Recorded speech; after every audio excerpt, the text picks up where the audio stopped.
to order.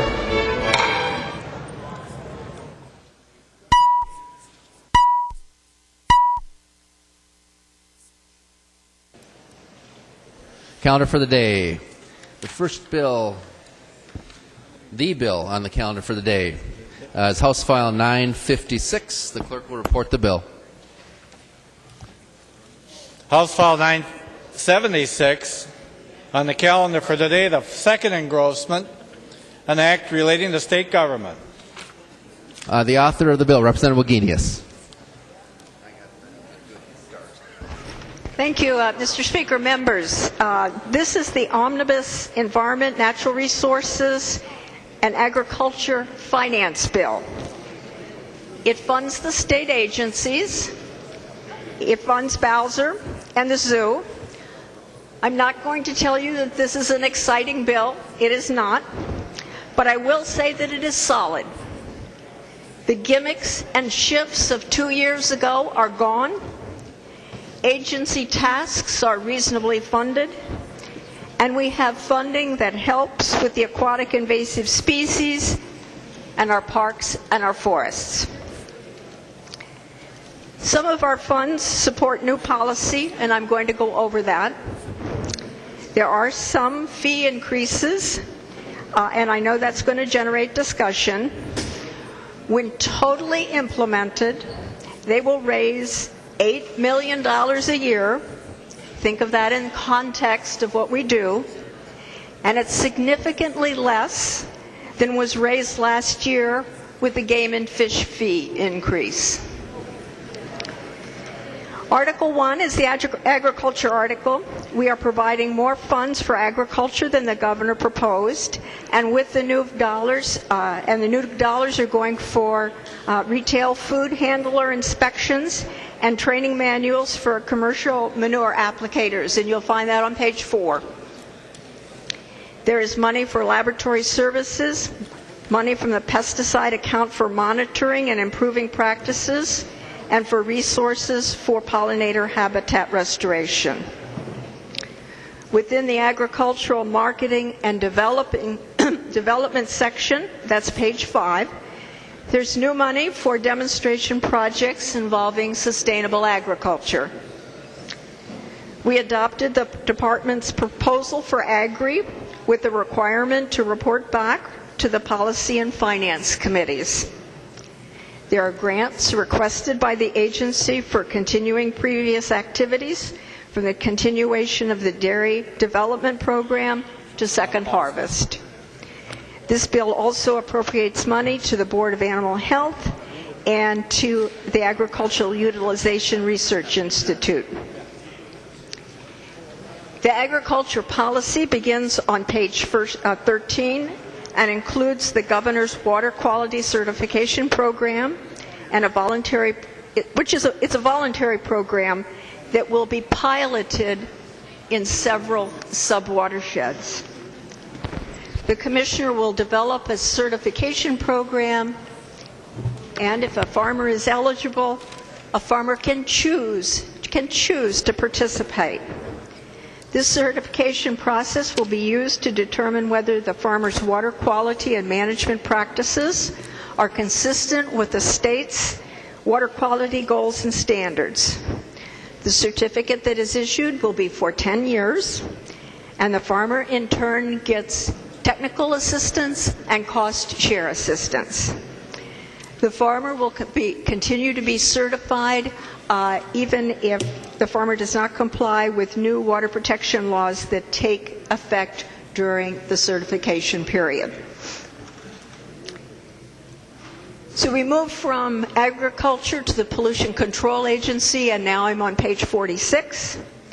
And we begin with the water program and grants to delegated counties to administer the county feedlot program, new technology, and a very small amount for the Clean Water Partnership program. We have $664,000 each year for grants and technical assistance for counties for the subsurface sewage treatment system, money to help local units of government deal with PAHs, and the continuation of the perfluorochemical biomonitoring in the eastern metro section. The PCA's air fund includes small business environmental improvement loans, localized air monitoring, and grants to small businesses for air emission reductions. In the land account, there's money for leaking underground storage tanks and for the Commissioner of Health for private water supply monitoring near waste disposal facilities.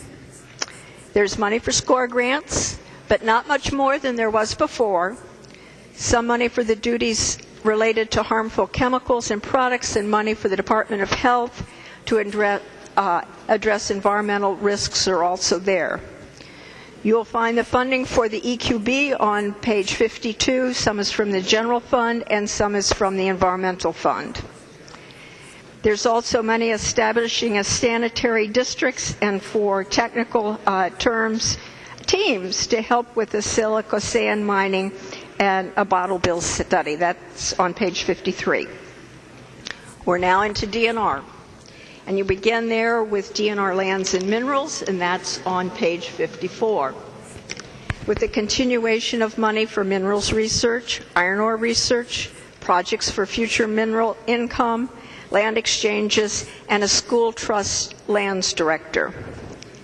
In ecological and water resources, there's money to prevent the spread of invasive species, $5 million each year for water management, an amount far too small to do the job as required by statute. So on page 58, you will see the tasks that will be accomplished by the dollars raised on page 109. On page 59, you will see a response to all of those asking us to do more for aquatic invasive species.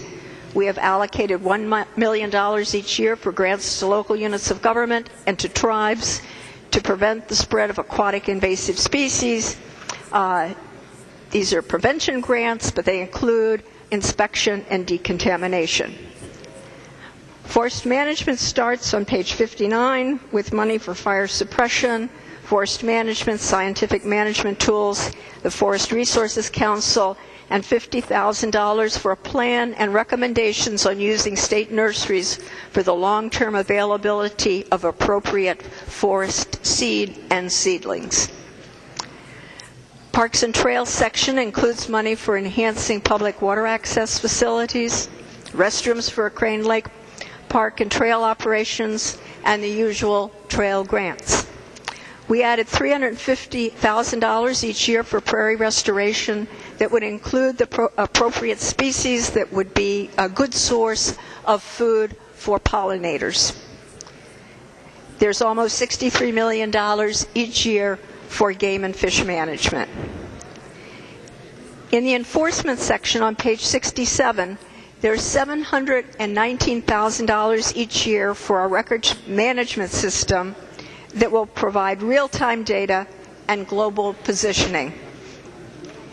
Our conservation officers don't know right now if the same person they are tagging was doing the similar thing just hours ago someplace up the road. So it's about time we provide money for a new system, and this money is in the base. Bowser received some additional funds from the funds more than the governor's request, and the money to be spent is more targeted. Just as we allocated extra $350,000 each year for state parks and trails, we allocated $350,000 each year for parks and trails in the metro for solar made in Minnesota. The zoo was funded according to the governor's recommendations. Article 4, which includes policy, begins on page 72. It's Article 4, page 72, with the inclusion of Representative Purcell's exchange of road easements bill. There are habitat restoration guidelines for pollinator habitat enhancement, DNR's policy bill, and the timber bill, which goes from sections 27 to 67. Starting on page 101 are some fee increases for licensing and mining. Those fee increases are on a spreadsheet, and I'll just call your attention, members, to the spreadsheet, which is right here, because it's much easier to see the fee increases and understand them on the spreadsheet than in reading the statutory language.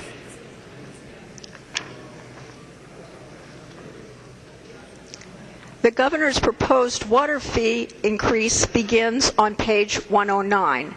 It was restructured by Representative Poppy to make it more equitable. Members, we are facing two problems. And I know that there's been much discussion about this, so I'm going to spend a little more time talking about it. Over the years, DNR permitted wells having no idea how much water was really in the ground. They figured they would resolve well conflicts in an area when one well's owner was drying up somebody else's well. That's starting to happen now, and it's happening all over Minnesota. So one thing I handed out for you members are two things. I handed out a list of areas of hydrological concern from the Department of Natural Resources, and this is mainly for areas in greater Minnesota, though you will see some overlap with the metro area, and you'll of course see that because groundwater does not obey county lines. You will also see a similar document from the Met Council for the metropolitan area, which shows all the areas of concern.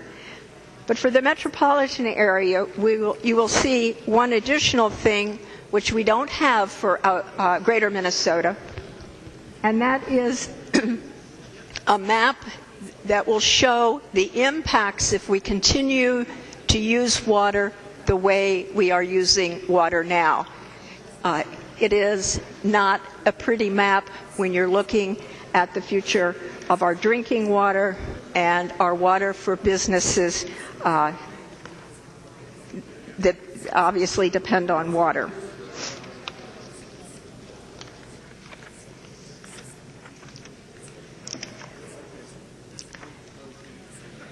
So what we are proposing, and what you will see here, with now that I can move all my paper, is what DNR is doing now is dealing with well conflicts and not much else, because the funds for this part of DNR have been steadily cut. In 2000, they had about $13 million a year, and now they have about $9 million a year. They cannot do what they're required to do under statute, and that is to make sure that this generation and the next generation have water, especially drinking water. So to protect water for this generation and the next generation, there is a fee increase. Let me just tell you about the amounts that it will mean. For a household, it will be about 75 cents a household a year. Now, if somebody does a lot of watering in the summertime, it could go up to $4 a household a year. That's the increase. An average farmer who has an irrigation well will pay about $2 to $3 an acre a year. $2 or $3 an acre a year. Or if it's really a dry year, maybe $4 to $6 an acre. An average farmer has about 1.9 wells. One of the things that DNR is doing in this proposed legislation is to saying we're going to take over and put in the monitoring wells for irrigators. That amounts to about $9,000 over 10 years. A very big benefit for irrigators. Water for drinking and water for irrigation are not the only uses of our underground waters, but they're big ones. Businesses also need water, and they need to be able to count on it for being there not just next year or 5 years, but 10 years or 20 years. No sensible business would say, I don't need to know if I will have water 5 or 10 years from now. Something that they need now. At this point, only about 3% of our cropland is irrigated, but most of the water fees are in the area of irrigation and in the area of households. I know this is hard for Minnesotans. We've all assumed that the water in our state is an infinite resource. After all, we're the land of 10,000 lakes. But our waters, particularly our underground water, has its limits, and we've reached those limits in some areas, and we're reaching them in others. Just going to finish telling you about the bill by telling you there are 3 product stewardship programs beginning on page 120. They provide waste collection and recycling programs, one for carpet, another for primary batteries, and one for architectural paint. The silica sand model standards and criteria begin on page 144. We pay for the school trust lands director, and then from page 153 to the end is the process for establishing sanitary districts. And with that, I would be glad to accept questions or amendments. There is an amendment at the desk. The clerk will report the amendment. Wagenius moving to amend House File 976, the second engrossment as follows. The amendment is coded A43. Representative Wagenius. Thank you, members. This is a technical amendment. When we allocated water additional monies, $1 million each year, for dealing with aquatic invasive species, we it ended up in the division of DNR of where the conservation officers are. It more appropriately belonged in the section where of eco and waters. So that's essentially that's what this does. It moves it, and it just there were some technical small changes in numbers that were clarified. So that is the amendment. I'd appreciate your support. Members, we have a former member with us today. Former Representative Doug Magnus is in the back of the room. If we could give him a welcome here.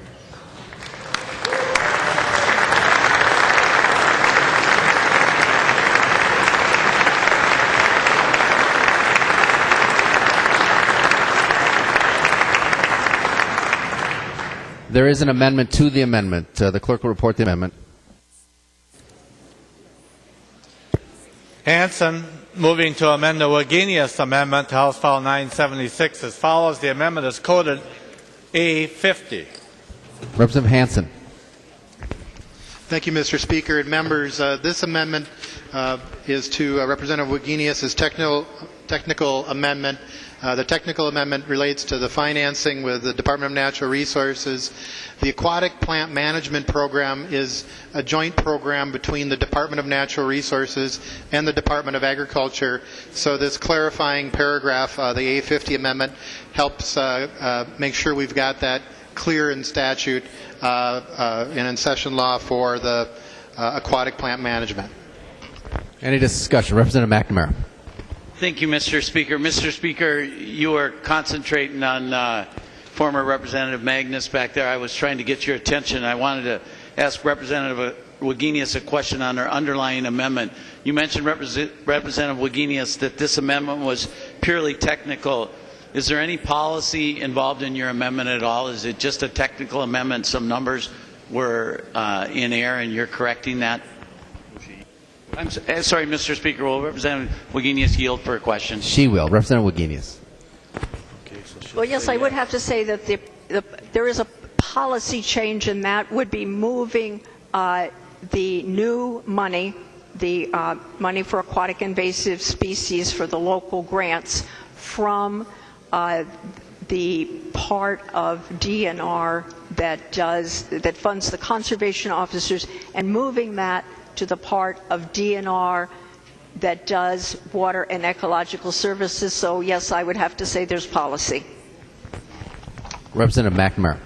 Thank you, Mr. Speaker. And would Representative Wagenius yield for another question? She will. Representative McNamara. Thank you, Mr. Speaker. Representative Wagenius, maybe I misunderstood when you first presented the amendment. I thought that was actually just a mistake, or are you making a policy change to change where that money was? Are you actually making a policy change here, or was it mistakenly put in the wrong one? Representative Wagenius. That is hard to say, Representative McNamara, because we originally, the money for this is for this data management comes in two parts. Part of it is general fund money. That is it's general fund money, and it's new money. That's half of it. The other half of it is divided into three parts, and one of those three parts was in the fund to the conservation officers who to deal with aquatic invasive species. So to that extent, I would say moving it from the conservation officer funding column to eco waters would be a change. Representative. Okay. Any further discussion to the McNamara amendment? Or Hansen amendment, excuse me. Yes. Representative McNamara. Thank you, Mr. Speaker. I would like to speak in support of the Hansen amendment. Please vote yes. Representative Kelly. Thank you, Mr. Speaker.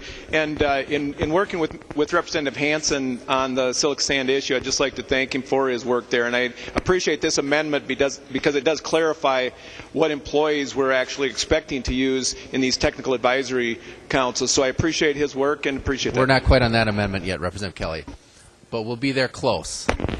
Thank you very much, Mr. Speaker. Never mind. Any further discussion on the A50 amendment? Seeing none, all in favor say aye. All opposed, no. Motion prevails. There's another amendment to the amendment. The clerk will report the amendment. Hanson moving to amend the Wagenius amendment to House File 976. The second engrossment as follows. The amendment is coded A49. Representative Hanson. Thank you, Mr. Speaker, and hopefully Representative Kelly, maybe Representative Kelly wants to pronounce this one. This amendment is to the Wagenius technical amendment. It relates to the finances that the fiscal note that we received on House File 906, which has been incorporated into the bill, I thought was very high. And as we've been talking about a technical evaluation panel from the agencies to work with local units of government, my intent was to use the expertise that is in the agencies rather than hiring additional folks to be doing this. So the amendment relating to the finances and the technical amendment is to say the team shall use existing state employees where possible. And then it also clarifies that local units of government who are working with the team can recover some of those costs. So I would encourage your support. Representative Kelly. Thank you, Mr. Speaker. Representative Hanson, I think that's a fantastic idea. Thank you. Any further discussion to the amendment? Seeing none, all in favor of the amendment say aye. All opposed, no. Motion prevails. There's another amendment to the amendment. The clerk will report the amendment. Purcell moving to amend the Wagenius amendment to House File 976 as follows. The amendment is coded A51. Representative Purcell. Thank you, Mr. Speaker and members. This amendment is fairly succinct, and basically what I'm doing here is changing the special session Chapter 2, Article 4. We're repealing that part of the law, which would give the opportunity for our state tree nurseries to again provide conifer trees and other kinds of trees for sale to soil and water conservation districts and the folks that they work with around the state. So that brief description there, Mr. Speaker. Representative McNamara. Thank you, Mr. Speaker. I'd like to ask for a roll call on this amendment to the amendment. Roll call being requested. Seeing 15 hands, there will be a roll call. Representative Woodard. Thank you, Mr. Chair, and I rise for a point of order. This one seems to really greatly expand what we're talking about in this bill, and I, under Rule 3.21, would suggest this particular amendment is not germane to the bill. We're talking about nurseries. I didn't see nurseries anywhere else in the bill. I just think that this one's not germane and would ask that you rule that this amendment is out of order.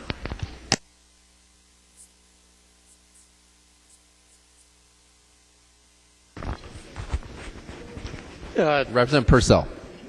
Thank you, Mr. Speaker.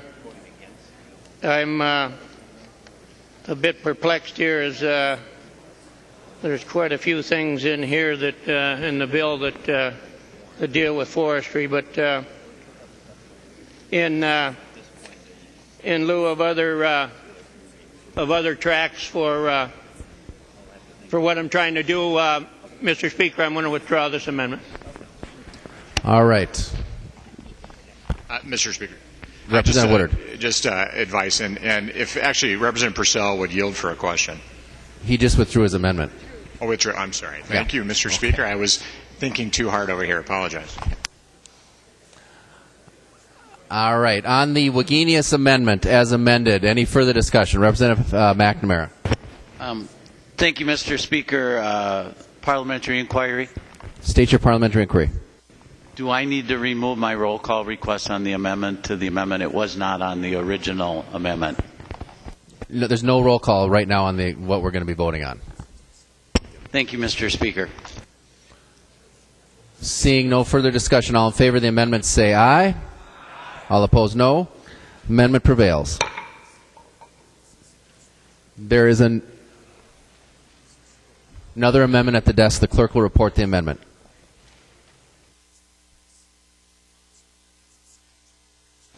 Hackbarth moving to amend House File 976. The second engrossment is followed. The amendment is coded A35. Representative Hackbarth. Thank you, Mr. Speaker. I don't have a copy of the amendment, but this is an amendment to take some language that I had in the bill out of the bill. I've talked to Representative Wagenius and Representative Dill, and they all agree it's some ATV language on voluntary donation, and we want to take it out of the bill. Representative Wagenius. Thank you. That is Representative Hackbarth's request, and I think we should abide by it. Any further discussion? Seeing none, all in favor of the amendment say aye. All opposed, no. Motion prevails. There's another amendment at the desk. The clerk will report the amendment.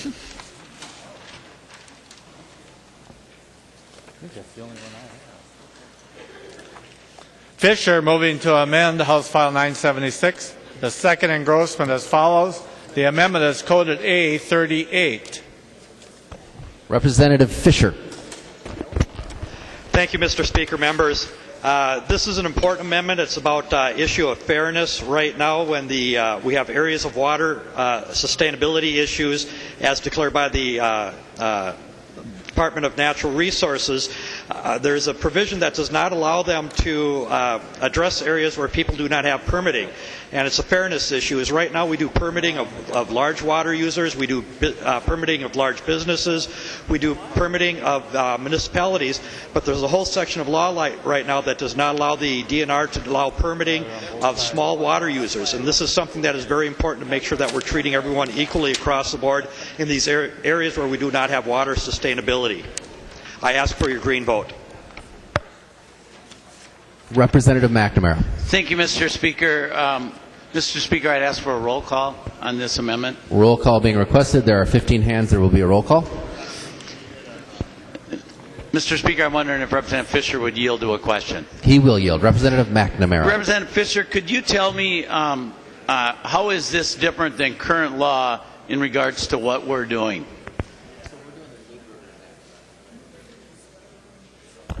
Representative Fisher. Thank you, Mr. Speaker. Representative McNamara, right now in current law that in an area where there's groundwater management issues, the DNR does not have the clear authority to do any permitting of any small water users or any small private wells.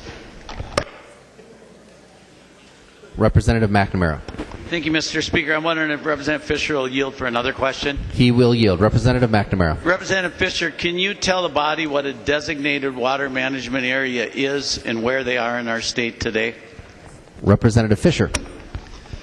Thank you, Mr. Speaker, Representative McNamara, members. As of right now, there are no designated groundwater management areas in the state. I do know that the DNR is looking at declaring some in the near future, and this would be one of the tools that they would need to be able to do it.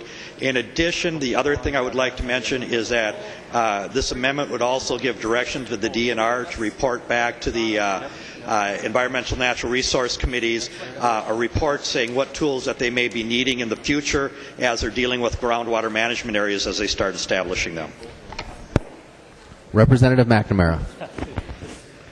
Thank you, Mr. Speaker. And Representative Fisher, if I remember right, your new language on page 2, lines 12 through 15, references section 103G.271.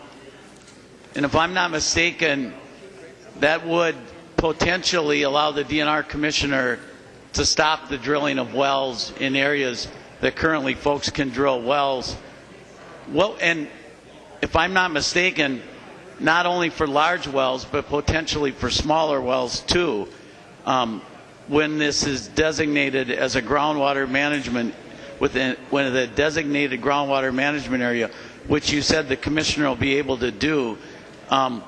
Mr. Speaker, I'm wondering if Representative Fisher could yield to answer that question. Representative Fisher will yield. Representative Fisher. Thank you, Mr. Speaker. Representative McNamara, I'm not too sure if I understand the specifics of the question. Could you give me it in a short clip again for the question, please? Representative McNamara.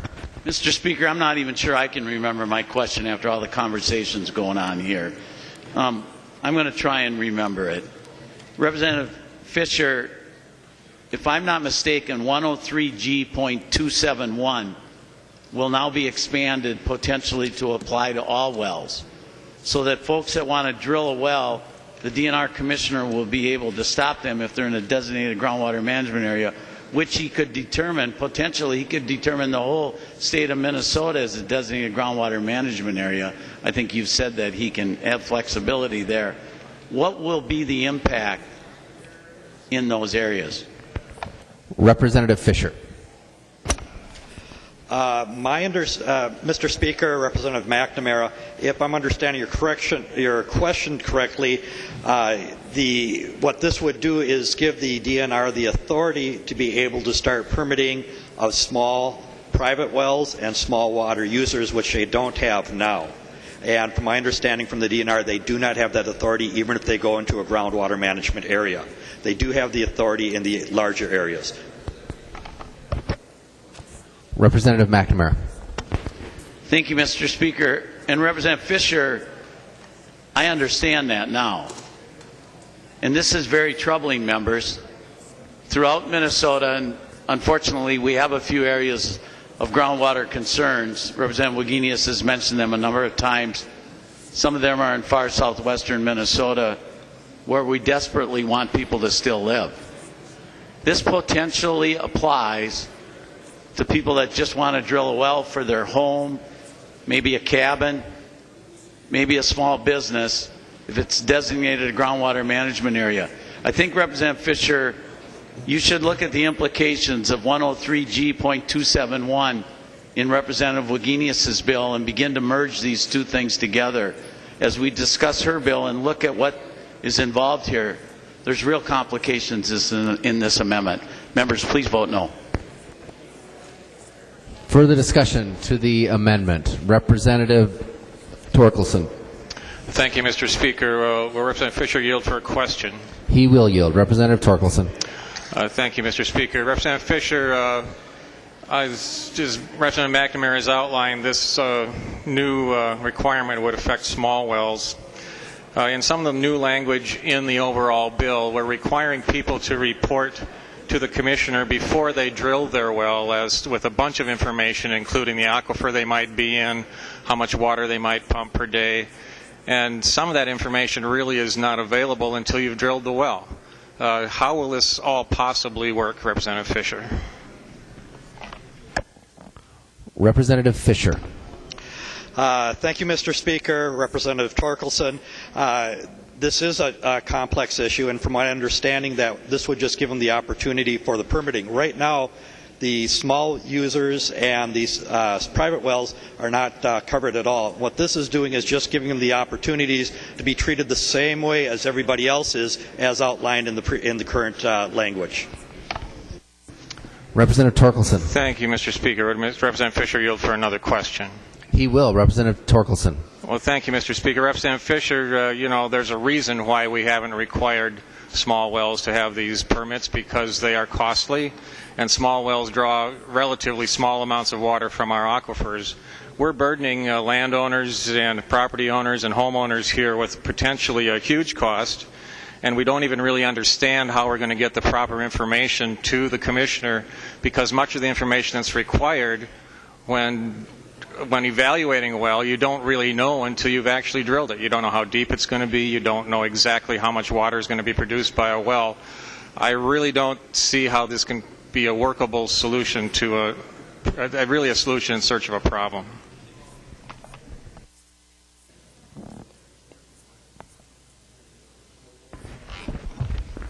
How do you intend to, what information do you intend to turn into the commissioner to get these permits?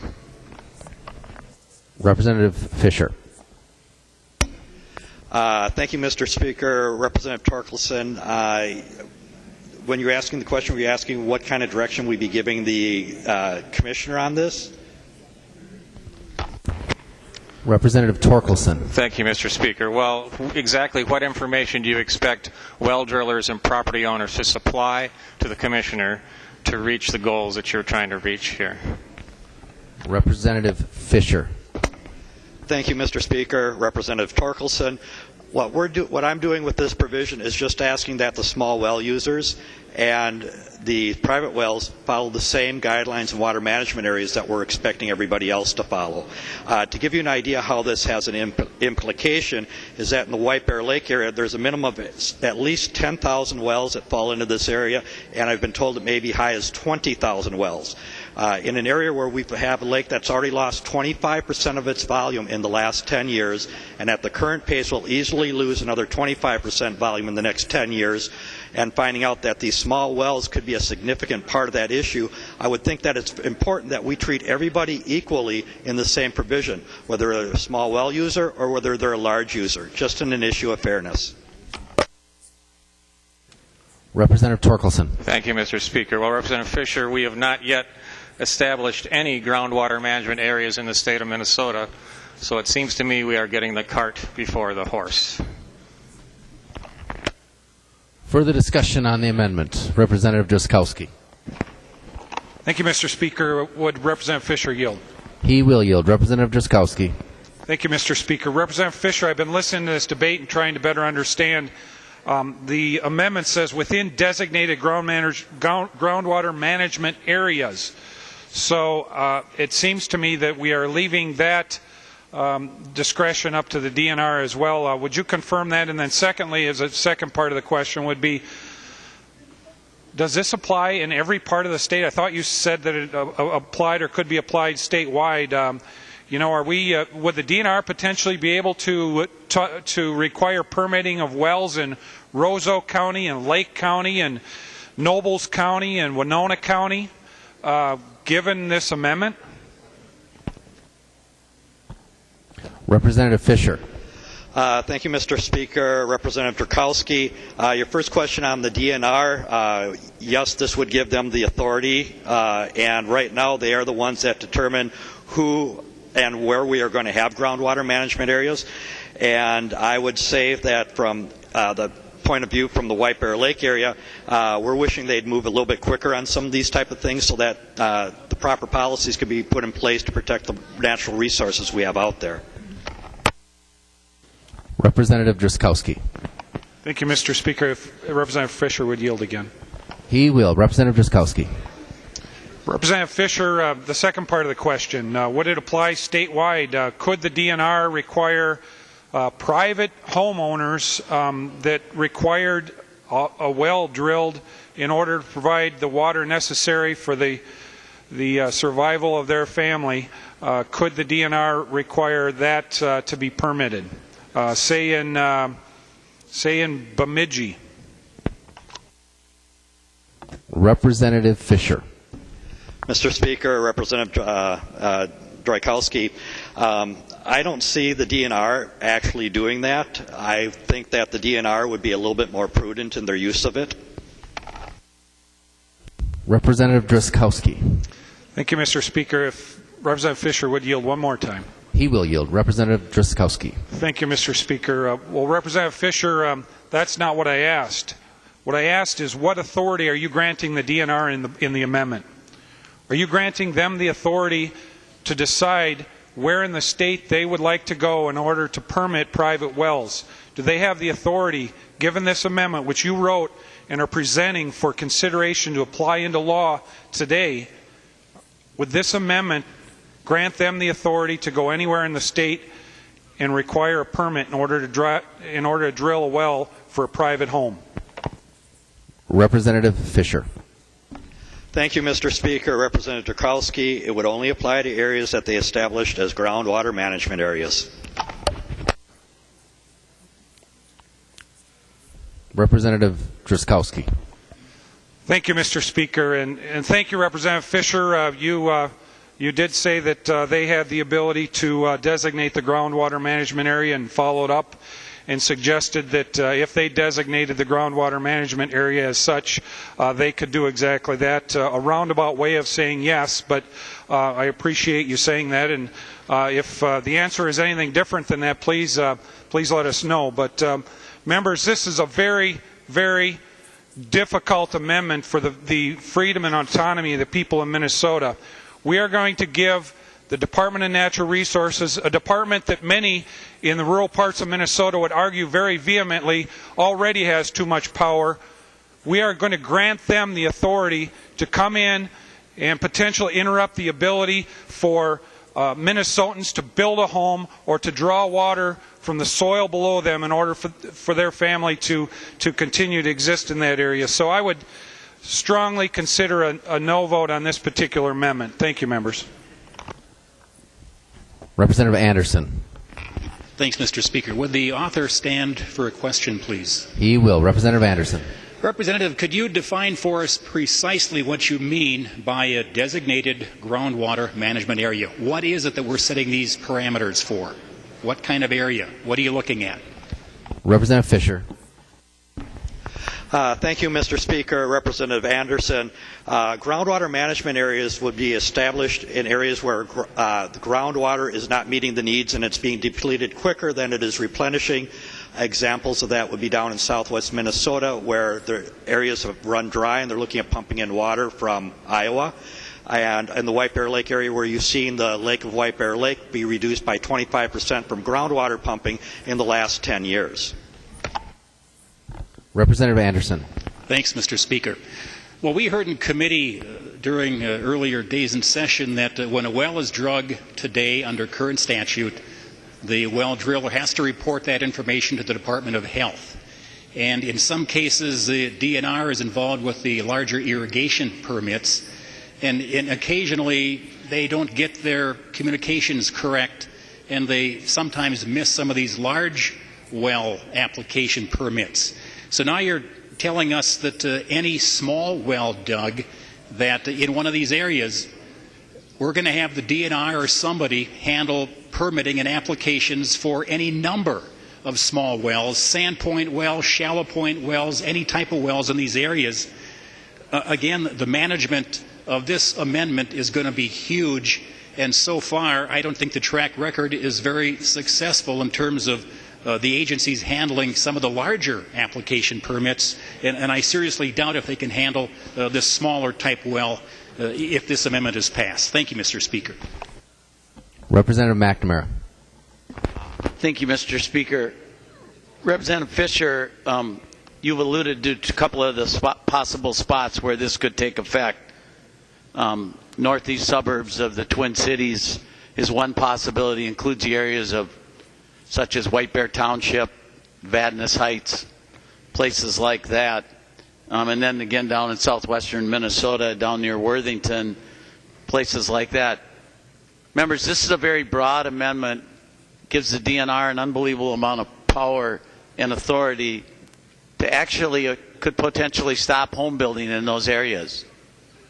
You now will not know if you're going to get a permit for your well. It doesn't matter what kind of plan you have of how efficient you're going to be in your water, or even that maybe the community of White Bear is going to hook up to St. Paul water and save a whole bunch of water, which would make White Bear Township and Wagenius Heights have different opportunities. I do have one question, Mr. Speaker, if Representative Fisher will yield. He will yield. Representative McNamara. Representative Fisher, actually business and people listen to what we're doing here, and I'm really worried for as home builders have struggled across our state and are beginning to recover. What is the enactment date? What's the effective date of this legislation? Representative Fisher. Thank you, Mr. Speaker. Representative McNamara, it would follow the normal enactment date that we have for any of our laws that are passed forward without specified dates in them. Representative McNamara. Thank you, Mr. Speaker. And Representative Fisher, for those folks that are listening in the general public, what is that date? If he would yield for another question. He will yield. Representative Fisher.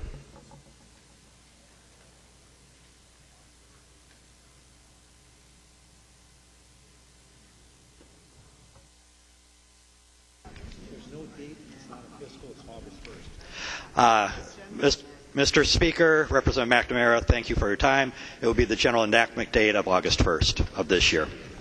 Representative McNamara. Thank you, Mr. Speaker. Well, members, that's very troubling.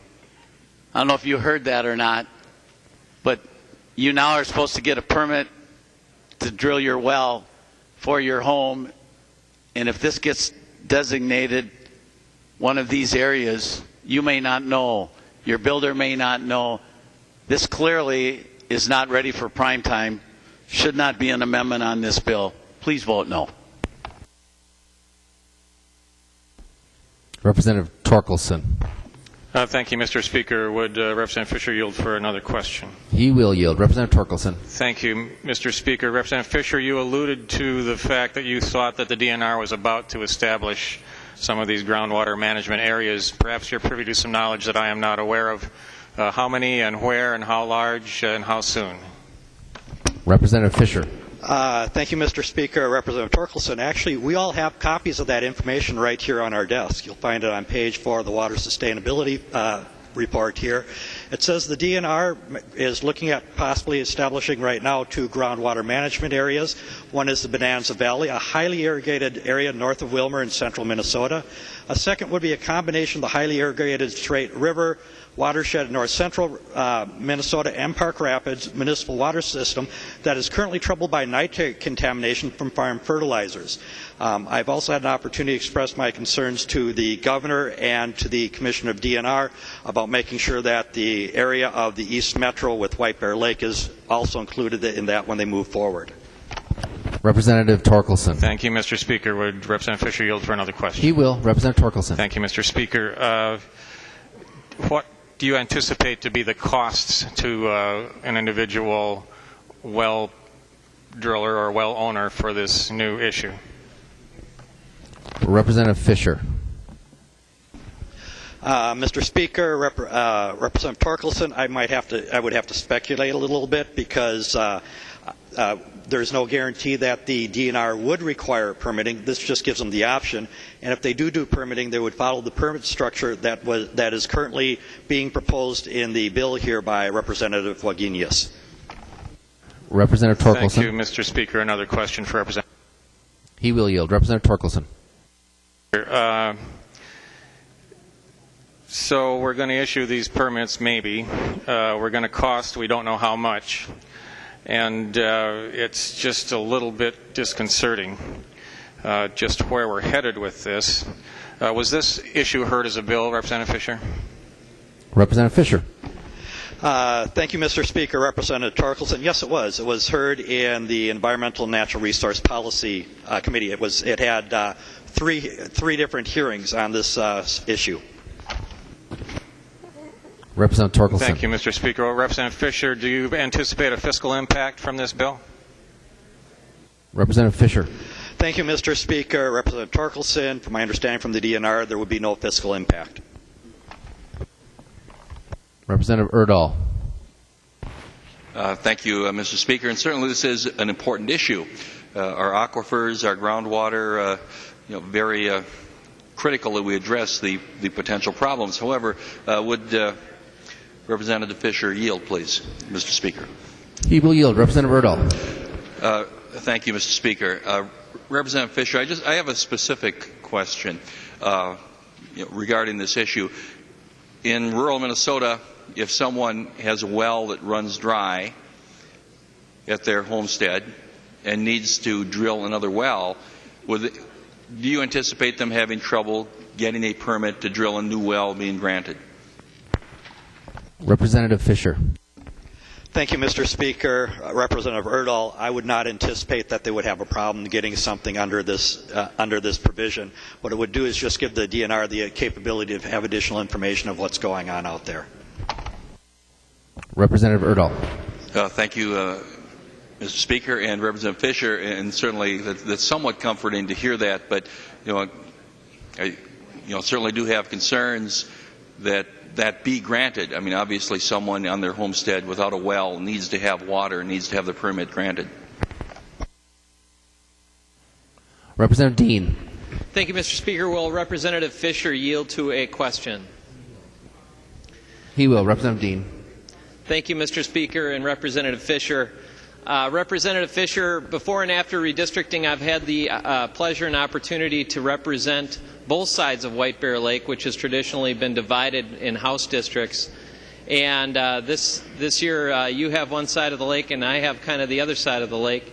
and have been very interested in monitoring White Bear Lake. And as you know, my interests are parochial.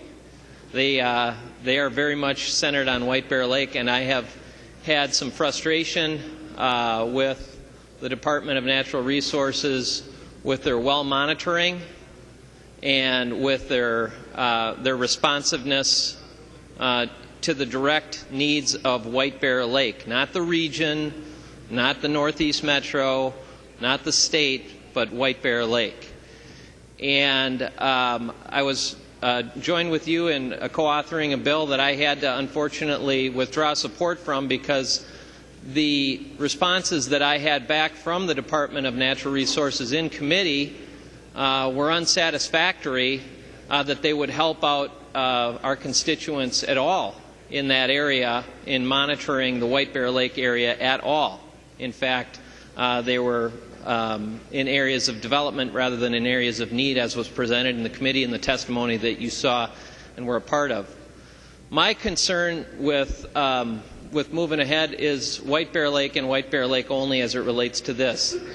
And what assurances do you have from the DNR? As I look at your bill, I am very interested in this if it helps out the folks in White Bear Lake, White Bear Township, Matamidi, Birchwood, Delwood, but I don't see that in the language of the bill.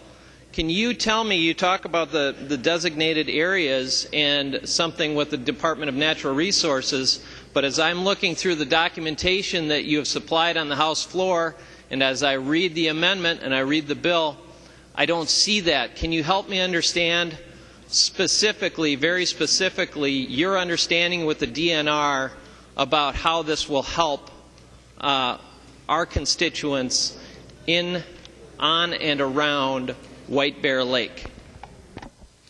Representative Fisher. Thank you, Mr. Speaker. Representative Dean, I too share your frustration with the DNR. Having tried to get information out of them during our committee process, I know others that were on the committee with me share that same frustration. One of the things I think helps is that my frustration reached a point in about a week and a half ago. I had a meeting with the governor and the commissioner of DNR to address these issues because I find them very serious, and I was very disturbed by their lack of cooperation on the issue, providing information, and the frustration in addressing the issue in the Northeast Metro. During the meeting, I made it very clear that the policy that we have going is for the state, but also making sure that we're not ignoring the East Metro, the Northeast Metro. We spent a long time talking about it, and that is why I feel very confident as we move forward that while the report we have here that was generated prior to the meeting I had with the governor, while this has 2 areas listed in it, I'm very confident that a 3rd area will be eventually added to it when they establish these areas. Representative Dean. Well, thank you, Mr. Speaker, and Representative Fisher. Naturally, I would like to see that information ahead of time before voting. If you do have an assurance from the DNR, if somebody could communicate that to and there is an agreement with the governor, that would be even more interesting and help me out a little bit more in trying to help you with this. I wish we had that before us to vote on right now, Representative Fisher, and I don't know if other folks on my side of the aisle or if other people in the Northeast Metro would be more inclined to vote on it. Certainly Representative Drazkowski is not as interested in that as I said earlier, my interest is White Bear Lake with this amendment moving ahead. So that is a little bit of a problem, and I know that you understand that because you represent the same folks I do and you hear from many of the same people I do around the lake. And Representative Fisher, I'm just wondering, as you brought this forward, this looks like a piece that might have been included in Representative Wagenius' Omnibus bill. It's not included in the Omnibus bill.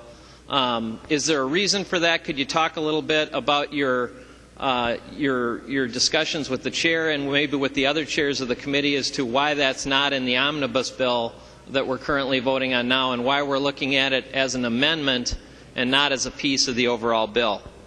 Representative Fisher. Thank you, Mr. Speaker. Representative Dean. First of all, I'd like to apologize that I was not keeping you more informed in the loop. And I apologize as I'm still learning the process a little bit. And as I'm learning things, it's a very complicated issue.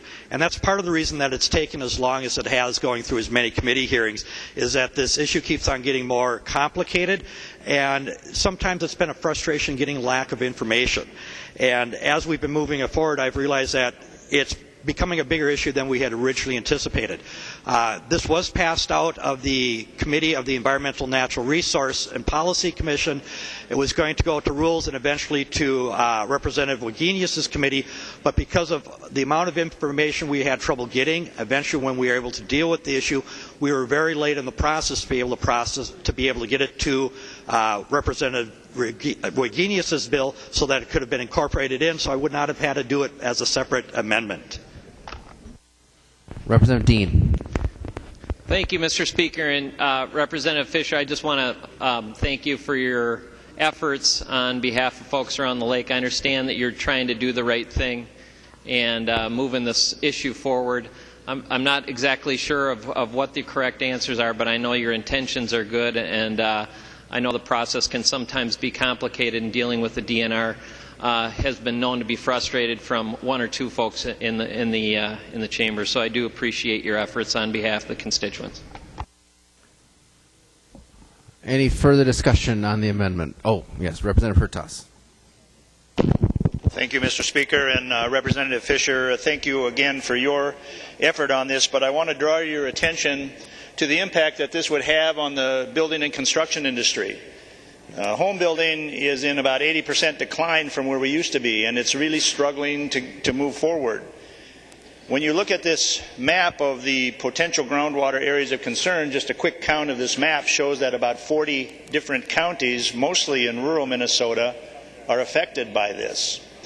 And my question as a member of the building industry and development industry would be, how long is it going to take to get a permit from the DNR? Could you imagine every purchase agreement and every transaction and deal being subject to a contingency with regard to whether or not you're going to be able to get a permit?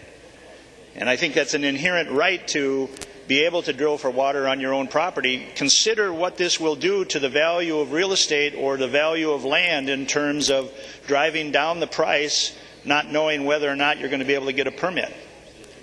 I think this is a real big concern to the home building industry, especially when we're trying to recover from a recession in it. And lastly, I would recommend that if this is a concern, and largely in these rural areas, most of these individual residential units are going to be drilling a well, unless they're in a small town or city that has municipal water service. So with that in mind, a more appropriate way to deal with this is to deal with it at the platting level. If somebody were coming in and proposing a subdivision of 25 rural lots that would require a well, that would be the time to review it and not mess with the whole transactional prospect of putting together a purchase agreement to build a home for somebody and then having it subjected to whether or not you can get a DNR permit to drill a well. So this is going to greatly curtail the whole process of starting projects in an environment in Minnesota when we have a limited construction season to begin with in the first place. So I would urge a no vote on this amendment. Thank you. Representative Fisher. Thank you, Mr. Speaker. Members, one of the things to please keep in mind is there are great concerns around here as we look at this part of the process, but there's two things we need to keep in mind. Is number one, that the highest priority that the DNR has when they're doing water permitting is availability of drinking water for private homes. Number two, I think the other thing that we need to keep in mind, particularly in areas where they are running out of water, I think the last thing that a developer would want to do is go in, drill, and find out there's not enough water in the ground and they're drilling dry holes. And I think it's very important that we're coordinating this with the DNR, with people who know what's going on, so that we can make sure that business is not running into unintended consequences. And in some areas this has had an impact. I know that down in southwest Minnesota, some businesses have not been able to establish their facilities because the demand of water that they need is greater than they're able to be supplied in the area. And so it is something that is a little bit more complicated, but we want to make sure, too, that if people are going in, they've got the opportunity to get the water they need. Representative Doubt. Thank you, Mr. Speaker. Would Representative Fisher yield for a question? He will yield. Representative Dowd. Thank you, Mr. Speaker. Representative Fisher, curious about these permits that would be required. Do we know what the cost of these permits would be? How much is somebody going to have to pay to get a permit for a well? Representative Fisher. Thank you, Mr. Speaker. Representative Dowd, I think we kind of addressed it earlier that a lot of the permitting process and fees are outlined in Representative Wagenius' bill here. Representative Dowd. Thank you, Mr. Speaker. Would he yield for another question? He will yield. Representative Dowd. Thank you, Mr. Speaker. And also, it's a little difficult to hear in the chamber today. I don't know if Representative Fisher, if you could repeat that. I think you said that it's in the underlying bill or in the amendment. Can you point to me where that is? I'm just curious as to how much these permits are going to cost a homeowner. Representative Fisher. Thank you, Mr. Speaker, Representative Dowd. I think that Representative Wagenius could probably better answer questions on what permitting fees are than I would be able to. Representative Dowd. Would Representative Wagenius yield for a question?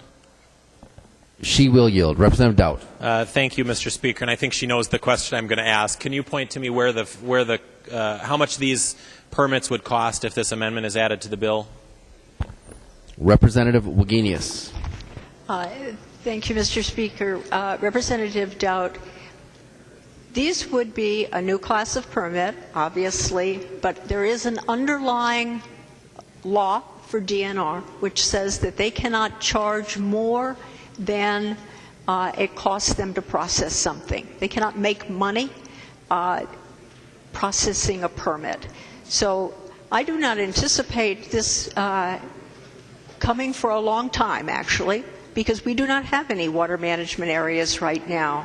But there are some areas in the state, there are a few, and obviously White Bear Lake is one of them, where they need to understand their water better in order that everyone can more fairly share it, or they can look for additional sources. I think what this conversation on the floor is bringing up is that we don't know a lot about our groundwater.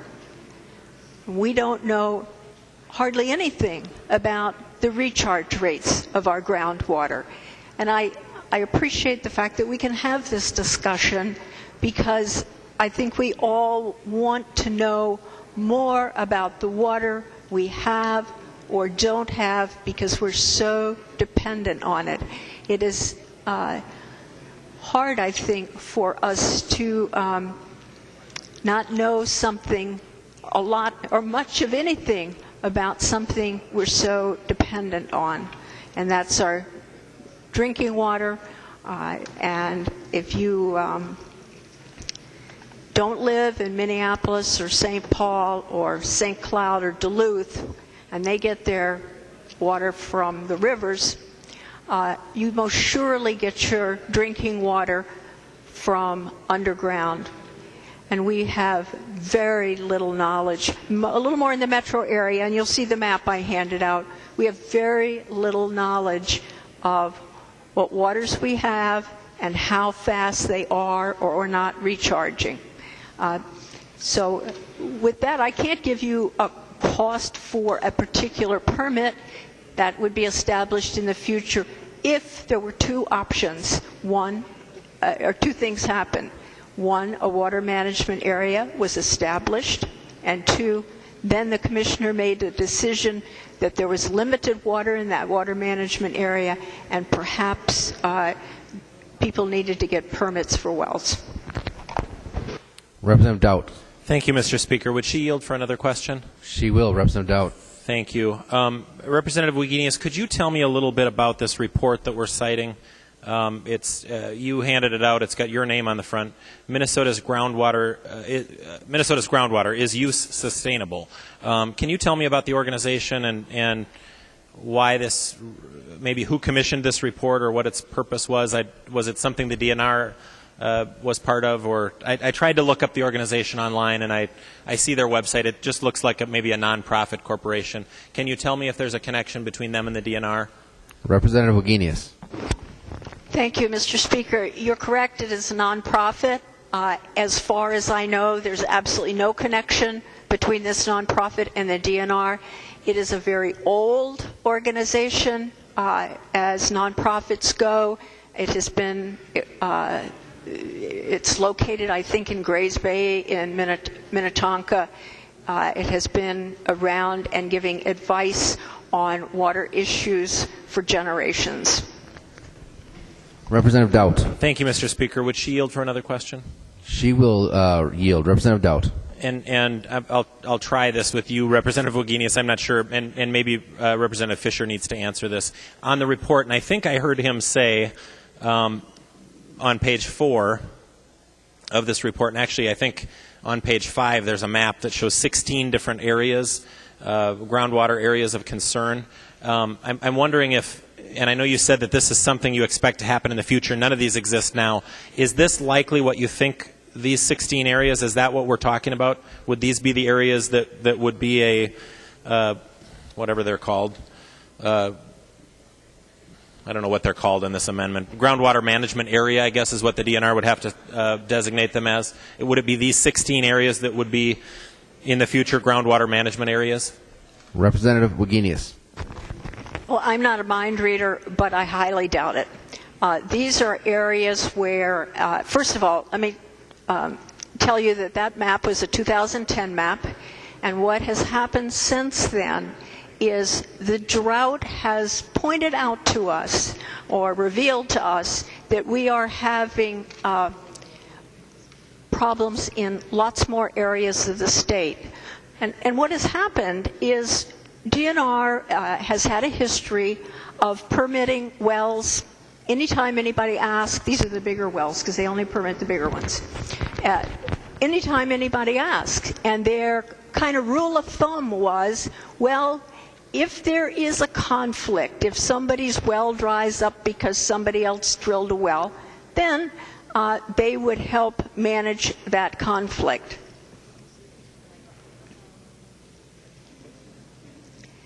But now DNR has, the statute requires DNR to make sure that there is water not for just this generation, but the next generation. If you have children, I don't know whether you have children or not, but if you have children, then they would have water as well as you do. So that's where DNR has to be, that's what they're charged with under statute. But right now, they don't have, one of the reasons I am bringing a water fee to you is because what DNR can do now is only manage conflicts where somebody's well went dry because somebody else put a well in and took too much water out.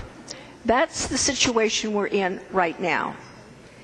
The better situation would be if we knew where our groundwater was and we knew how much we could use sustainably. We're not there. One of the things you will see in the legacy bill is that we are substantially increasing, if the bill passes, we're substantially increasing the amount of dollars that goes for what's called a geologic atlas. And a geologic atlas will tell you where in a county there's water, what the capacity is for that water. It does not tell you the recharge rates. We've covered about 30% of the state with geologic atlases right now, but that means we have 70% of the state that we need to do. In my, we are currently kind of on track to get the job done in 25 to 30 years. And in my judgment, that's much too long a time, and that we should get that job done much sooner, in about 10 years, because we need to know where our waters are. We need to be able to tell that builder, sure, there's plenty of water here, or tell that builder, no, you need to put your well over there, not over here. But we don't know that now. We don't know, and we know so much about our surface water, and we expect that we understand what's underground just as well. We expect that underground looks like above ground. It's not even close. And what, just in the last year, just talking about this issue, the geology of Minnesota underground is so different. You can go from one community to the next, 3 entirely different geologies with 3 entirely different ways of holding or not holding water underground, and we just don't know much about it. And I think for all of our sake, we need to know more about it. And actually, well permits help us understand how much water we have. It's actually helps us in the understanding, and that's one of the things you will see in that report you held up, is that 27% of the people who have gotten permits recently have not told, DNR doesn't know about. And it's not the fee that's the important issue, because they don't get much money from it. It is that they don't know that this person may be taking up a huge amount of water and is going to dry up the water in Representative Erdahl's district. And Representative Erdahl has run into that very problem. And I handed out the story from the editor of the Litchfield Independent Review that talks about the problem we have. Representative Dowd. Thank you, Mr. Speaker, and thank you, Representative Wagenius. I know that you're very passionate about this issue, and I appreciate that. The reason I was asking about the map is it looks like number 6 on the map, and we can't see super detail, but it looks like it's either in my district or getting close. And while I agree with you, I think there is more that we need to know. My thinking on this amendment is that we might be putting the cart before the horse, as somebody mentioned earlier. And if it's really something that we think isn't going to happen for some time, where there'll be, where the DNR will be creating one of these groundwater management areas, frankly, this bill gives them the authority to create them and then also to require the permits. And if we need to know more about this, I think we need to proceed very cautiously with this. When you get into the rural areas in Minnesota, people get kind of nervous about requiring these sorts of things. And from my perspective, my district is a fairly rural district. People are concerned about that, and putting more burdens and requirements on them to get these kinds of permits. It's a big step, and I want to make sure that we're doing, frankly, what is prudent and not moving too fast. And as you said, Representative Wagenius, if we don't expect to see these for a while, maybe we should learn a little more before we allow the DNR the authority to do these permits. I mean, I know it's a worst-case scenario and it's not likely to happen, but they could determine the whole state of Minnesota as a groundwater management area and require permits for every single home in the state of Minnesota tomorrow if this amendment passes, and they would have that authority. And you can correct me if I'm wrong. And in fact, I'll yield to you. It looks like you want to respond to what I'm saying, so I'll actually yield to you, and you can respond to that point if you like. Representative Wagenius will yield. Representative Wagenius.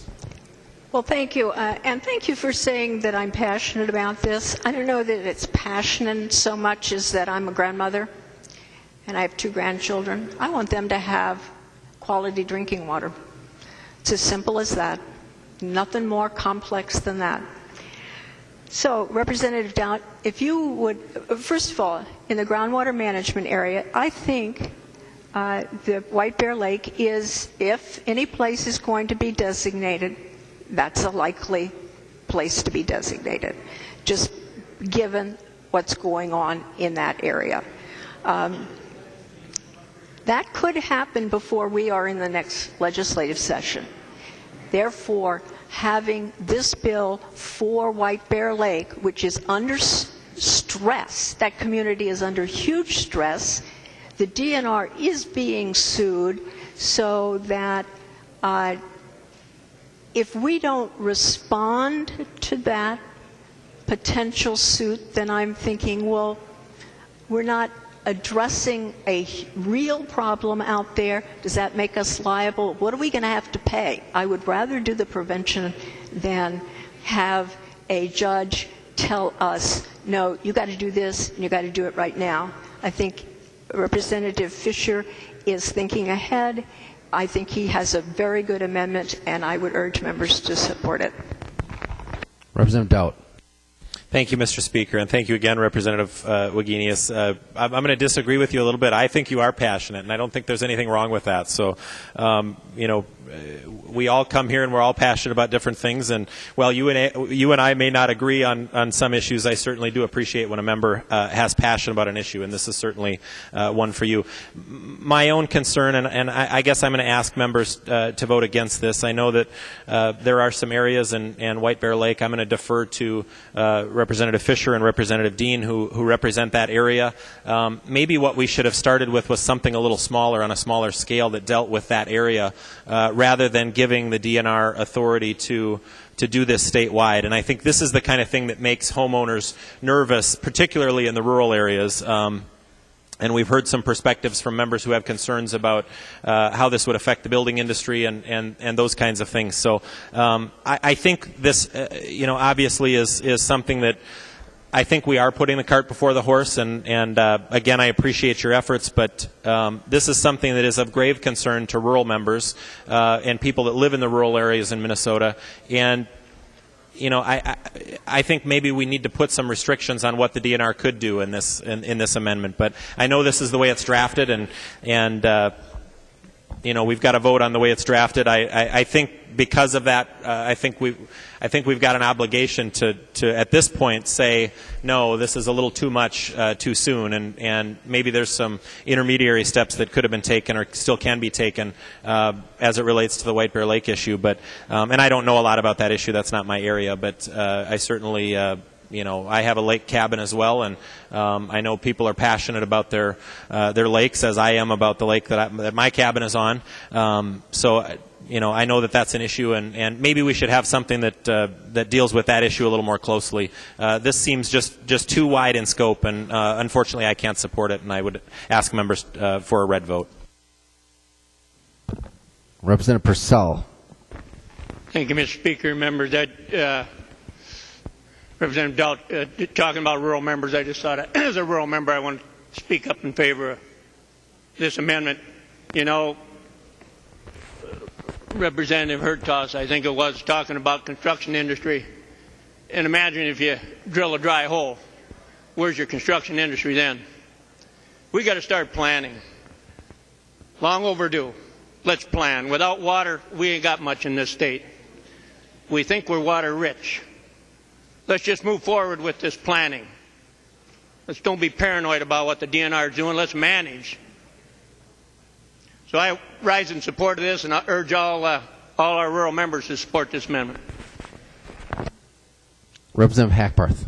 Thank you, Mr. Speaker. Would the author of the amendment yield for a question? He will. Representative Hackbarth. Thank you, Mr. Speaker. Representative Fisher, looking at your bill, we did have similar language in a bill that you had before Representative Dill's committee. I believe that was probably House File 683. Was that the bill, or do you have this language in some other bills that are moving elsewhere? I know that you said that this language has been heard in committee like 3 different times.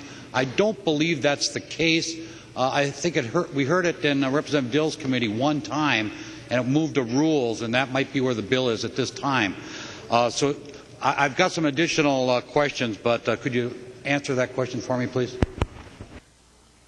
Representative Fisher.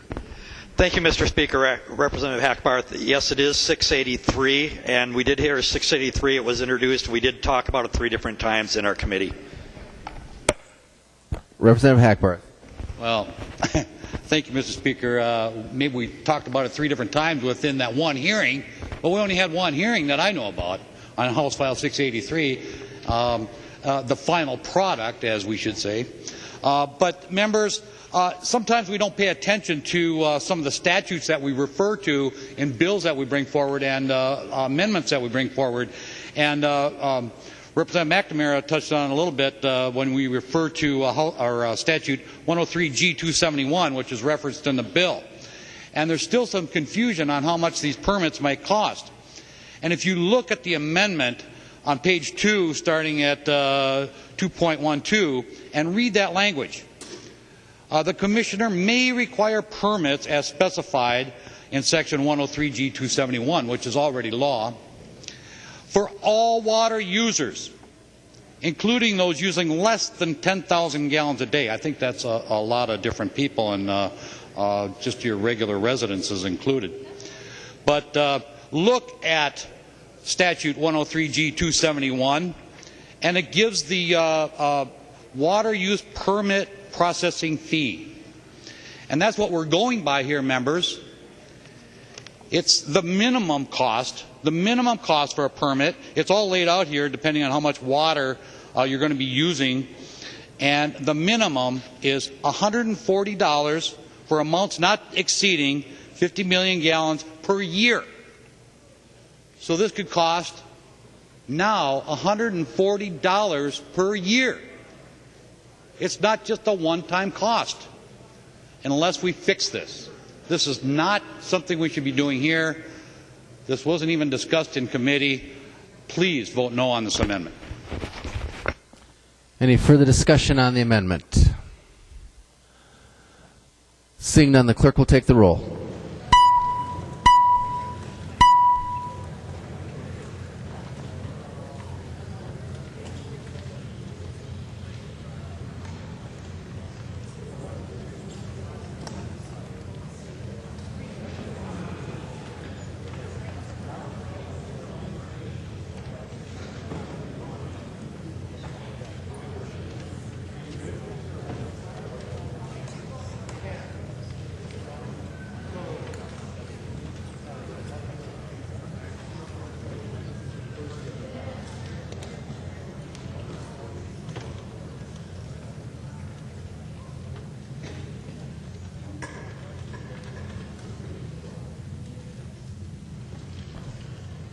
Clerk will close the roll.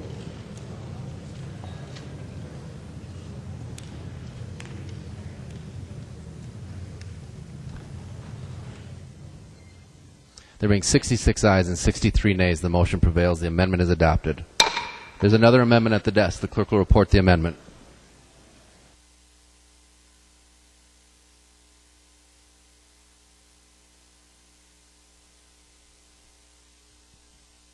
Isaacson moving to amend House File 976. The second engrossment as follows. The amendment is coded A47.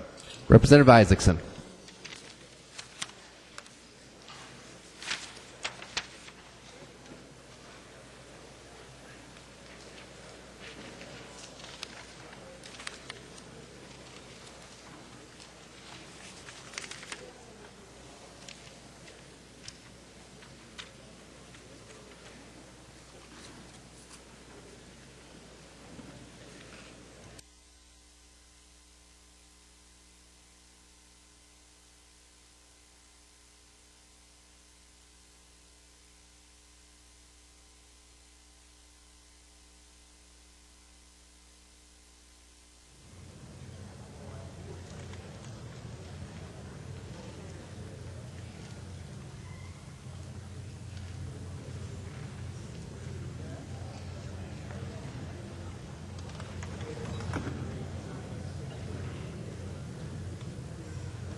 There's another amendment at the desk. The clerk will report the amendment.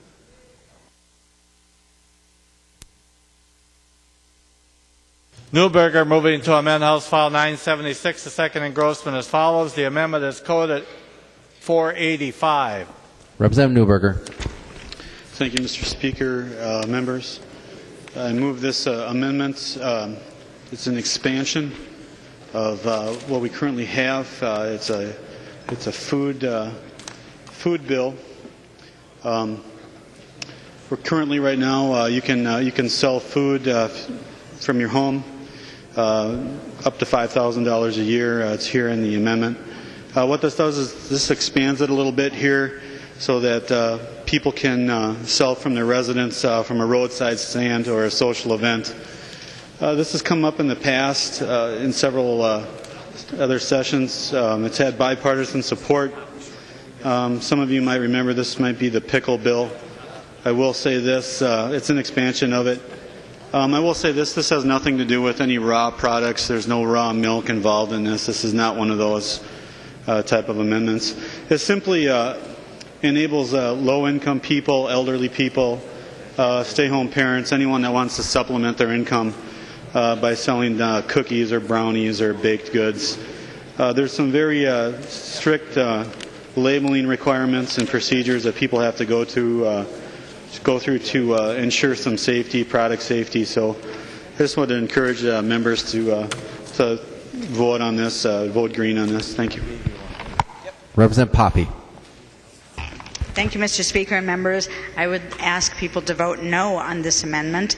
This amendment is an expansion of what has been known as the pickle law, and that is a bill that has very precisely allowed some people to do some canned goods and sales, but this is different. This really is expanding it. One of the number one issues that the Department of Ag is concerned about, and we should all be concerned about, is food safety.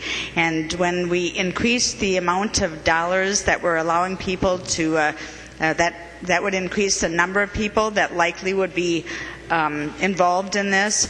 We also want to be focused on preventing foodborne illnesses.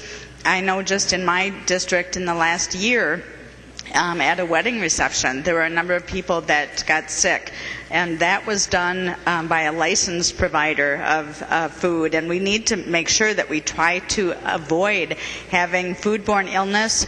And botulism from home canned food is the number one cause of botulism. There are just so many concerns about this, and with food safety being our number one concern, I would ask people to vote no.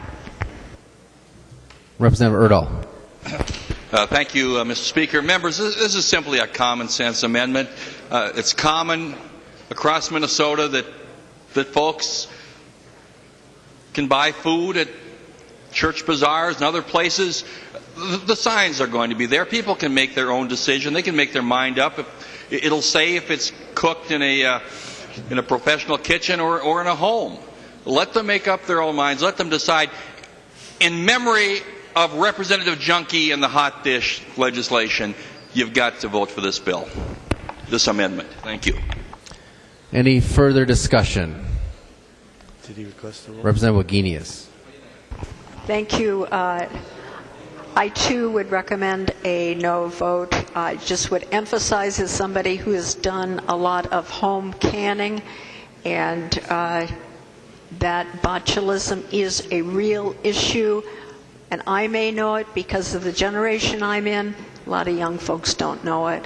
I would follow Representative Poppy's lead. Representative Hamilton. Thank you, Mr. Speaker, and thank you, Representative Newberger, for bringing this forward. And you think about like what Representative Erdahl said. The Department of Ag, they do a wonderful job keeping people safe. The Department of Health does as well. The thing is, they will take that, in my personal opinion, to the extreme, if you will. And that's why Representative Junkie, I believe, brought forth the pickle bill. That's why we had the debates on the hot dish as well, so that we could have some of this in our churches and everything else. Now, what Representative Newberger is wanting to do is open that up a little more. So again, they can be doing these canned goods and stuff as well.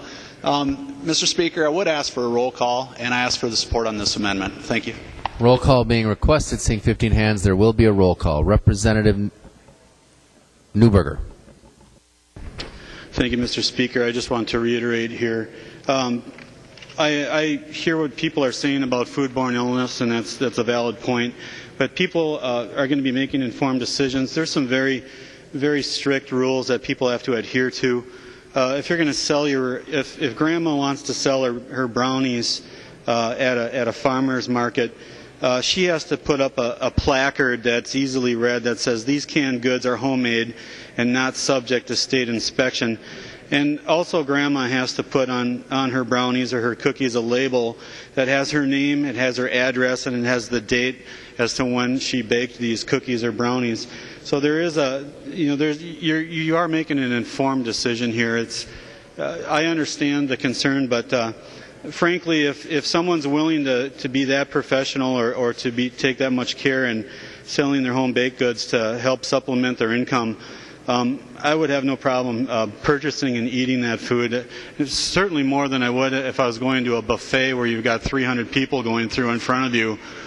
Who knows what kind of hygiene standards they have. So suffice to say, I do understand the concern here, but I think it's a little misplaced, and with the safeguards that are built into this amendment, this makes this a good one.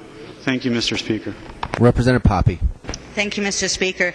I think the concern is valid, and the concern is valid because people don't know where they're getting their food, and this would prevent people from having a license to do what we're asking them to do. If they want to sell their canned goods, their baked goods, they would be able to get a license. And just if a person even had gross sales of $15,000 to $50,000, the cost for licensure is $77 a year. That's not an extremely high amount of money to pay if you want to be licensed.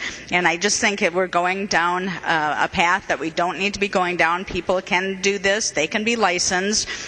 This is opposed by the Department of Ag, but it's also opposed by Minnesota grocers. And I think we need to be aware of that as well, because certainly we don't want to be creating an unfair advantage for people who are not licensed to those that are licensed, especially in our rural communities. Thank you. I urge a no vote. Representative Howe. Thank you, Mr. Speaker. Well, I understand that they can get licensed. The issue is, what does it take to get licensed? I've got a neighbor that produces barbecue sauce, and he made it out of his home kitchen until he got up to such a dollar amount that he had to build a commercial kitchen in his yard. I'm telling you, the cost of that was extreme and almost put him out of business. I support this. $25,000 is a minute amount when you're talking about what they're doing here, and I extremely support and urge you to support this amendment. Representative Yaruso. Thank you, Mr. Speaker. I'm standing up to speak about this issue on the basis of my professional experience. I'm a chemical engineer. I worked 5 years at a food company. I was previously licensed as a professional engineer by the state of Minnesota. I've taught people how to do scale-up of heat transfer and mixing and drying and operations like that. There is a really good reason why we need to have inspection of food production when you reach a certain scale. The cook in their kitchen does not know how things change when you scale up an operation. The mixing changes. When you have a big pot, things don't mix the same way. They don't mix on their own the same way. When you have a big pot, heat transfer doesn't work the same way. The temperature gradient from the top of the pot to the bottom of the pot will be drastically different. The concentration in the top of the pot and the bottom of the pot will be drastically different. There's a reason they send food inspectors around with thermometers to every single food booth at the state fair every day. They're checking all of that to keep you safe. If you raise this limit of dollar amount of what people can sell, you're going to have somebody that's going to scale up their operation so they can make more. And that's the point at which they don't know what they're doing.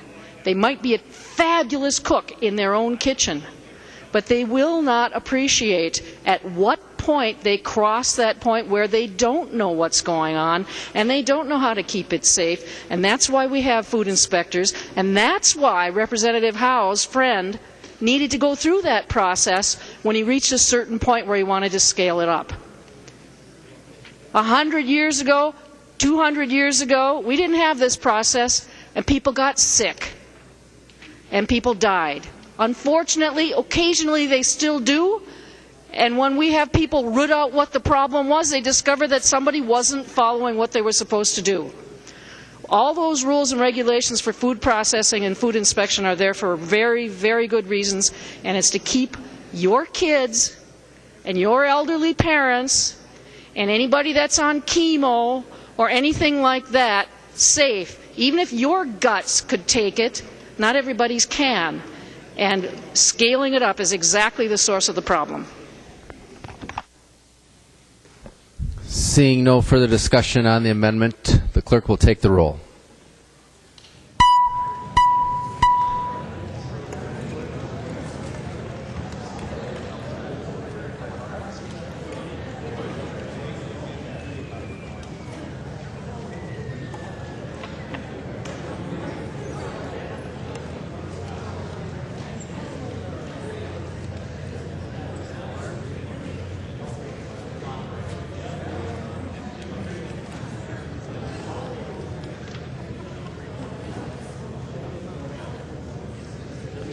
The clerk will close the roll.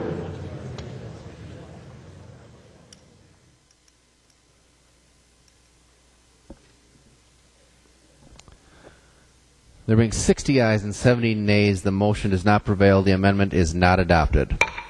There's another amendment at the desk. The clerk will report the amendment.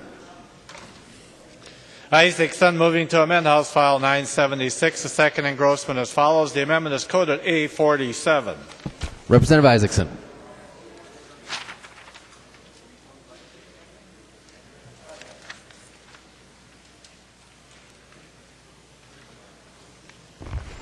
Thank you, Mr. Speaker.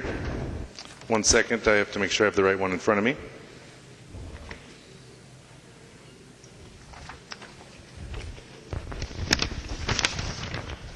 Thank you, Mr. Speaker. Members, I'm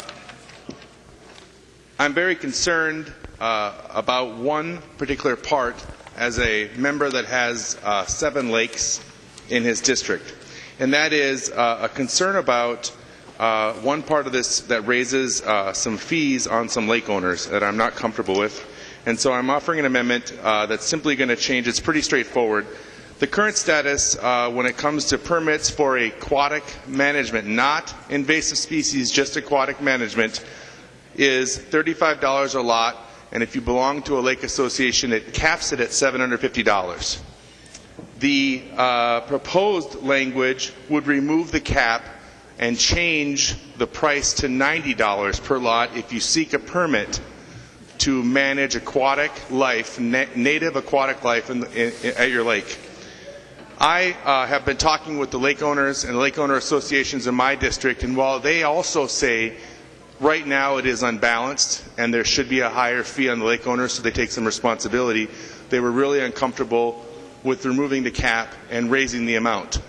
I have decided and wrote an amendment that simply says we're going to let the cap be gone, but we're going to keep the amount at $35 per lot.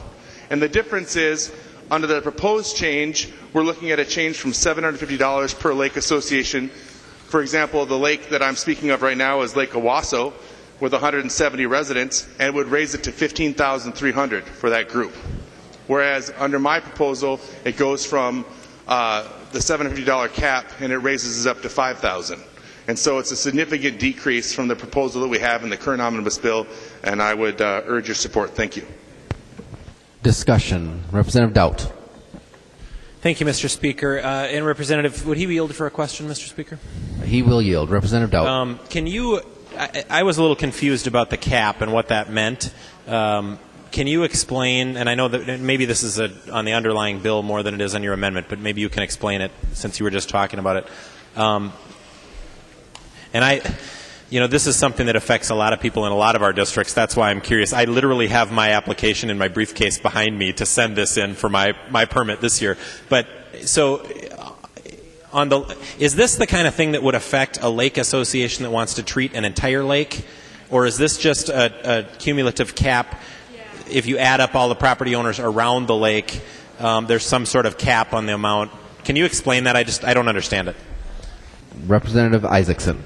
Thank you, Mr. Speaker and Representative Doubt. And I would ask for a little advice from Representative Wagenius on exactly making sure I get the cap explained correctly. But my understanding of it is that when a lake association wants to treat aquatic native species, they can apply for a permit together. And that capped permit would be at $750 right now for the entire lake association to serve the members of that lake association. So it would not serve people who do not either belong to it or don't want the aquatic management in front of their particular lake lot. Representative Doubt. Okay, I think that answers my question. Thank you. Representative Wagenius. Thank you, Mr. Speaker. Members, I would draw your attention to something I just had handed out here. Of course, we would like to keep fees low for folks. But the question isn't how low can we put the fee for somebody, it's who is going to pay instead of the people who are benefiting. So that's what I wanted you all to look at on this sheet. So currently, and you'll see right in the middle of this page, currently there is a total of $216,000 that is raised by fees for managing or getting rid of, actually, native plants. But the whole program costs $1 million. So if you lower the fee on the person who is getting the benefit, and it's something that's voluntary, nobody has to do this, they're voluntarily saying, I want to get rid of the aquatic plants in front of my cabin, then somebody else is paying for the management. Well, who is going to pay? So right now it's $716 under the governor's recommended aquatic plant control fee, which is at the top of the page. It would be $738,000 that are raised from the folks who are benefiting. As you look at the bottom of the page and the amendment, it would raise $296,000 from the people who are benefiting. But remember, it is not, it isn't $1 million that it's costing the DNR right now to go out and check up on people who are applying herbicides in lakes and pulling out lake plants. So who's paying? It's being paid for by the 3 guys in your district, or a guy in your district who has 3 canoes, because it's the boat fee that is making up and helping subsidize right now. It is the fisherman who is sitting in his boat, who doesn't have the money for a lake cabin, but loves to go fishing, sitting in his boat, paying a fishing fee to DNR. So it's fishing fees, hunting fees, and boat fees that are paying right now for the cost of the permit and the management. So how do you think that person, that angler, is feeling? Sitting out there on the lake, watching somebody take down the very plants that are growing in the water that are the habitat for the spawning of the fish he wants to catch. And he knows that he's subsidizing the taking away of the very plants that he wants. Members, this is just a matter of fairness. I urge you to vote no against this so that people who voluntarily want a permit to take away the plants in front of their house pay the bill, rather than have fishermen, fisherwomen, and boat owners pay the bill. Representative Anderson. Thank you, Mr. Speaker. And Representative Isaacson, I just want to thank you for bringing this amendment forward. I think it's a good idea, and I urge everyone to vote yes. Representative Isaacson. Thank you, Mr. Speaker. I just want to point out that at least in the lakes that I deal with and where I find folks that are taking care of their lakes and they have lake lots, they're already putting in a pretty significant investment to make sure that that lake stays clean, clear, and healthy. And so I don't, as a fisherman who doesn't have enough money to buy a lake home, I'm not going to lie to you, I'm okay paying that fee because I want to pay my fair share to make sure that lake stays healthy as well. And so I have to respectfully and very respectfully disagree with my colleague, Madam Chair. I hope that you'll consider voting yes for this amendment. Thank you. Representative Detmer. Yeah. Thank you, Mr. Speaker, and Representative Iverson, thank you for bringing this forward. My district has several lakes in it, and I know homeowners, they not only have to pay the permit, but they also have to purchase the chemicals that are described for them to apply on the lakes by the DNR. They also not only buy in the chemicals, but they have to hire the company to come out and apply these chemicals as a lake association. So there's a lot more expense to what we're talking about here than just the fees. So thank you for bringing this forward. Representative Kresha. Thank you, Mr. Speaker. And Representative Isaacson, I want to thank you very much for bringing this amendment. As somebody who also owns a little bit of property on the lake, and we're hit with lots of things and trying to take care of our property, and there's lots of boat traffic that comes in that brings in things that we can't always control. And it's a very difficult situation, very difficult to manage, and thank you for bringing this up. And if you need some warm fuzzies on this one, you can come on over here. We've got some empty seats. Representative Hansen. Thank you, Mr. Speaker. And members, why are we in this situation with the amendment and the bill with permits? We're in this situation because we're having to clean up the mess. We're having to clean up the mess of having to shift money here and there, take it from this pot, put it into another pot, cover this, and there's cost. There's cost in everything that state government does. There's cost in everything we do. And I appreciate, Representative Isaacson, what you're trying to do is to hold down the fees. But then somebody else will pay for the cost. And that's the same situation we've been in for the last 10 years. Somebody else pays. And that's pouring out in the sheet that Representative Wagenius handed out. Somebody else will pay. Is it the Game and Fish Fund, or is it the Environmental Fund, or is it the General Fund? Who pays? And yes, people would pay less who are getting the permit, but the cost of the permit is not being covered, so somebody else pays. That's the problem we're in. And I understand people don't want to pay, but there's the cost. And how is that cost going to be covered? So by having the aquatic plant management permit cost cover the cost that is really there, the true cost for the service. And I think that's the accountability measure that we have to have is, does the cost cover the service? Is the service paid for? And who pays for the service? So those are the questions. And so I respectfully would ask to vote no on your amendment, Representative Isaacson. I understand what you're doing.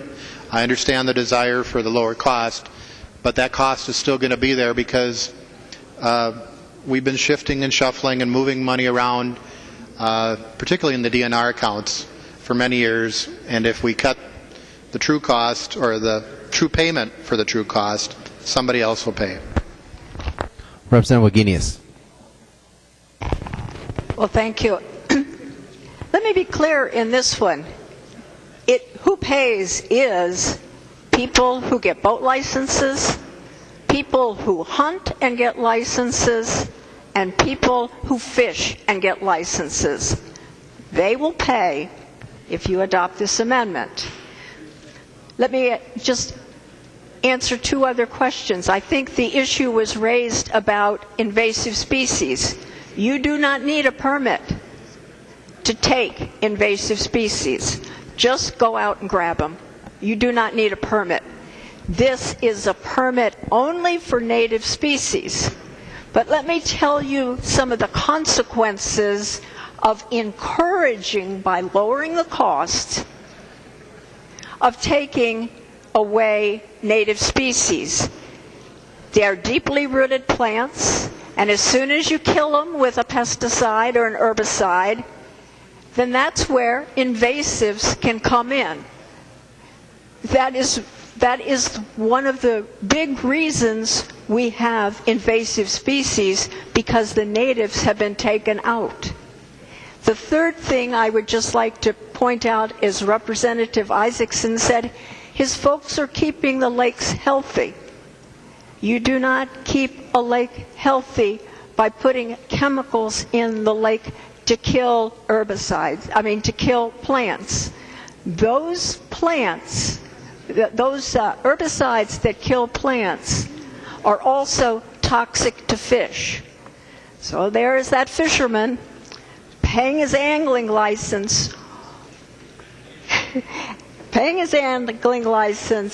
and watching somebody take away the habitat, allowing invasive species to establish, and saying, well, the chemicals aren't going to hurt the fish that badly. Come on, guys. This is a no vote. Representative Isaacson. Well, thank you, Mr. Speaker and members. I'm not sure I'm ready to characterize fishermen out there just planting invasive species in lakes. I'm not sure I'm comfortable with that. Let's be really clear about this. As I said before, the Lakeshore Association told me very specifically they believe they should pay more because they think that's part of their responsibility. They just don't think their fee should go from $750 to $15,000. There's a big difference. They're paying a lot more than they originally agreed to in an effort to try to be a part of this solution. Second point, and perhaps more importantly for me, this encourages them to stay in lake associations. And while we may struggle sometimes with what lake associations do on lakes, the important thing is they bring some continuity and some self-governance to that lake, which I think is very important and should be encouraged. Right? And when we take away things like the cap, what we're doing is we're putting themselves in a situation where they want to go out and do it on their own.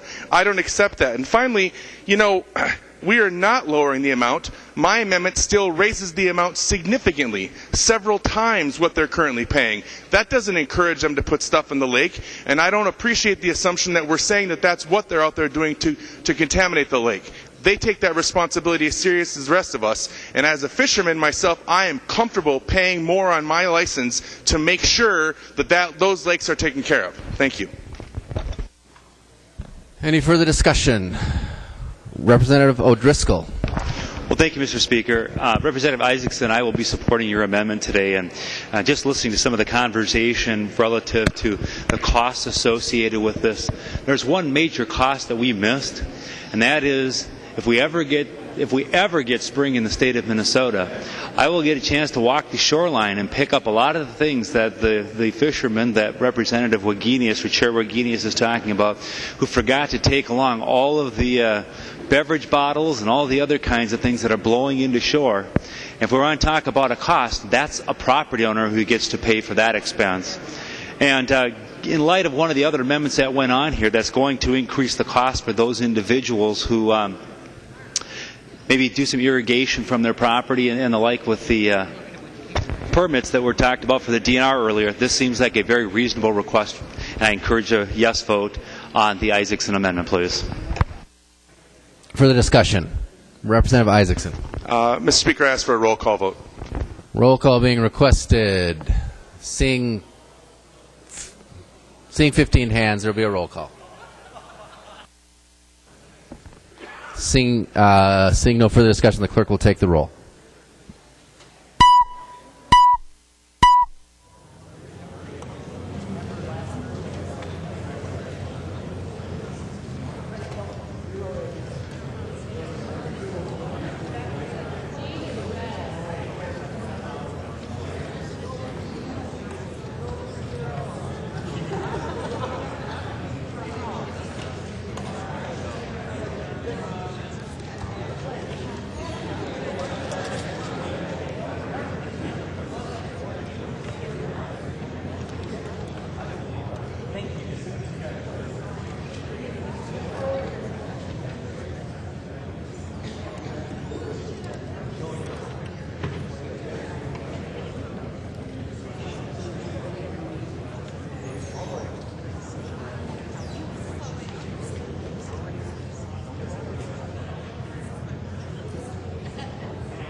Members, please vote.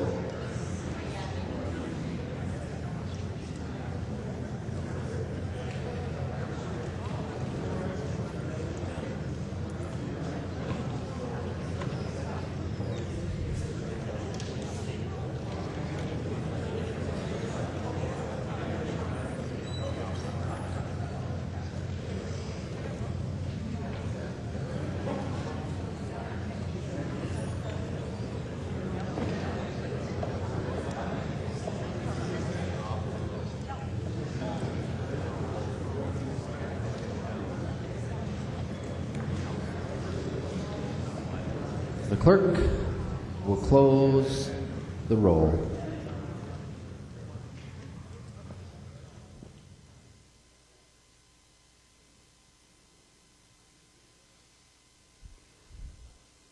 Being 62 ayes and 60 nays, the motion prevails. The amendment is adopted. There's another amendment at the desk. The clerk will will report the amendment.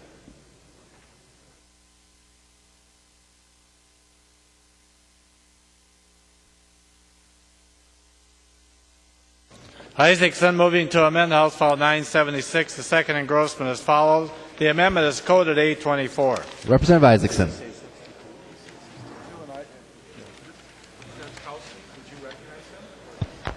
Thank you, Mr. Speaker. I think we're about to see my friends change pretty quickly. My family, going back many years, and I'm talking the 1800s, are a family full of trappers and hunters. I've commonly said on the campaign trail I'm the first person in my family not to grow up on a farm. I hold that tradition of hunting very seriously, and I'm an avid, probably dysfunctional fisherman at times.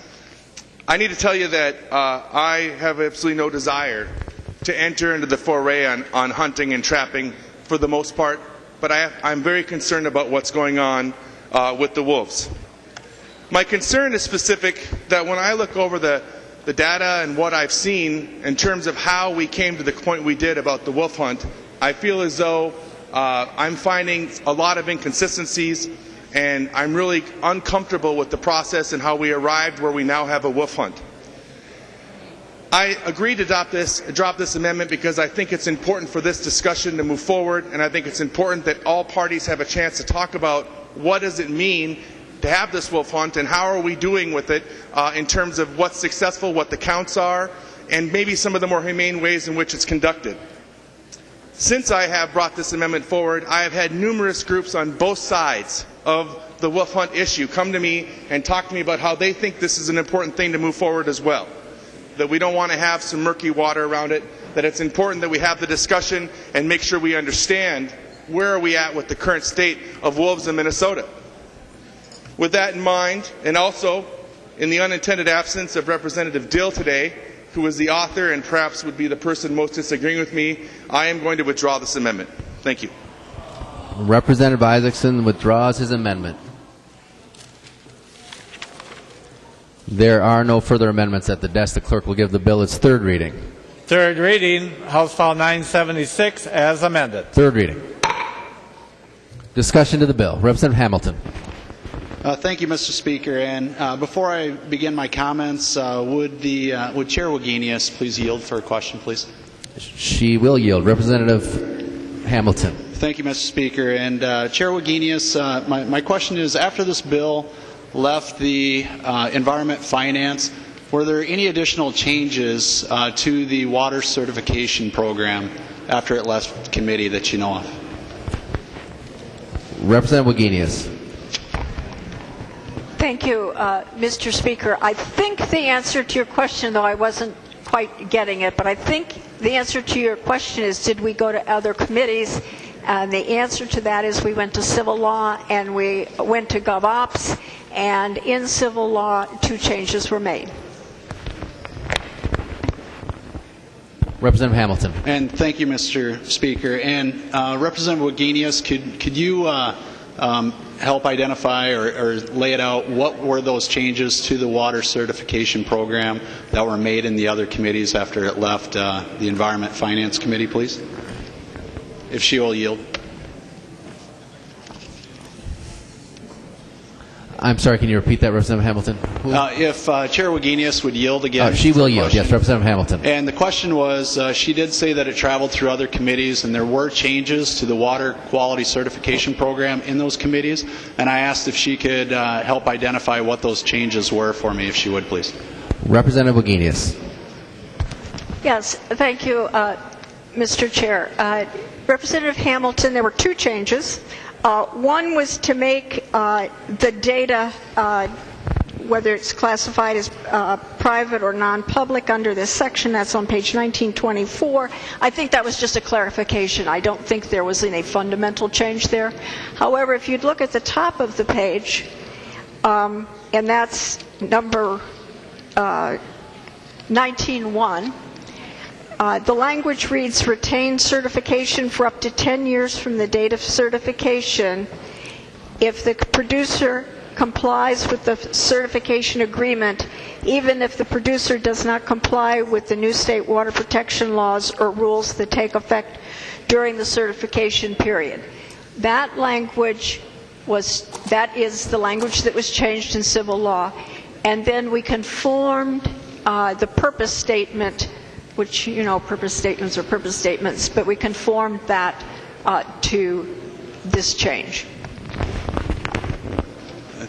Representative Hamilton. Thank you, Mr. Speaker, and thank you, Chair Wagenius, for that. And you know, when this program was rolled out, it was interesting. We did have a task force that was put in place to help design this program, and the Assistant Commissioner Wollum was in my office, and he brought in some U of M students. And it was a great visit. I enjoy visiting with them as well. And one of the students asked if I supported this program. And my response was, I do indeed support the task force recommendations. And the task force came out and said that this should be a pilot program initially. And that way we could take the time to roll it out. We could take the time to answer all the producers' questions, work out the kinks, if you will, and to continue engaging the farmers and others who will be participating in this. And I raised at that point in time, I said the concerns that I had at that point in time was the data privacy, because the way that we heard it in committee, there was a question that we were not protected on the financial or the business side of it. And I think you said that that was addressed in other committees. The second one that I was concerned about was, in the event someone enrolls 500 acres that they own, and then they had the opportunity to rent another 80 acres, and if the landowner would not allow that 80 acres to go into the program, then they would be subject to be kicked out of the entire program, the way the language read. And I know I brought up that concern or criticism to Commissioner Fredrickson, and he said that he would never kick anybody out of the program, and I believe him. He wouldn't do it for that reason, and I believe him. The concern that I had was, and like he says too, he won't be commissioner forever. And so when we came back to this, we were hoping to have this as a voluntary program, which it is. We were hoping to have this temporary in nature initially, so that we could, again, answer all the questions, get the livestock producers and the farmers and everybody on board as we develop this, and then put it in statute. And so that's still the concern there. We're hoping, again, that this would be temporary in nature while we went through the pilot program, and then came back and put it in statute.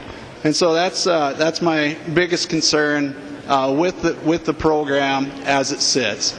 And it was interesting, back to that conversation, Assistant Commissioner Wollman, when we were talking about that, and we were debating that whole thing, like he said, and I said, Matt, or the Commissioner, I said, you're my friend. You know, we can do this, we can disagree on this, and we can still be friendly about this whole thing. And he did respond as well, and he said, Rod's my friend. And I said, well, you're just wrong, and everybody laughed. And my point is this, again, it comes back to what the task force brought forward. And I think that that's the direction we should go versus putting this in statute initially.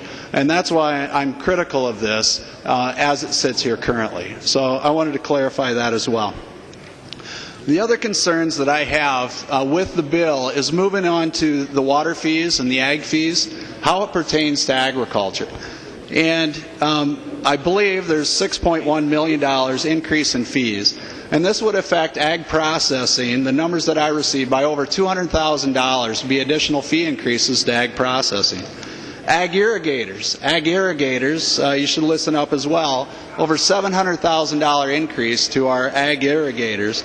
Livestock, all the livestock watering, you have an increase there as well. The summer surcharge. And so, again, farmers are facing substantial increases in this bill when it comes to water and fees. And so those are some extreme concerns that I have, and that the concerns that the ag community has as well. So this is why I'm going to be voting against this bill. Thank you. Representative Paymar. Would the author yield for a question? She will yield. Representative Paymar. Representative Wagenius, can you just fill me in? I'm concerned about the one portion of the ag section of the bill that deals with producer payments on ethanol, and I'm just wondering if you could explain what has happened. If you could just explain what has happened to producer payments. Representative Pepin and I and others have been concerned about those producer payments over the years, and I understand they're coming to an end. But I want to know clearly then, what are we replacing? Are we taking those monies or appropriating monies and using them in a similar way for like-minded ethanol kinds of plants and other energy that the original subsidy was for, if you understand my question? Representative Wagenius. Thank you, Mr. Speaker. I think I heard several questions, and the first one would be, are there any ethanol payments in this bill? And the answer to that is no. Okay.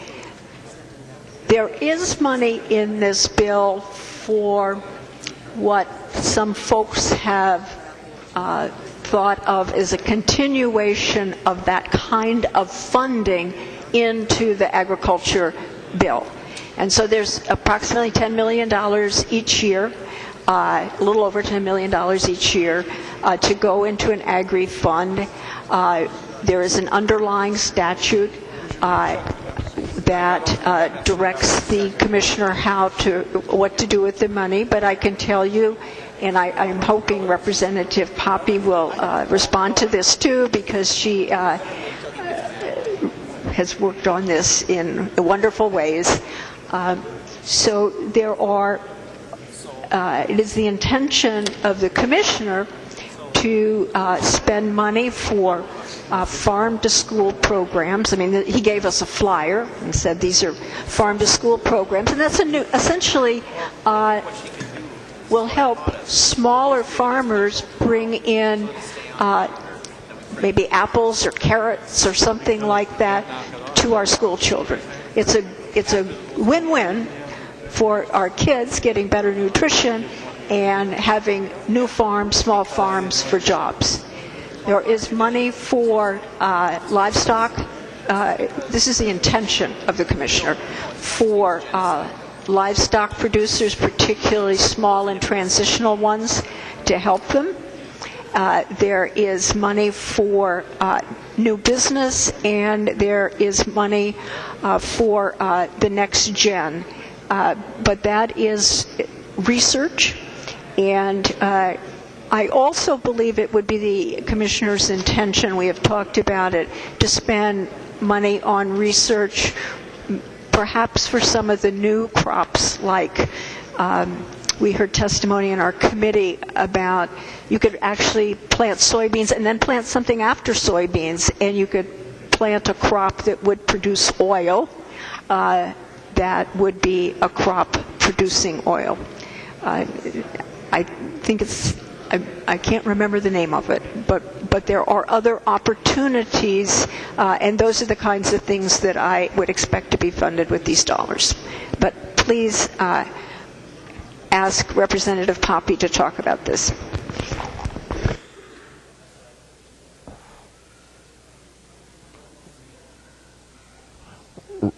Representative Paymar. Mr. Speaker, I apologize. Thank you for the explanation. I should have asked Representative Poppe to also explain that, and I would like a further explanation from Representative Poppe on this program. Poppe will yield. Representative Poppe.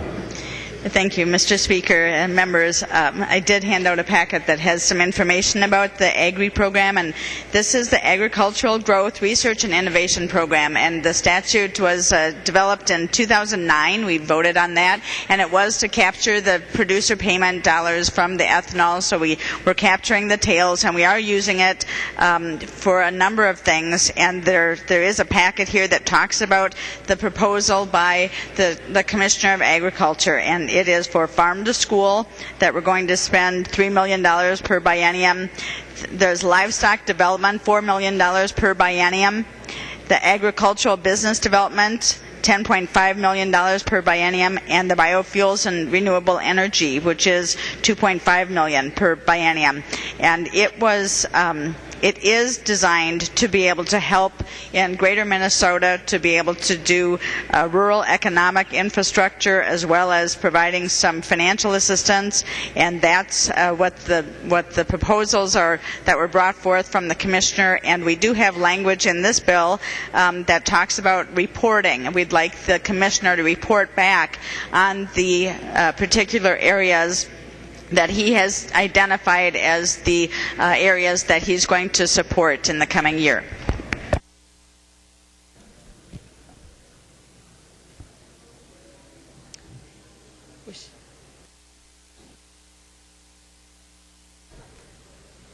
Representative Fabian.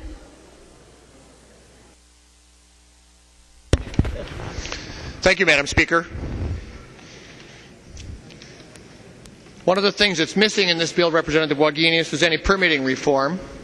As most of you know, many of you know, we passed some permitting reform in the last legislative biennium. We set some targets, we set some goals. We worked closely with Governor Dayton and the administration on a number of different things. If Representative Wagenius would yield for a question, please. She will. Representative Fabian. Representative Wagenius, I'm curious to know why House File 1358 was not given a hearing. It's the governor, as I understand, it's the governor's permitting bill. Do you have any explanation for that, please? Representative Wagenius. No. Representative Fabian. Thank you, Madam Speaker. Well, thank you, Representative Wagenius.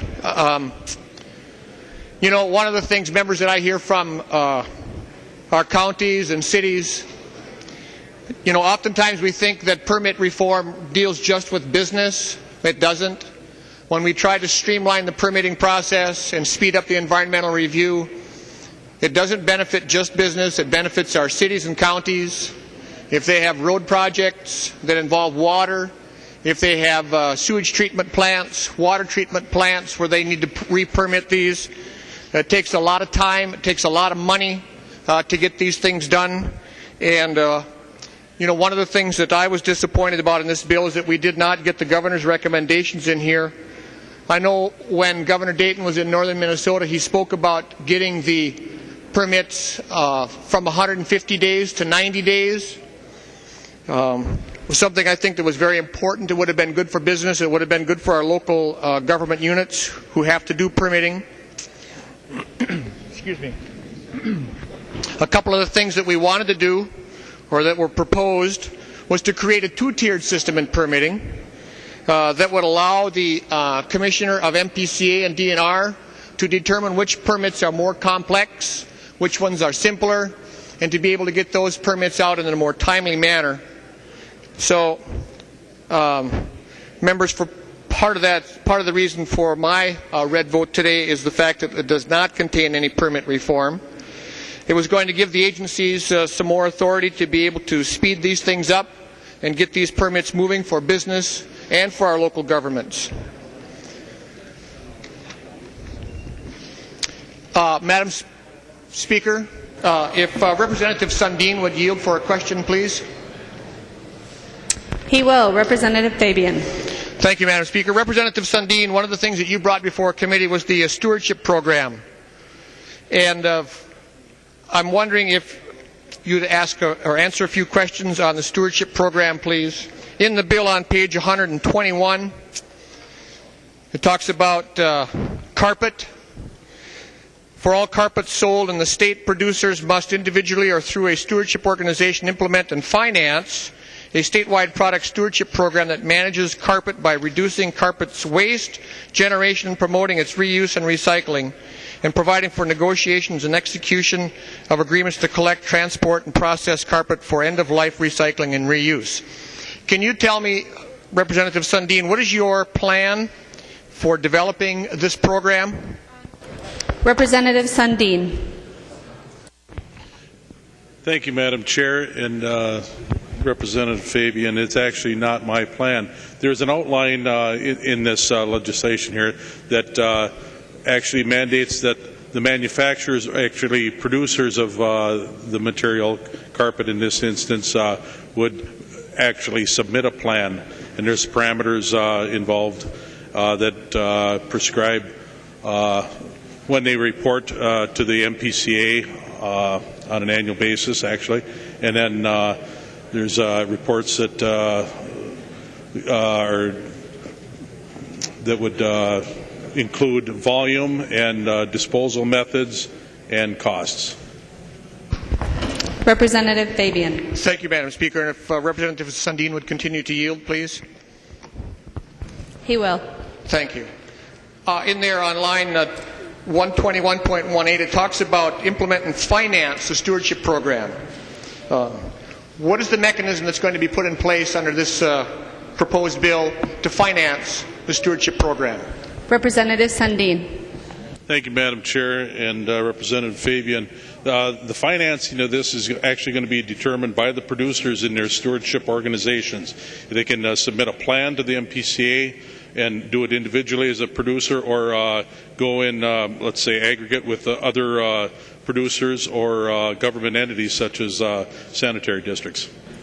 Representative Fabian. Thank you, Madam Chair. Representative Sundin, can you give me an idea of how much the program is going to add to the cost of carpet throughout the state of Minnesota per yard? Representative Sundin. Thank you, Madam Chair. Representative Fabian. The estimated cost is 5 cents per square yard of carpet. Representative Fabian. Well, thank you for that answer. Thank you, Madam Chair. Then on line 121.22, it says requirement for sale. And this is a big concern of mine. And after July 1, 2015, no producer or wholesaler or retailer may sell carpet or offer carpet for the sale in the state unless the carpet's producer participates in an approved stewardship program. I'm concerned about a lot of our small businesses, in particular in rural Minnesota, but even here in the metro area. What happens if they have a dealership for a carpet company, and that carpet company chooses not to be involved in the stewardship program? I'm concerned it's going to impact their ability to supply their product to their customers. Do you have reassurance for me that that's not going to happen? Representative Sundin. Thank you, Madam Chair, and Representative Fabian. If they comply with the law as we pass it, they will be continuing with their service of selling carpet. If they don't, they will be closed down. Representative Fabian. Thank you, Madam Speaker. Representative Sundin, would you repeat that for me, please? I want to make sure I heard what you said. Representative Sundin. Thank you, Madam Chair. That business would be prohibited from selling carpet. Representative Fabian. Thank you, Madam Speaker. Representative Sundin, I think I also heard you say that business would be closed down. Is that correct? Representative Sundin. Thank you, Madam Chair, and Representative Fabian. That was misspoken on my part. They would be prohibited from selling carpet. Representative Fabian. Thank you, Madam Speaker, and thank you for that clarification, Representative Sundin. Also in here, we also have the stewardship program that's going to impact paints and batteries. The same type of situation. Can you give me an indication or an idea of how much this is going to cost on a gallon of paint, on a package of batteries, and so forth? Representative Sundin. On the paint, excuse me, Madam Chair and Representative Fabian. On the paint, the estimation is 75 cents per gallon. On the batteries, we don't have a number on that at this point. Representative Fabian. Thank you, Madam Speaker. And if Representative Sundin would continue to yield, please. He will. Representative Fabian. One of the things that was talked about in committee, Representative Sundin, is the carpeting, obviously, it's going to be recycled, needs to get to the recycling center. Can you tell me where the recycling center is going to be located? Representative Sundin. Madam Chair, Representative Fabian, there are actually some recycling centers in the metro area right now. In the state of Minnesota, there are 3 carpet recycling facilities, and I believe they're all in the metro area, and a paint recycling facility right in Fridley. Representative Fabian. Thank you, Madam Speaker. Representative Sundin, I also asked in committee about the carpeting. What is the condition of the carpeting when we take it out of somebody's house and it needs to be kept until the recycler comes to pick it up? I did mention in there that it's 360 miles to my hometown from the metro area. I didn't really get a very clear answer on how often the recyclers are going to come out to rural Minnesota to pick up these products. Can you shed any light on that for me today, please? Representative Sundin. Thank you, Madam Chair, and Representative Fabian. No, I cannot. This whole system is going to be managed by industry producers. So some of these details are going to be worked out in the coming years here. And actually, in the rural areas of Minnesota, there's an extension on the timeline to 2016. Representative Fabian. Thank you, Madam Speaker. One of the other things that I'm concerned about is it was presented in committee that this is a jobs and economic development bill. Can you tell me how many jobs you anticipate creating with this bill, Representative Sundin? Representative Sundin. Thank you, Madam Chair. Representative Fabian, I can't give you an exact number, but there are 30 people involved in the one recycling plant in the metro area for the carpet. Actually, I think we're going to see a reduction in some government employees. That's maybe the downside for some people on this. If this is a successful program statewide and the stewardship of these products is turned over to private industry, we actually could realize a reduction in government employees in the sanitary districts. Representative Fabian. Thank you, Madam Speaker. Well, Representative Sundin, thank you for mentioning the statewide situation. I've had conversations with our environmental officers up in my part of the state, and they tell me that the stewardship program that we have in place right now is working just fine. And I'm concerned that we're going to put another program in place. Let's just assume that carpet company X decides to get involved in this program. They're going to, or paint company Y, they're going to increase the cost of their products to their products all over the state of Minnesota, and I'm concerned that in particular in rural Minnesota, we're not going to see the benefit, but we're going to have to pay the cost for this. Can you give me any comfort that we are going to get some benefit soon? Because you said that we're not going to implement for rural Minnesota until 2016, but is the cost of our products in rural Minnesota going to be increased when the companies decide to get involved in this? I hope you understand my question. Representative Sundin. Thank you, Madam Chair. I think I understand your question. In the outlying areas, I can't see a dramatic increase in cost. If there's a paint truck driving up to Roseau or War Road or wherever, that truck's got to come back to its supply house back here, and I don't see a real additional burden on the companies, but the paint still has to be processed, and that 75-cent fee should be paid by paint users rather than somebody that owns a brick house and has hardwood floors. Representative Fabian. Well, thank you. Thank you, Madam Speaker. That was a good one, Representative Sundin. I like that. No, I probably didn't word my question very well. The fee is going to be assessed on the producer level. Starting when? That'll be my first question. Representative Sundin. That plan has to be submitted by, I believe it's July 1st of 15 in most instances, and there's a variation. Let me see. The carpet by 2015 in the metro area, 2016 in greater Minnesota, outside the 7-county area. The paint program has to be in place by 2014, and the batteries by 2014, July 1st of those years. Representative Fabian. Thank you, Madam Speaker. So, Representative Sundin, if it's going to be done in the metro area, again, the carpet manufacturer X is going to be selling carpet all over the state of Minnesota. Are they going to add their cost? I mean, how are they going to not charge that increased cost in rural Minnesota? Okay.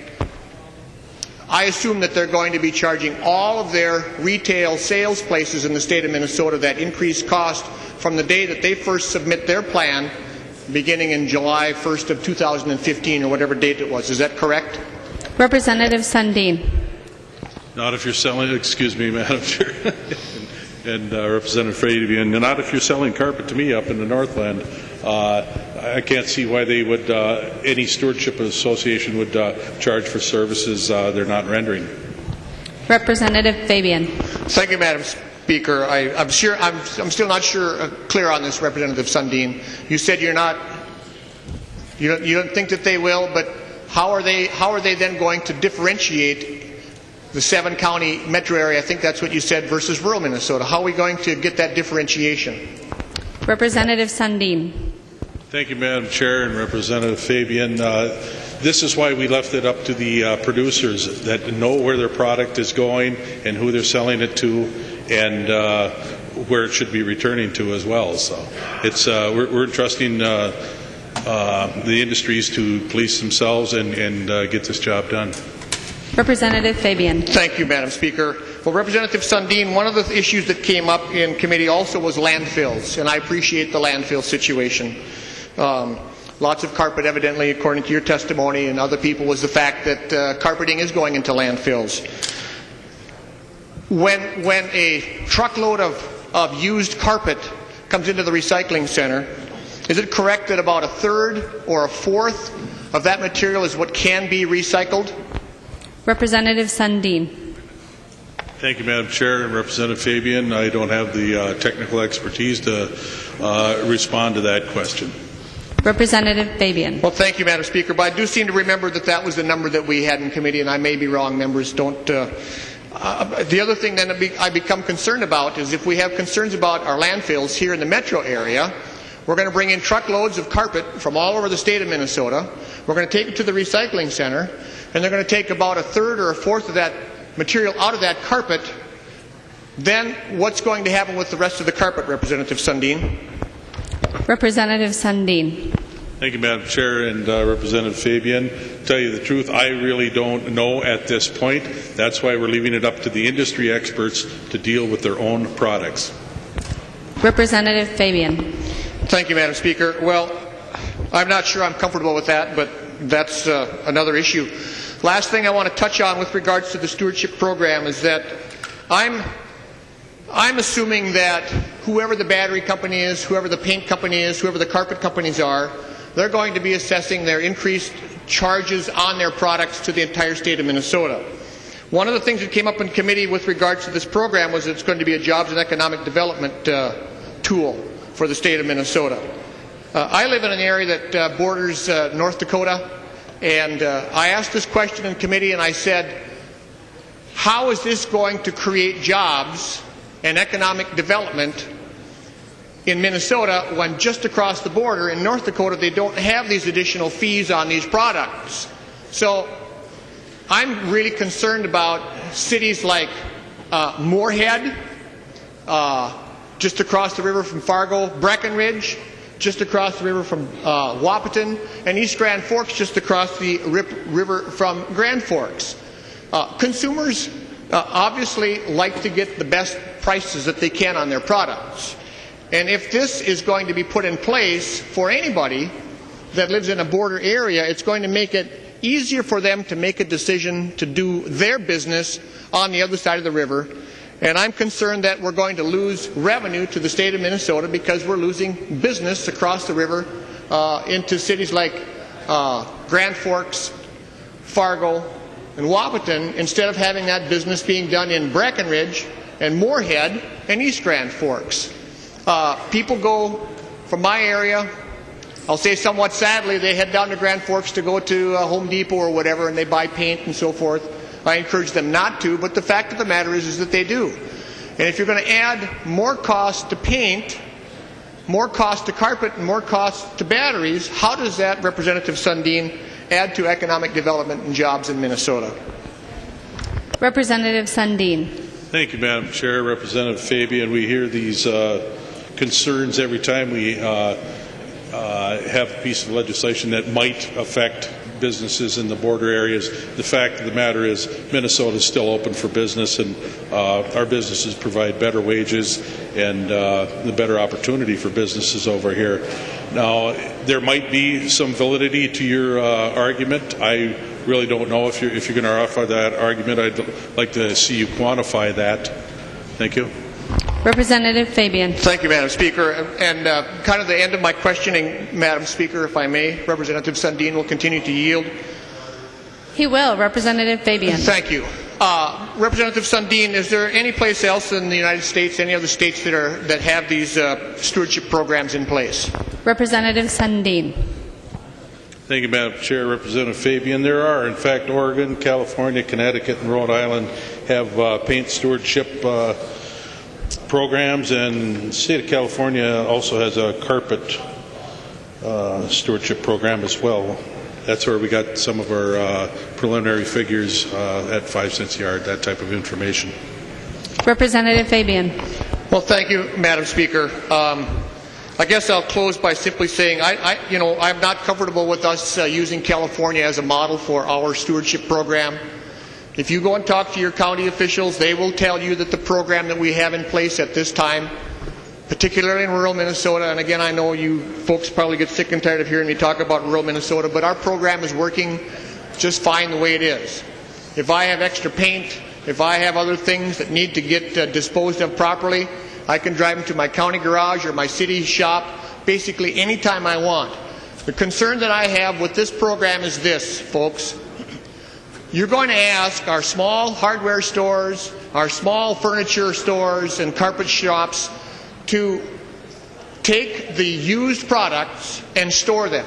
So now you're going to have a 17, 18-year-old young kid that's working in a hardware store, and Kurt Zellers comes walking into the hardware store in Warwick, Minnesota, and he's got 6 or 7 cans of paint that he needs to dispose of. Our local hardware stores, folks, under this program are going to be required to store that. We heard testimony in committee that we're not going to get the services in rural Minnesota very frequently. I think this is an undue burden on our small hardware stores, our small carpet sales people, to be able to store all this stuff. Can you imagine somebody in rural Minnesota who has to store all of the carpet that they take out of the houses? You know, normally what we do in northern Minnesota, when we take carpet out of a bedroom or something, we cut it up into chunks and we put it in our deer stands. But that doesn't always work. But in some of these cases, people, they're going to be required to store this stuff.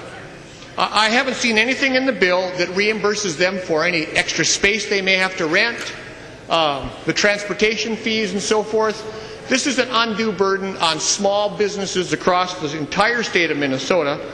I'm not the least bit opposed to doing an effective recycling program, but folks, this one doesn't meet the test. This one's not ready for prime time.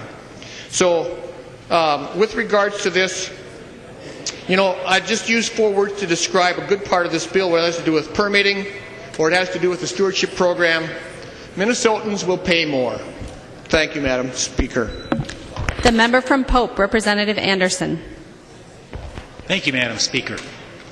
Lots of stuff in these bills and lots of things that are going to change. And the one thing I see that is going to happen first and foremost is this bill really increases fees on a lot of people, a lot of businesses.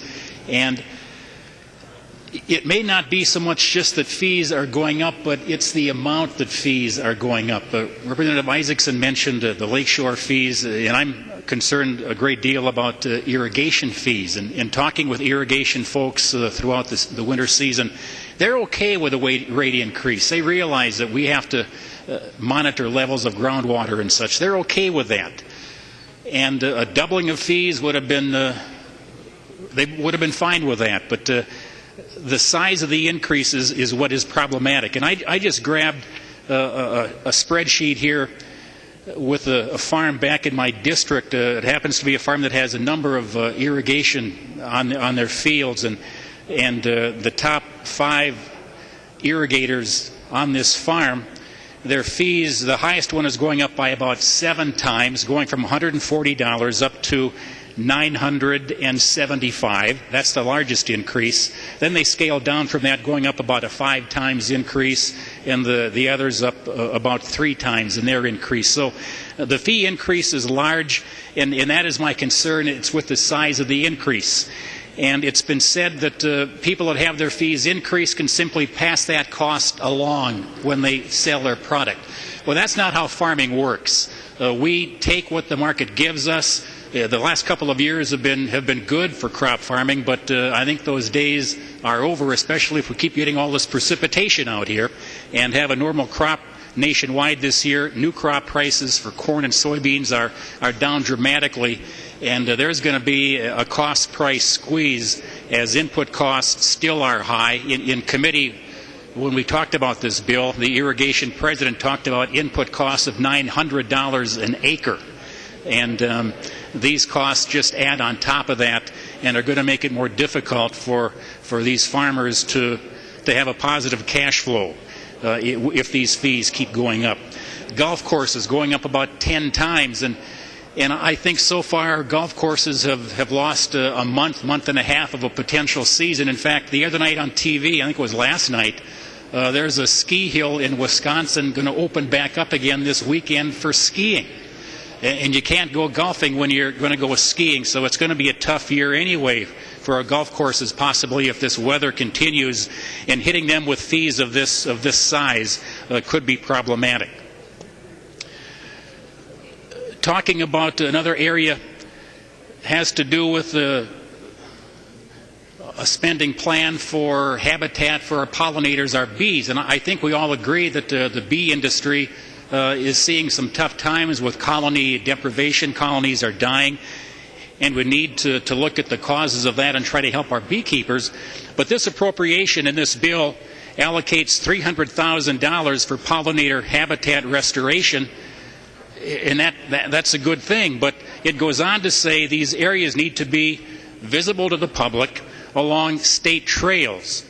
Well, if I were walking a state trail, I really wouldn't care to have a whole lot of bees flying around alongside of the trail. And we were talking the other day, we may need to have bee crossing signs along some of our state trails if we encourage the habitat along our trails for bee populations. And we need that, but maybe not in those places. But a large part of that appropriation is going to go for signage, $50,000 for pollinator habitat signage and public awareness of that bee program. And in my last comment, Madam Chair, has to do with the water quality certainty program that was discussed by Representative Hamilton. And we had a lot of talk about this in committee and a lot of questions asked and not a lot of give and take from both sides on this. And I believe one day in committee, Chair Wagenius even mentioned that there may be no certainty to a program like this when in fact it's being sold to our farmers as a 10-year guarantee of no increased regulation. And I think for sure that this would not exempt a farmer from any township, county, or watershed regulations, and I'm not so sure either if it would exempt them from any state laws that future legislatures pass in the next 10 years. And in fact, I asked the Department of Ag folks going back 10 years how many regulations that they would have been exempt from had this program been in place, and the answer was 0. So again, wondering about that. And in terms of their certification, keeping that for the 10 years, the only certain thing I think is that they can keep hanging that certification card on their mailbox for 10 years as this program moves along. So some questions about this bill, Madam Chair. I also would encourage a no vote on this bill. The member from Brown, Representative Torkelson. Well, thank you, Madam Chair. I would like to continue the conversation about the bee habitat a little bit.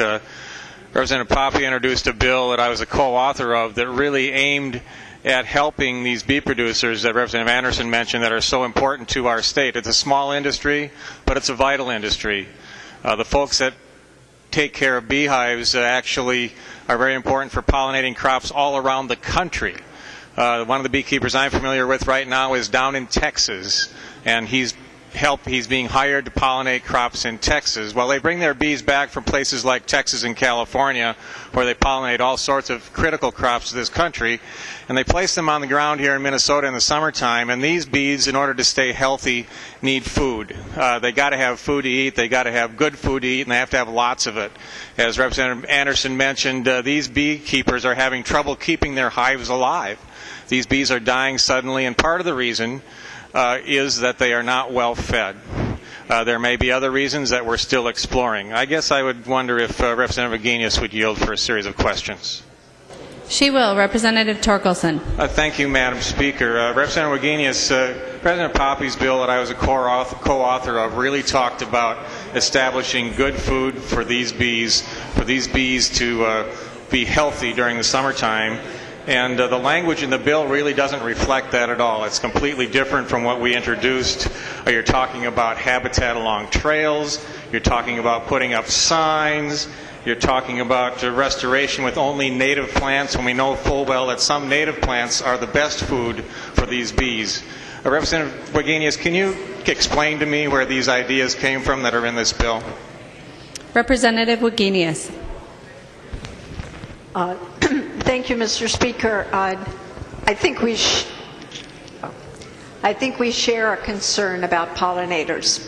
And the bill that we had asked for a list of criteria. And we went beyond a list of criteria. And we did two things. So there's a section in the bill that you are missing, and we can talk about that.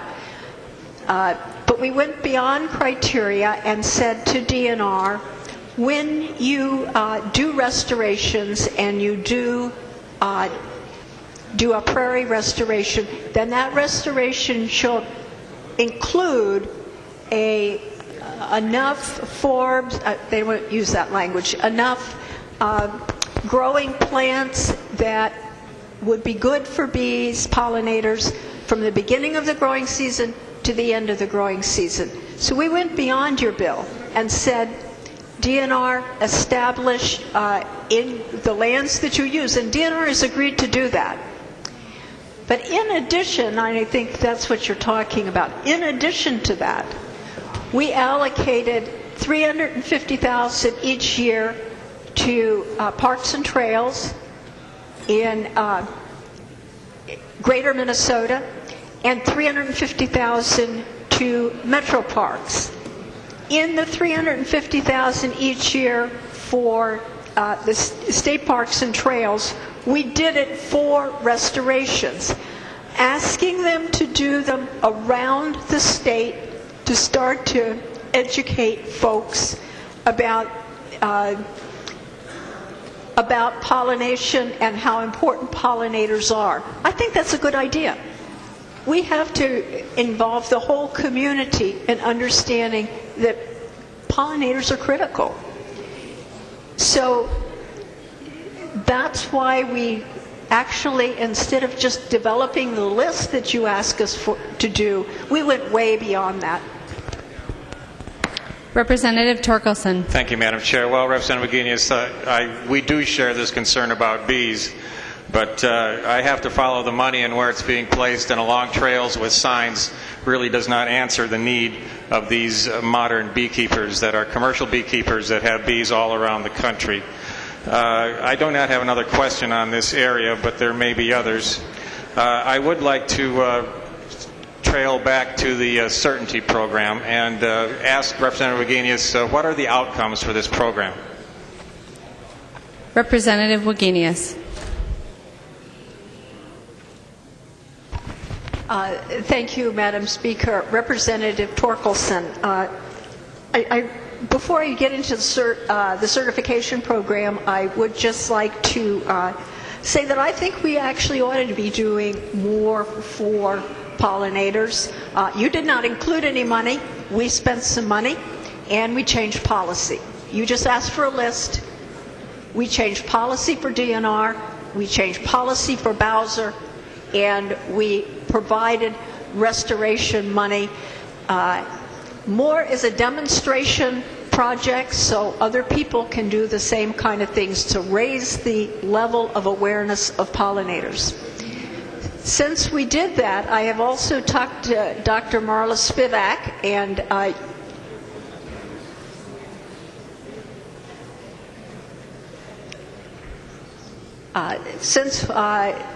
since we put our bill together, I have talked to Dr. Marla Spivak, and you brought her to our committee, and we had a discussion about what we could do in addition. And she is going to be giving a paper in mere weeks on the subject of pollinators, and we talked about whether we should do a hearing yet this year or in the fall. And she said, let's do a hearing in the fall because we will know a lot. She had some reasons for it, and I thought they were good. I would invite us all to have a hearing that would bring in more experts, include her, but bring in other experts to see what we could do. So that's the pollinator part. And then you asked me a question about the certification program, and asked me about what the outcomes will be. And I don't know what the outcome's going to be of this. This is a pilot project that is clearly new and clearly designed to be new. While I don't know what the outcomes are going to be, we are going to measure the water outcomes. So there is money for, I think that actually is in our other bill, which we will be discussing, I think, on Saturday. There is money for the Pollution Control Agency to get baseline measurements of the sub-watersheds in which the certification program will be operating. So we will have some, I think, some very good idea after it has gone on for a while, because we can revisit, because we have baseline studies. Representative Torkelson. Thank you, Madam Chair. Thank you, Representative Wagenius, for that answer. Well, you know, the spending isn't in this bill, it's in another bill, but it's millions of dollars. We're spending millions of dollars on a program that is not ready for prime time, that is not following the recommendations of the group that was put together to make recommendations as to how to formulate this program. And we're putting millions of dollars on the table for something that we don't know if it has any chance of working. This is money that should be going to good work on the ground to clean up our waters, and instead we're throwing it at a program that is unformed and uninformed, and in my mind is just not ready, and we should not be spending this much money on this program at this time. I would recommend a red vote on this bill. The member from Ramsey, Representative Lilly.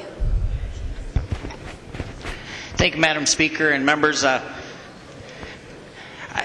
grew up in a newspaper business, so my folks had a business and we had a bunch of newspapers, and I love watching the media. And I remember at the beginning of the session, I was watching, and goodness gracious, who would have thought the world was ending, because the DFL was in charge of egg issues. And goodness, looks like things are going to be okay.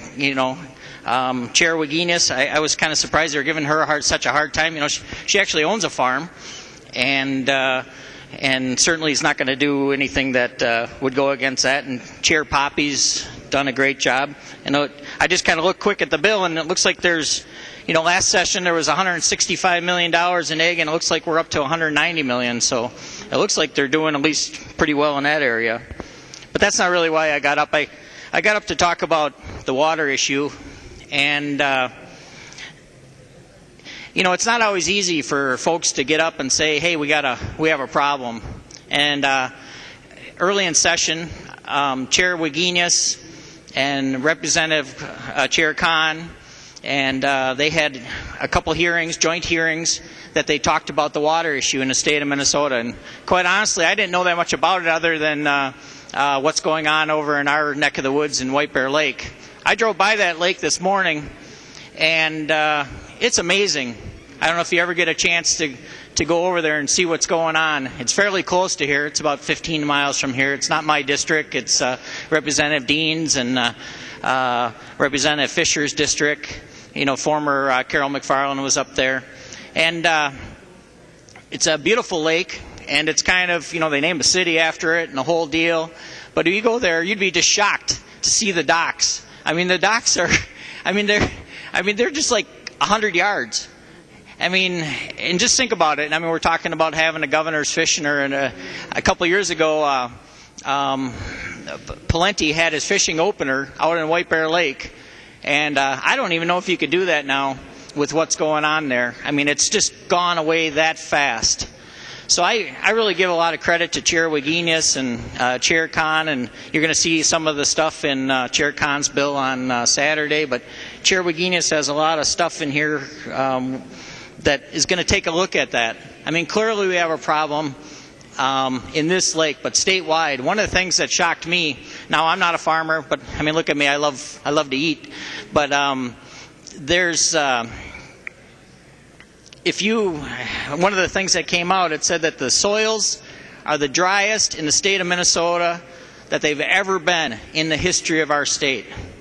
It doesn't look like that today when you look outside, but when you think about it, that's scary.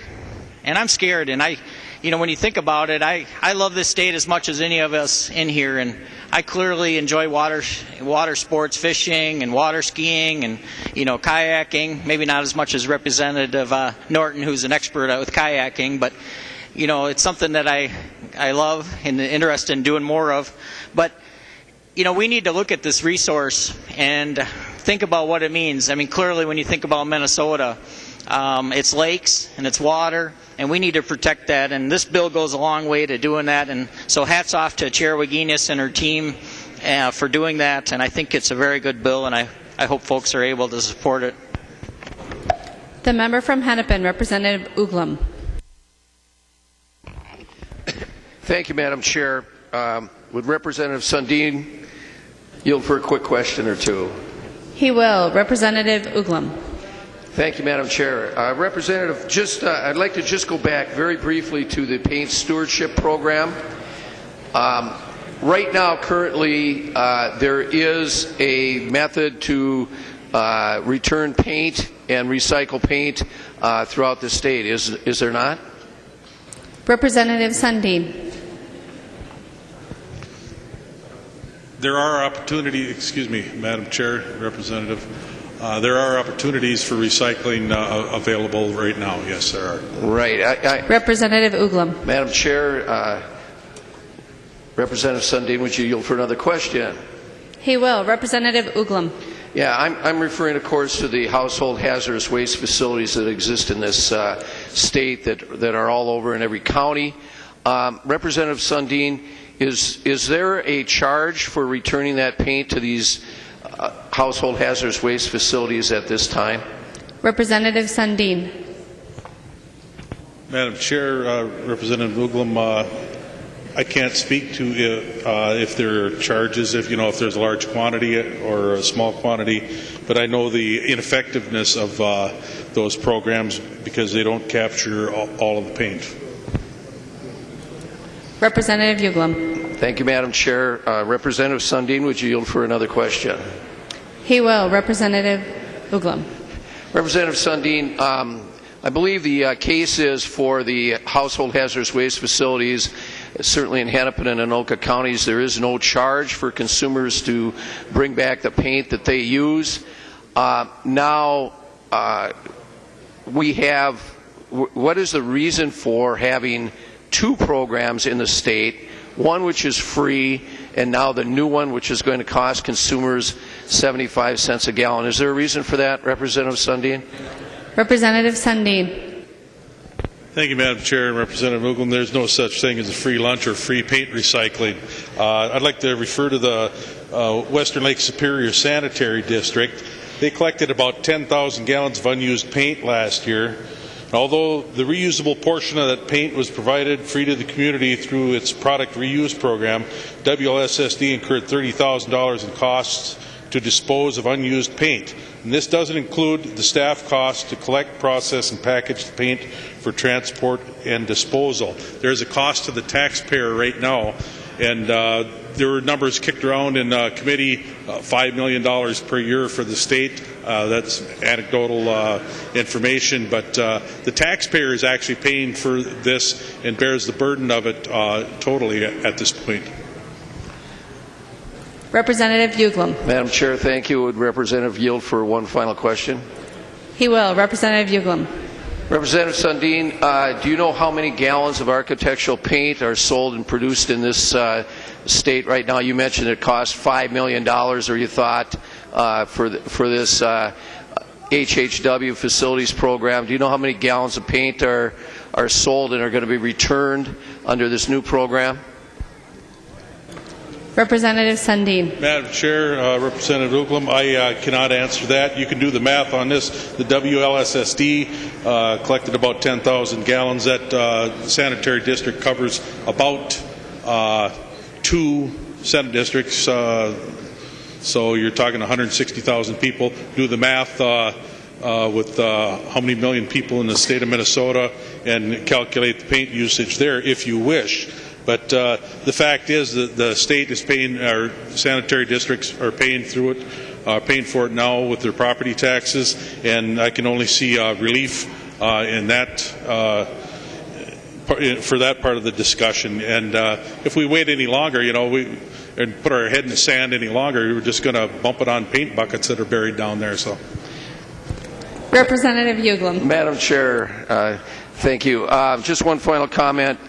Representative Sundin, there's about 8 to 10 million gallons of architectural paint sold in the state every year.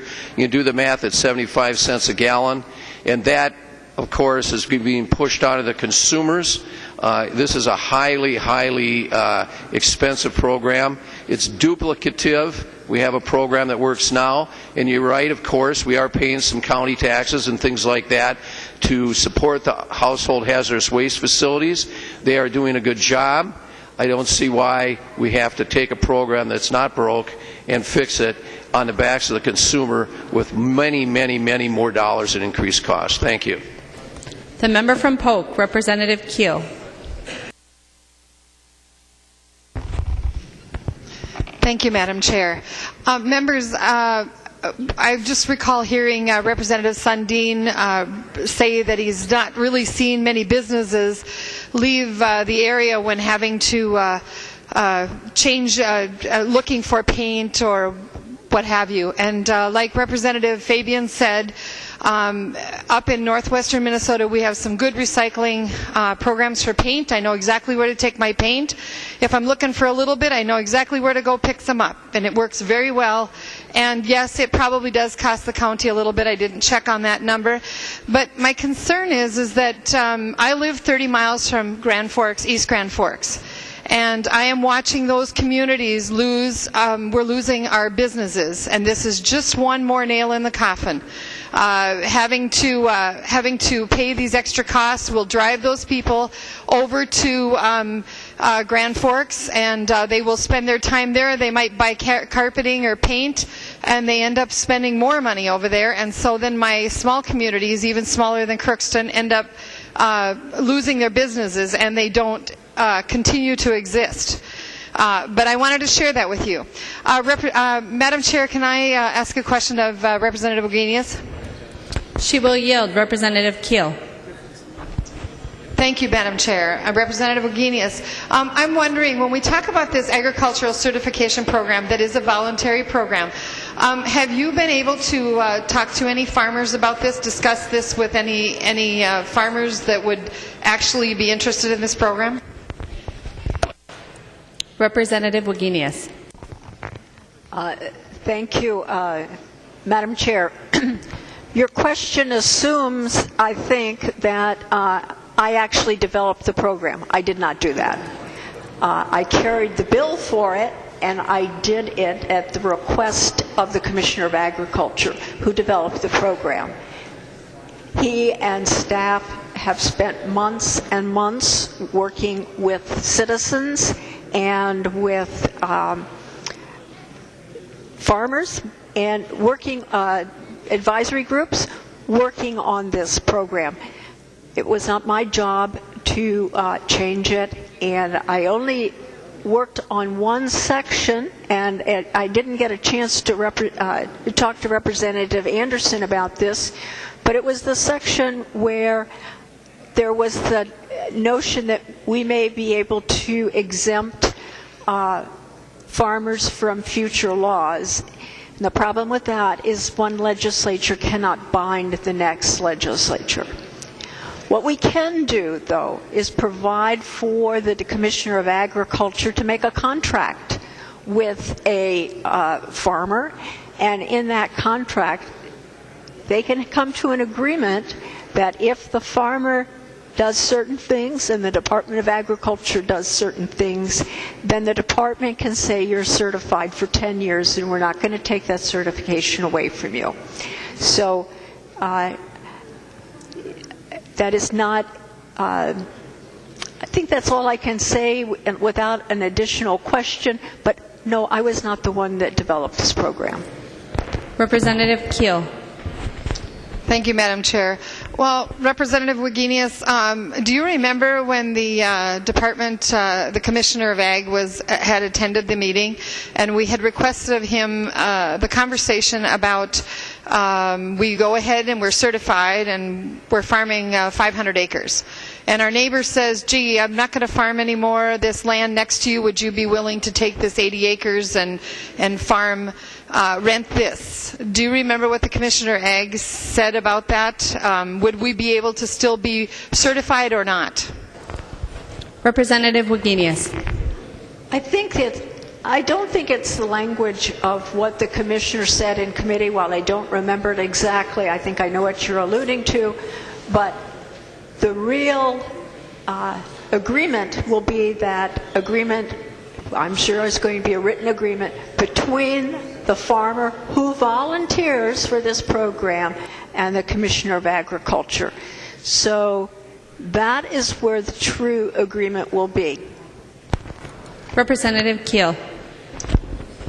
Thank you, Madam Chair. Well, Representative Wagenius, I distinctly remember what the Commissioner of Agriculture said. If I chose to rent that land and I'd already been certified, he said, well, we'd probably consider that okay and add that.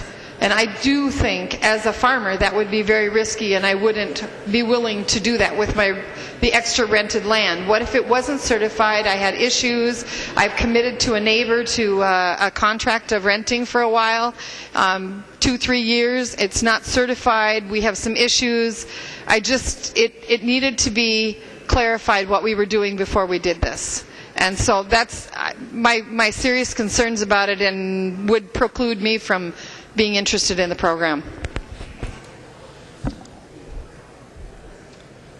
The member from Meeker, Representative Erdahl. Thank you, Madam Speaker and members. And frankly, I was going to pass on this until Representative Uglum brought up again this issue. So I had about 15 minutes of prepared remarks, but I think I'll cut it down to about 30 seconds. And just say this, that this is a burden passed on to consumers and small business. Batteries, paint, carpet. I mean, I painted with my dad for 20 years in the summer. This certainly would have been a burden for our small business. And just let me say that the only new tax that should be placed on carpet is what attaches it to the floor. The member from Dakota, Representative McNamara. We'll come back to him. The member from Mauer, Representative Poppy. The member from Hennepin, Representative Anderson. Thank you, Madam Speaker. Members, I was pleased earlier this evening when we had the amendment to change the aquatic plant fees that are included in part of this bill. However, it's not enough. What we're looking at here is some significant increases on our property owners in the state of Minnesota. And I just wanted to see if we have some folks on the floor. I was wondering if Representative Sawatsky would yield to a question. She's not on the floor, Representative Anderson. All right. How about Representative Seltzer? She will yield. Representative Anderson. I'm wondering, Representative Seltzer, have you taken the time to contact your constituents in your district, the ones in particular that live around Bryant Lake, Duck Lake, or Round Lake? Have you asked them how much these fees will increase for their lake associations? Representative Seltzer. Thank you, Representative Anderson. I have not been contacted about this by any of my constituents. Representative Anderson. Thank you, Madam Speaker. If Representative Seltzer would yield to another question. She will. Representative Anderson. Thank you, Madam Speaker. Representative Seltzer, can you tell me how many property homes are part of the association for, say, for example, Bryant Lake? Representative Seltzer. Representative Anderson, off the top of my head, I cannot, but I can certainly get that information for you. Representative Anderson. Madam Speaker, Representative Seltzer, give me a ballpark figure. What do you figure it is? She will yield. Representative Seltzer. Representative Anderson, I'd rather get you the correct information. Representative Anderson. Madam Speaker, well, Representative Seltzer, let me help you out a little bit. Let's just assume it's maybe 200. I saw the lake on the map. It's a pretty big lake for the metro area. So say you have 200 homes. Under this bill, those folks that are part of your lake association, they're going to see an 833% increase in their fees for aquatic plant management. An 833% increase in their fees. What that comes down to, instead of paying $750, they are now going to pay $7,000 for their aquatic plant management fees. If that's not a property tax increase, I don't know what is. Let's help me out here. Let's see. Representative McNamara, are you here? He will yield. Representative Anderson. Where is he? I got to figure out where he is. All right, there we go.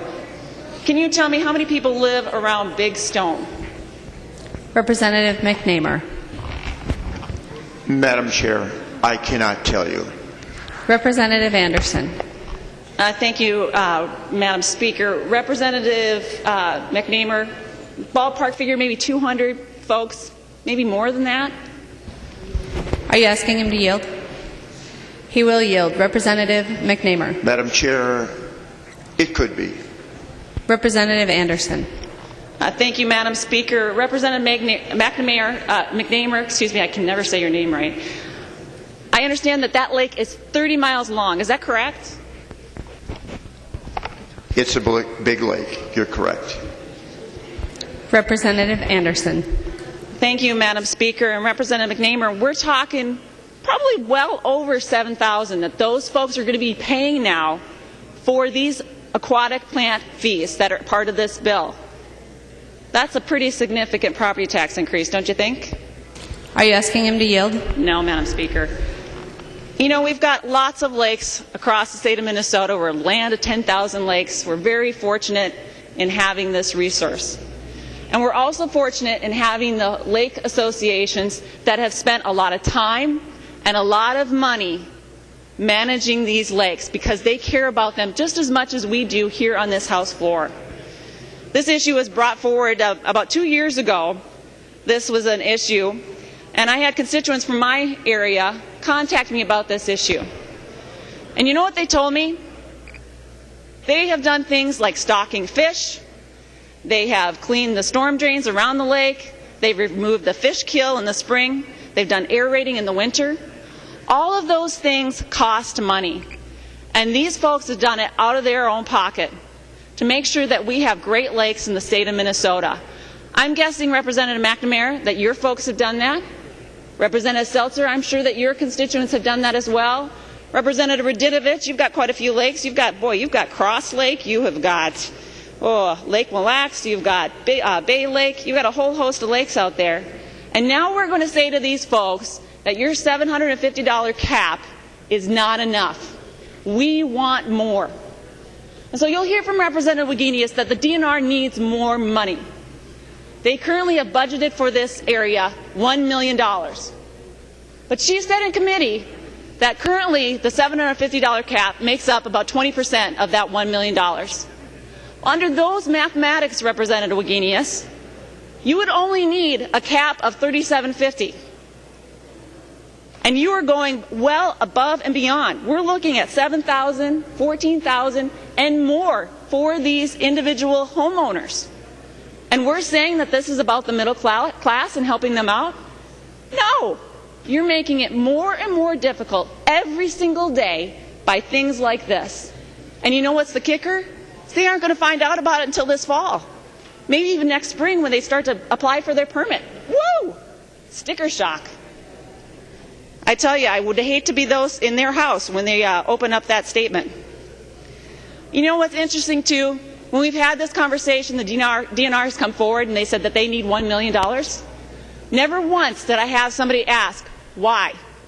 Nobody answered the question of why did they need $1 million. But I can tell you, once this goes into effect, folks, they're going to need more than $1 million. Because no longer are you going to have these folks living on their lake associations actually taking care of the water. Instead, they're either going to take the treatment, do it at night, they'll just not do it at all, or they will just completely avoid paying the fee. It will do exactly the opposite of what you wanted. In fact, right now, when these lake associations do their treatments, the DNR only has to come out once, if they even come out at all. And as my lake association folks have said, they don't come out that often. So instead of having them come out once, you have individual homeowners now going to do their treatments one at a time. So if you have 100 homeowners across the lake, they're going to have 100 treatments that the DNR is going to have to come out and do. How is that for efficiency? Ridiculous. 100 times. Or if there's 200 homes on that lake, 200 times the DNR is going to have to come out. They're going to need a heck of a lot more than $1 million for their budget. The other thing that I look at in this is on top of it all, we've got a whole host of fees on our cities. Let's just go through some of those. Those are some kickers. Representative Swatsky, is she back yet? She's not on the floor, Representative Anderson. All right, how about Representative Rosenthal? Representative Rosenthal will yield. Representative Anderson. Representative Rosenthal, can you tell me how much the City of Bloomington is going to be paying in increased fees? Not just what they're going to be paying total, but what is the increase in fees that they're going to see under this bill? Representative Rosenthal. Madam Speaker, Representative Anderson, I do not know, but I happen to live on a lake, so I do know a lot about the subject. Representative Anderson. Thank you, Madam Speaker. Well, then you should know that the City of Bloomington, this is just an increase in the fee. They're going to see over $37,000 more that they're going to have to pay for the state for the municipal water fees that are in this bill. $37,000. Your golf course is also going to see an increase, owned by the city, by the way, too. On top of that, you've got Representative Swatsky. Now, you know, I have a great heart for the area that she represents. It's my hometown area. And when I look at the fee increases that her community, her district are going to have to be paying, I don't know how they're going to make it. Town of Atwater, my hometown, well, population about 1,100 folks, and they're going to see fee increases on them. And you know what? Just a couple of years ago, there was 8 businessmen from the small little town of Atwater. They're the little engine that could. They put all their money together to buy out the golf course that was going under. And they put their money together. They've made fantastic improvements. But now we're going to come to them and say, you're not paying enough. We want you to pay more. How about we've got the City of Wilmer, also in Representative Sawatsky's district. They're going to be paying $18,000 more. That's on top of what they already pay, mind you. So, folks, we've got a whole host of different fees on this bill. And if you don't think that this isn't a property tax increase, you're kidding yourselves. We are driving up the cost for every middle-class family in the state of Minnesota with this bill alone. And when you look at it in its entire totality, what you're looking at is, on top of all these fees, we're adding 127 FTEs. 127 state employee FTEs right here. So when you're talking about that you need $1 million for the DNR, for the aquatic plant fees, tell me, how is it that we are going to do 127 FTEs increase? This is spending way out of control. Folks, I can't say, between this, the bees, take your pick. This is the wrong approach for the state, especially given our economic times. We can't keep adding to the burden of our middle-class citizens. Please vote no on this bill. The member from Dakota, Representative McNamara. Thank you, Madam Speaker. We do pronounce our names differently, so it is a challenge, even though there's only one syllable, one letter at the end on mine that's not on Representative McNamer's. So it is a challenge for all of us, and I hope everybody's understanding. I've been short at times on that issue myself. Members, it's too bad about this bill. Many of us came to the legislature with the environment being something important to us. This bill and what it does, the way it grows the bureaucracy for what? Hundreds of new employees funded by fee increase after fee increase after fee increase. The wasteful spending in the bill, really embarrassing. Unfortunate. I'm going to try and highlight on things that haven't been touched yet. I'd like to first start in the mining fees. There's some really cool things happening in mining today. One of them is called scram mining. Many of you may not know what scram mining is, but if you visited northeastern Minnesota, you've seen these huge piles of leftover taconite tailings, or the byproduct of the taconite tailings. Some of them got a few birch trees growing out, and once in a while you could see a pine tree growing if there's a wet year. We've got a really neat company in Minnesota, Magnetation, that is going into these reclamation sites and actually going through these brownfield sites, turning these ugly piles into money. And you know what we're doing in this bill? We're increasing their fees over 100%. If I remember right, we're going from $5,000, I think, to $10,250. Why? Here's a guy doing great things, and we just want to jack up the fees just to chase him out. Members, he's already considered, and if I'm not mistaken, Representative Van Zelk, you can come up when I'm done and correct me if I'm wrong, but I believe part of his expansion is going to be in Indiana. Members, we can do better. The other mining fee increases, core drilling. We don't charge for that today, and Representative Wagenius, we should charge something for core drilling. $2,000 for every core that a mining company puts on a blueprint that says they're considering drilling. Last winter, a group of us went up to Tamarack, Minnesota. If you don't know where Tamarack is, it's a little outside of McGregor. It's one of those real little quaint rural towns that's really suffered for the last 50 years. You could probably buy a home in Tamarack for, well, kind of like the ones I know in Representative McNamer's district in western Minnesota where I hunt for 10, 15, 20 grand. You can buy a home. But you know what's happened in Tamarack? We've had a mining company move in there and explore the opportunity for precious metal. People are making 50 grand, 75 grand a year. I can't remember if it's 20, 30 people just in the exploratory stages. Why in the world do we want to chase these people away? I encourage any of you who have never been there to go visit and see their operation. It's a hole drilled in the ground, and we're going to charge them $2,000, and we're going to justify it and say that's what we need for DNR to stop out twice and look and say, yep, they did drill a hole here.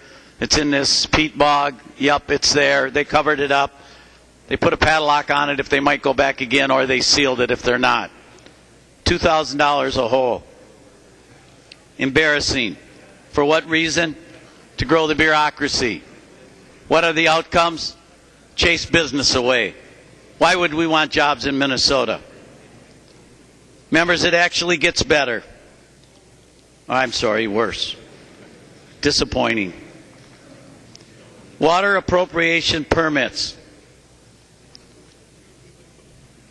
$6 million increase.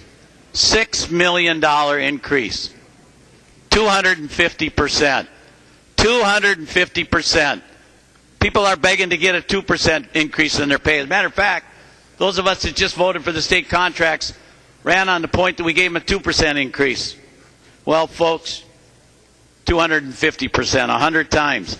Municipalities, the ones you want to give a little bit of LGA back to, $3.6 million of increase for the municipalities takes effect next January 1st. Well, there goes a big chunk of that LGA. But you know what? Actually, some municipalities are in the golf course business. Base fee increase in the golf courses, hold on, 700%. 700%. Poor Cottage Grove, they got a municipal golf course that's struggling. 700% for the base fee in that. Oh, I forgot. Some municipalities have athletic fields. Well, those fees are going up. Crop irrigation, 250%. Members, another doozy is the product stewardship. Representative Sundin, you've touched on it a little bit. Let's just highlight the gist of it. Today in Minnesota, we have one of the most successful recycling programs in the nation. We recycle 600,000 gallons of paint today. We pay $5 million approximately. It was testified in committee. $5 million to recycle 600,000 gallons. What a great idea that we're saving that paint, 600,000 gallons. Our state uses somewhere in the neighborhood of 9 million gallons. Depends which part of the MPCA, the agency we're growing the bureaucracy of. On their front page, they say we only buy 1.3 gallons. But if you read like the third page of the report, it shows that it's more like 9 million. We brought it up in committee 3 weeks ago, but last night at 9:45, it still said it wrong. Let's grow that bureaucracy some more. And you know what's really sad? We're going to create a brand new program, 75 cents a gallon. I just know of a project recently out in Representative McNamer's district. About 50 gallons of latex paint was bought at Saddleman Lumber in Clinton, Minnesota. And you know what? Could have went to the Menards in Watertown. The fee alone would be $37.50 less. The Stadelman's been in business for generations in Clinton. Do a great job. And what are we doing? Chasing business away. Sad. And why? You know what's even worse? The program that's so great today, we got an idea to do better. We're going to charge $7.5 million for a new program. We're keeping the other program. So we're going to have 5 and 7.5. Why? If you got a better idea of paying $7.5 million is better than paying $5 million, which for a landscaper I can't figure that out, but maybe it is. Even though I'll just let you know, Oregon's got a paint stewardship program. Under their program, their rates are no better than ours. The current program we have, we're in Dakota County, you drive up to Egan, you pull up, the kid jumps out, he's got you got the stuff out of your car, you show him your driver's license, you're gone. That costs us $5 million, but we're going to move to one that costs $7.5 and keep the $5 million one there. Why? We need to grow the bureaucracy, have more FTEs. For what outcomes? For what outcomes? Ask Randy Stadelman at Saddleman Lumber what the outcomes will be. Unfortunately, it may be good for the Menards in Watertown. Good idea, huh? Batteries. Let's talk about the batteries. Members, under statute 115A, and those of you that are on your computer and happen to be listening, point 9157, Representative McDonald, the batteries, I know you're not supposed to show props, but I believe you have lithium batteries there. If you read that section, it's illegal to put those batteries in the garbage today, current law. So you know what we're going to do? We're going to pass a law to say all batteries shouldn't go in the garbage anymore. No, I take that back. We're not doing that. That would make sense if it made sense, but it doesn't make sense. You know what we're doing? We're saying we're going to create a product stewardship program for batteries. And you know what you're going to do? You're going to go bring them to the local Terry's hardware store in Hastings, or unfortunately some bring them to that big store that's open 24 hours a day, begins with a W. And you know what we're going to do? We're going to bring them there because they tell us we're supposed to bring them there. Right now, you're going to put them in a box in that store, potentially. What's the store going to do with them? They go to the dump. Oh, I'm sorry. The landfill, sanitary landfill. Yep. Why? We're not sure why. So now our constituents are asking, so Denny, we're worried about lithium batteries, the ones you got in your hearing aids, or the ones that McDonald is environmentally conscious and uses so he can reuse them. Those are already illegal to put in the dump, the sanitary landfill. So that's what we're doing. Why? So we can grow the bureaucracy with no reform, with what outcomes? So what are our constituents going to think? Are they really going to pay attention and know the lithium batteries need to be recycled? How could they know that? Batteries, it calls for us to identify the 75 manufacturers of batteries and make sure they all sign up for the program. I don't know if any of you have bought a toy recently for your grandchildren or children, but you know, they got smarter nowadays. They put a battery in the toy. Yeah, so you buy the $10 toy, it's got a battery in it. You ever look at, I was going to stop at the store with the W because they're right by my house on the way, but I couldn't get myself to stop there and get one of their things because I was going to open it up on the floor and show you. The word is, those batteries don't say who made them on them. The toy came from China, has a battery in it. We don't know where it came from, but we're going to tell them they need to recycle to be part of the program in a battery that doesn't need to go anywhere but can go in the landfill today, and we have no idea what will be recycled in it because today they're okay to go in the landfill. Why? I don't know why we're going to grow the bureaucracy. I can't understand it. It's too bad. The reform, the one that Governor Dayton stood up there and talked about, phase 2, Representative Fabian, there's no phase 2. There was a bill. It never moved anywhere, never even got a hearing, unfortunately. The one that the chief of staff talked about when the governor was recovering from his back surgery at the chamber dinner and talked about that high priority. There's no reform. This is gargantuan growth of a budget, massive fee increases. It's wrong, members.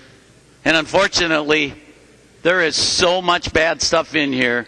Please think about your districts, especially if you're in rural Minnesota. This bill is so bad. It's so bad. It needs the no votes to go back and start over. Please vote no. The member from Wabasha, Representative Drazkowski.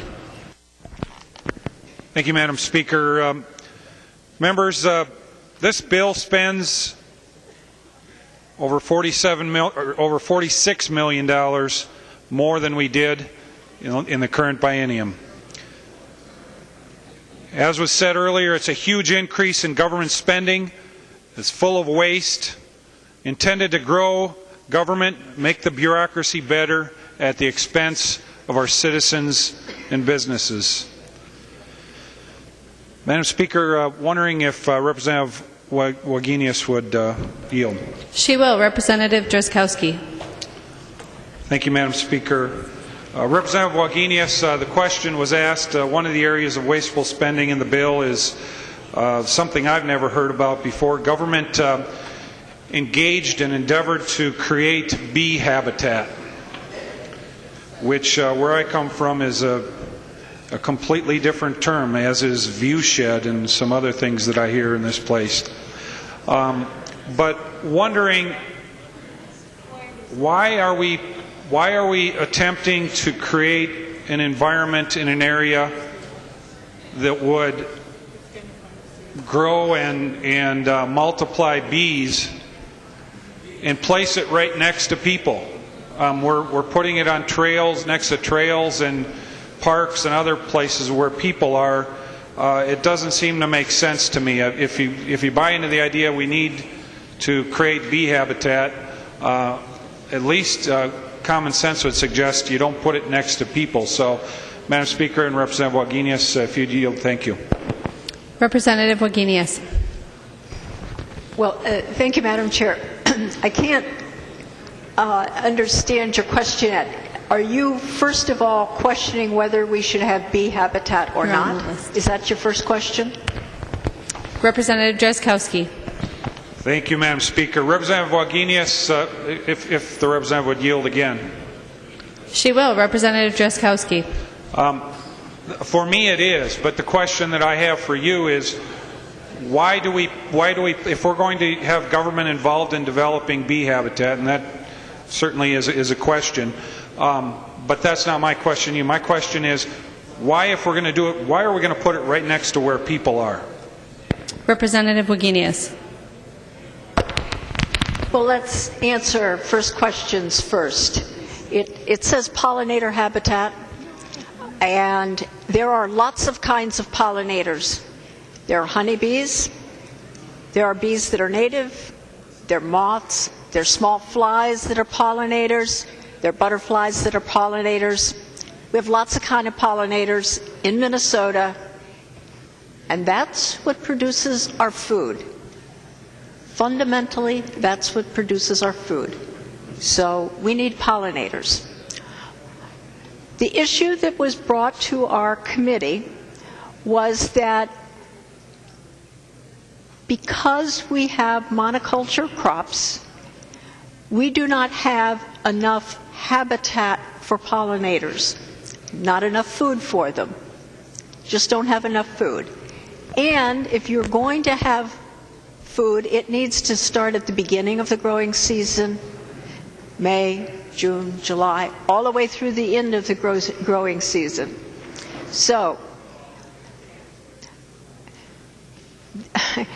this is a more complex issue than I think you're wanting to hear. But so we're doing pollinators to give them a place for food because a lot of their habitat has been taken.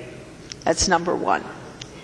Number two, our honeybee producers, and I actually have a honeybee producer on our farm.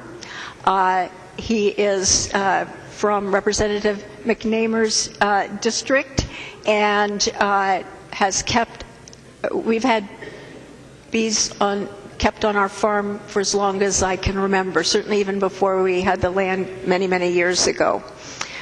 All these bees go to California, and they are the bees that pollinate the almond crops. So they are good in Minnesota, and they're where they summer and winter in the almond crops.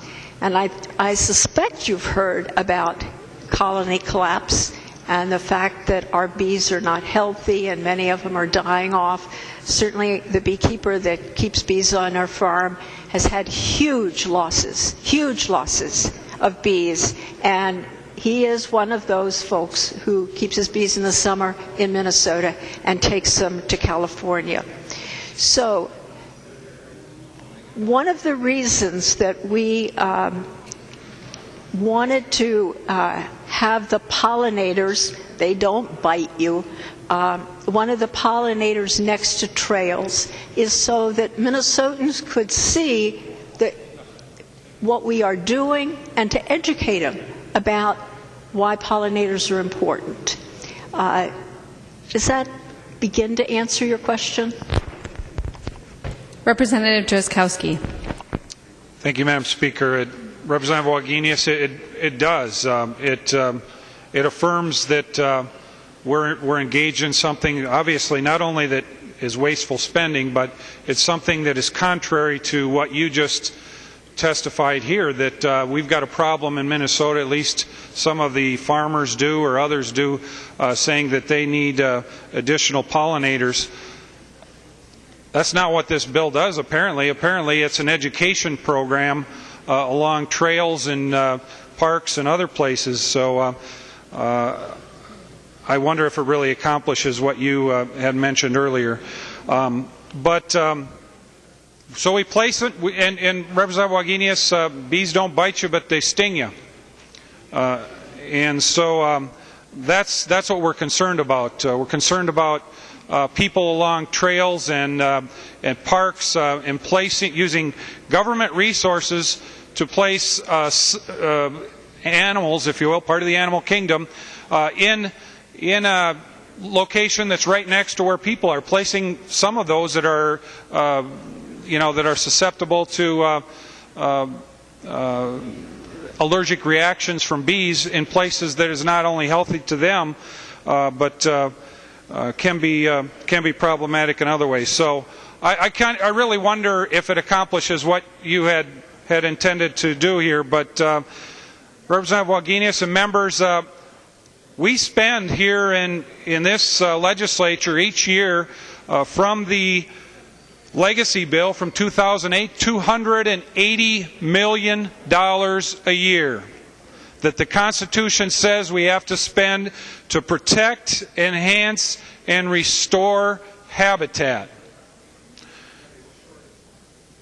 Now, members, if we believe that there's an issue with bee habitat, which I don't know, maybe there's some farmers. I don't know if there's any almond farmers in Minnesota, but I know bees feed on a variety of plants, from clover and alfalfa and other crops to basswood trees and a wide variety of other places that they feed on. So I understand the diversity of species that carries them throughout the year. But that's exactly what we are establishing ostensibly in the 10,000 acres plus of state land we buy every year with these legacy dollars. Why aren't we using that to do this? Instead, we are dipping further into the pockets of our citizens and creating water taxes for them. The city of Goodview, the administrator emailed me and said, Steve, our water fees will go up 300%. That's an additional $1,700 a year for a small city of 4,000 people, $3,400 per biennium. And what are they going to do? They're going to raise their property taxes because we're putting fees on our cities throughout Minnesota. I just don't understand the wasteful approach that we're seeing, not only in the bill that we heard earlier this week, but in this bill. Certainly is, as that bill was, a deviation from where we are headed. The current biennium is heading in a direction that brings our budget into shape without raising taxes, without putting more burdens on Minnesotans and their businesses, without making more difficult for Minnesotans to raise a family. But no, we're headed the other direction. We're going to grow the bureaucracy. We're going to engage in recreational spending to cost Minnesotans another $46 million a year that we're going to then dip in their pockets, charge them permit fees. We heard Representative Fisher's amendment earlier. We're going to potentially charge homeowners to permit their wells. Representative Hackbarth pointed out $140 per year to Minnesota families. We're going to extract this money from them and engage in developing bee habitat in ways that don't even accomplish what apparently the need is.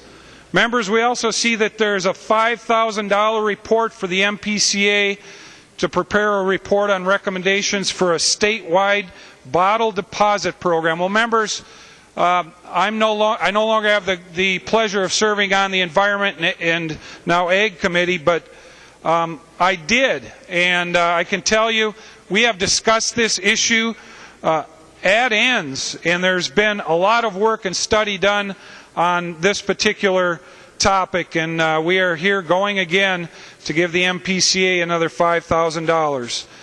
Then there's a $300,000 public water access restroom. Members, nearly a third of $1,000,000 for a restroom.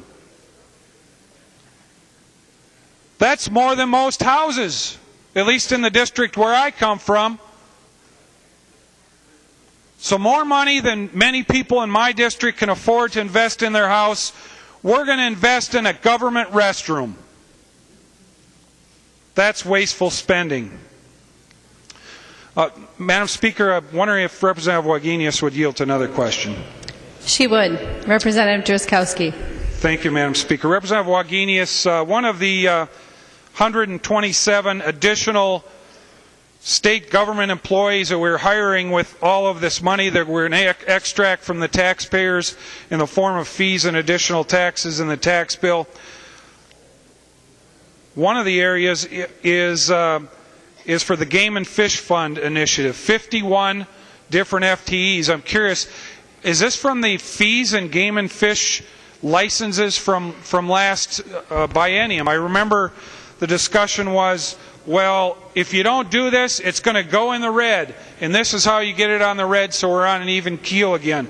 Representative Wagenius, it doesn't look like we're on an even keel. We're going to significantly grow that bureaucracy. What's happening? Representative Wagenius. Well, thank you, Madam Chair. That 51 or whatever number it is, that's from the game and fish fee that you increased last year. That was Representative McNamara's bill. It raised a little over $10 million a year. The number, it was a 19% increase. So for those folks who voted for it last year, I was not one of them. That is where those increases are coming from. But while I have the floor, Representative Drazkowski, I can't let it go by that you are so misleading the public about the pollinator thing. So we're going to start over again and try again, because clearly I was not clear. We gave, because Representative Torkelson and Representative Poppe brought up the issue of our pollinators in trouble, and one of the issues for pollinators is not having enough habitat, not having enough food. So that was the issue that was brought up. One of the things that we did in the bill was not give money, as you are implying, for wildlife habitat, rather to the Parks and Trails Division of DNR to do some restoration work in the DNR Parks and Trails. They are way behind in restoration, so we gave them the money for restoration. As a side benefit of that restoration, a side benefit, we said, when you restore, please use a variety of species that you're using in your restoration that will feed pollinators. So we get a twofer on that one. That's a twofer. It's not a waste of money. So I will also call your attention to page 79 of the bill, and that is where we talk about pollinator habitat. But it's not that we are creating a new bureaucracy. We are being more efficient. We are saying, when you do a restoration, make sure that you have that variety of species that will provide the right kind of habitat for pollinators throughout the growing season. Now we're getting a 2-for-1.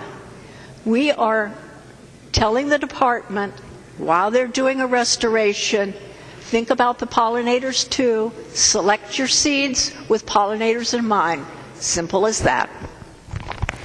Representative Drazkowski. Thank you, Madam Speaker, and thank you, Representative Wagenius. No, I did not vote for that fee increase bill either. And this solidifies my resolve about that vote and about the discussion we had. We were told that by the bureaucracy that we're growing here that they were going to go. The curve was headed into the red, and the ship was going to hit the shore if we didn't come forward with a fee increase for them. And so that fee increase was placed in the bill, and it was a bipartisan fee increase. So you didn't vote for it, I didn't vote for it. But we gave them, as you mentioned, $10 million in additional fees. And members, this is very instructive. They're going to hire 51 more people in the DNR with the money we gave them. Either we gave them too much, or they're getting the ship ready to hit the shore again. I don't know which one it is, Representative Wagenius, but it really makes me wonder about the rest of the FTEs in here. We've got 29 FTEs from the water management fees. Now, I assume those are for the water police to go out and go to different homes and businesses in Minnesota to make sure they're complying with what the Ministry of Natural Resources tells them to do. So I look at these 127 FTEs, members, throughout this bill, filled with wasteful spending, $300,000 for habitat for bees, including $50,000 to tell people about the bees that are about to sting them, and then $5,000 for the MPCA to develop a report we don't need, and $300,000 more than most homeowners in my district spend on their house to build a government restroom. Wasteful spending to growing the bureaucracy, and the people of Minnesota are going to get to pay more. Thank you, Madam Speaker. The member from Dakota, Representative Hansen. Thank you, Madam Speaker. I was wondering if it'd ever get to be my turn. Listening to this whole debate, Representative Wagenius, there's so much to respond to. We don't have time. I mean, we doom and gloom, and the world's going to end. And what is the cost when your well runs dry? What's the cost when you can't dig deeper? No water. What happens to the businesses when the well runs dry? You can't manage what you can't measure. What are we doing? We're paying for new monitoring wells. Guess what, Representative Anderson, P? You forgot to mention in the fees about irrigators that the state is going to pick up the cost of those monitoring wells. That's going to cost a little more than the fees. They won't have to do the monitoring wells anymore. The state's going to pick up that cost as a service. To measure the water levels, because you can't manage what you can't measure.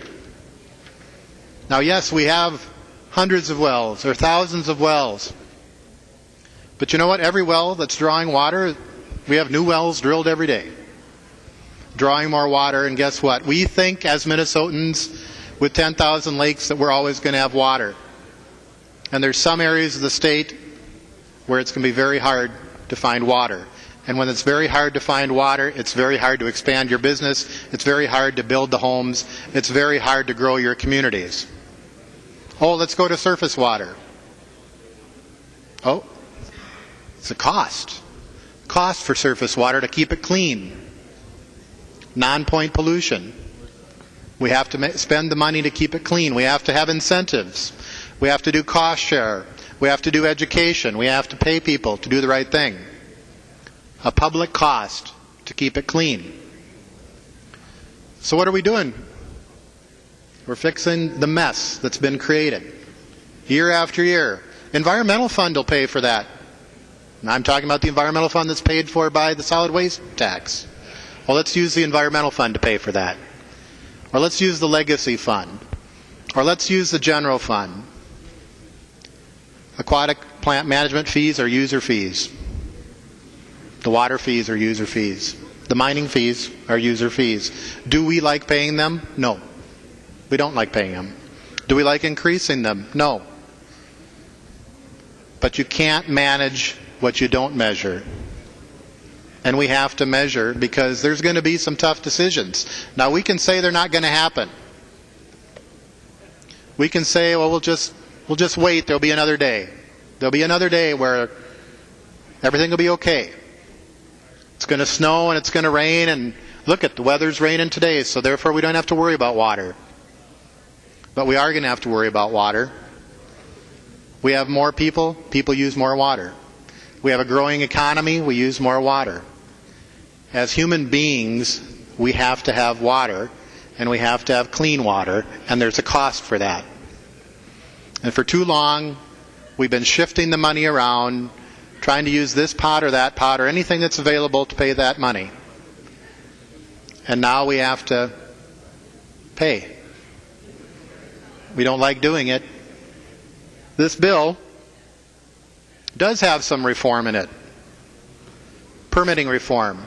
The whole silica sand provision in here, which you've said nothing about.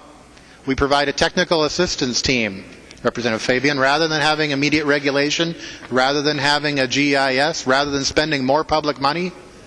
What do? We're having a technical assistance team, which the amendment that we voted on use existing staff to help out those local governments who are here up at the Capitol saying we need help. We need help because we're dealing with water. We're dealing with resources. We need help that we don't have right now. So that is reform. Now, are we calling it reform? No, we're calling it problem solving. Let's solve the problem. Let's try to solve problems effectively and efficiently and try new approaches. And there is reform in here. Whether we put a headline on it, whether we label it reform, I don't care. I don't care if we call it reform. I care if we solve problems. And to solve those problems, you have to measure. You have to measure the baseline. You have to measure your progress. You have to measure your outcomes. You have to measure your results. And based on those measurements, you adapt and you change. You make changes, you make decisions. You may drop fees, you may increase fees, you may locate, and you may manage your water. And Minnesotans are going to have to manage our water, and we haven't thought of that before. We haven't thought because we've thought we have 10,000 lakes. There's water everywhere. We can do better, and this is doing better. In this bill, we haven't said anything about the Board of Water and Soil Resources. What do? We eliminate, over time, one immediately and one over time, boards, and we take the money that the general taxpayers have paid for those boards and put it into projects on the ground. That's reform. Are we calling this reform? Do we have to put reform on the table? No. We have to put problem solving on the table. Those are the outcomes that we're going to be measured by. You can't manage what you can't measure. That's what the water fees go for. That's what the water fees go for, is measuring. Every Minnesotan is going to have to pay for water, which we haven't thought about before. But the cost of contamination, the cost of running dry, the cost of dry wells, the cost of moving a business because you've run out of water, those are huge costs. And by managing our water, we can prevent those extensive costs down the future for businesses, residents, agriculture, industry, recreation, tourism, mining, all the things that Minnesota is known for, besides water, the land of 10,000 lakes. The member from Itasca, Representative Anzos. Thank you, Madam Speaker. Earlier this evening, my good friend, Representative McNamara, made some comments regarding permits and fees and Minnesota's mining industry. I know a little bit about that mining industry. I've lived on the iron ore formation for 67 years. Last Friday, April 12th, I went to listen to the University of Minnesota research people give us the results of their study that the legislature commissioned in 2008 to study the correlation between iron ore and taconite mining and the disease of mesothelioma. The study was released, and the study clearly indicated there are correlations, there are dangers, there are worries, but we can mine. We can mine safely. We can use technology to protect the lives of miners and people in communities, but we have to do it right. We have to be diligent about our air and our water. And that is the reason, quite frankly, why Minnesota and every other region in the world requires a modicum of permits regarding air and water where you are extracting minerals from the earth. Now,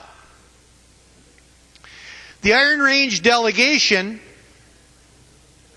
has met on March 16th with a company called Polymet.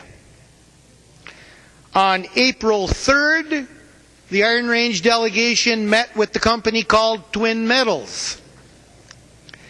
On April 9th, the Iron Range delegation met with the Iron Mining Association of Minnesota, which includes the taconite companies, Cleveland Cliffs, the Oliver U.S. Steel, ArcelorMittal, Esser, and Magnetation. And yes, permits were a major part of the discussion. These companies want a permitting process that is accurate, efficient, speedy, and in the public's interest. The companies didn't talk about fees because, frankly, they didn't care about fees. They care about permits. And they understand that in order to get those permits, regulatory agencies have to perform hours and hours and hours of due diligence to protect the air and the water related to mining. Now, the fees in this bill, I would argue, are modest. The fees in this bill have never been objected to by any of these companies in any of those meetings that the Iron Range delegation sponsored and attended, where we listened to the companies and their concerns. So I just needed to explain to you and to the people watching and listening at home that these fees are not nearly as damaging as has been indicated, and in fact are needed and they're necessary to protect our air and water and the health and safety of the people. And lastly, the company known as Magnetation, a scram mining company, a company founded by real Iron Range entrepreneurs, very successful, employing nearly 350 unionized workers, allowing 350 families to remain on the range. Members, they aren't moving to Indiana to build a pellet plant because of Minnesota's fees or permits. They're going to Indiana because their parent company, AK Steel, has a facility in Indiana and a steel-making facility in Indiana. And concentrate from the Mesabi will go to feed that steel-making facility. And you know where the jobs are going to be created? On the Mesabi Iron Range. 2 additional scram mining facilities will open, employing close to 200, 250 additional workers to supply the concentrate, to make the steel, and yes, in Indiana.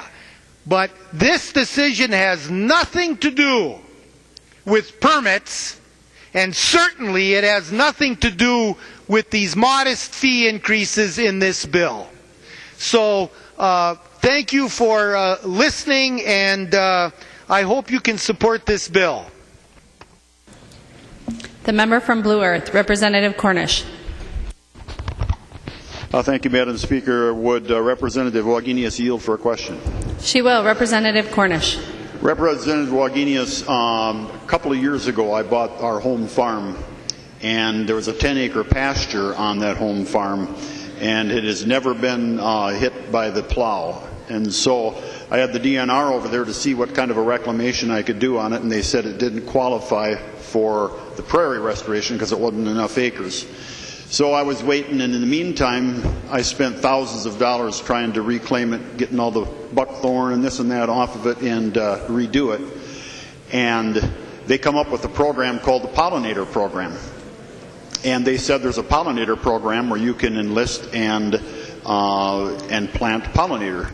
And they told me that it was numerous, I can't remember, it was 25 or 50 different kinds of flowers that we're going to put on it. So I said, okay, and after I'd already spent thousands of dollars, I had 2 excavators and a dozer, 3 trucks, and like 6 people down there for days. You can imagine how much money I put into it. So they come up with, they could only afford to do 2 acres. And I asked them, how come you can only do 2 acres? They said, well, we don't have enough money in the program. And so those 2 acres cost me out of my pocket $800 just for the seed to plant 2 acres. That's only like 86,000 square feet, not even a football squared. And so I'm wondering, how come you didn't give the money to that program? Where's my check? And are you responsible for me not getting my check because I still haven't had it? And I'm allergic to bees. Representative Wagenius. Representative Cornish, I wish we'd talked earlier. Here's why. If you had ground that had never been broken by the plow, and it was a pasture, I'm not going to tell you what would happen to your land, but I can tell you what I have seen. DNR had a fair amount of land up in the Kensington, Minnesota area, which is near where our farm is, and that's why I know where it is. And they did the same thing you did. They took down the buckthorn, they took down some trees, and some neighbors screamed and said, you shouldn't be taking down those trees. But then they did this. They burned it. And they waited 2 years, and they burned it again. And they waited 2 years, and they burned it a 3rd time. And the prairie came back. I went out there with a couple of prairie biologists, and those biologists told me that this was very much like the prairie that had originally been there, and that there were not quite as many species. Some species were no longer there. But I don't know who's given you the guidance. But next time you talk to me, and if you have another so many acres, let's try burning every other year for 3 times. Representative Cornish. Thank you, Madam Speaker. Thank you, Representative Wagenius. I know all about the burning. I've had crep, and I have to burn that. And I did burn this.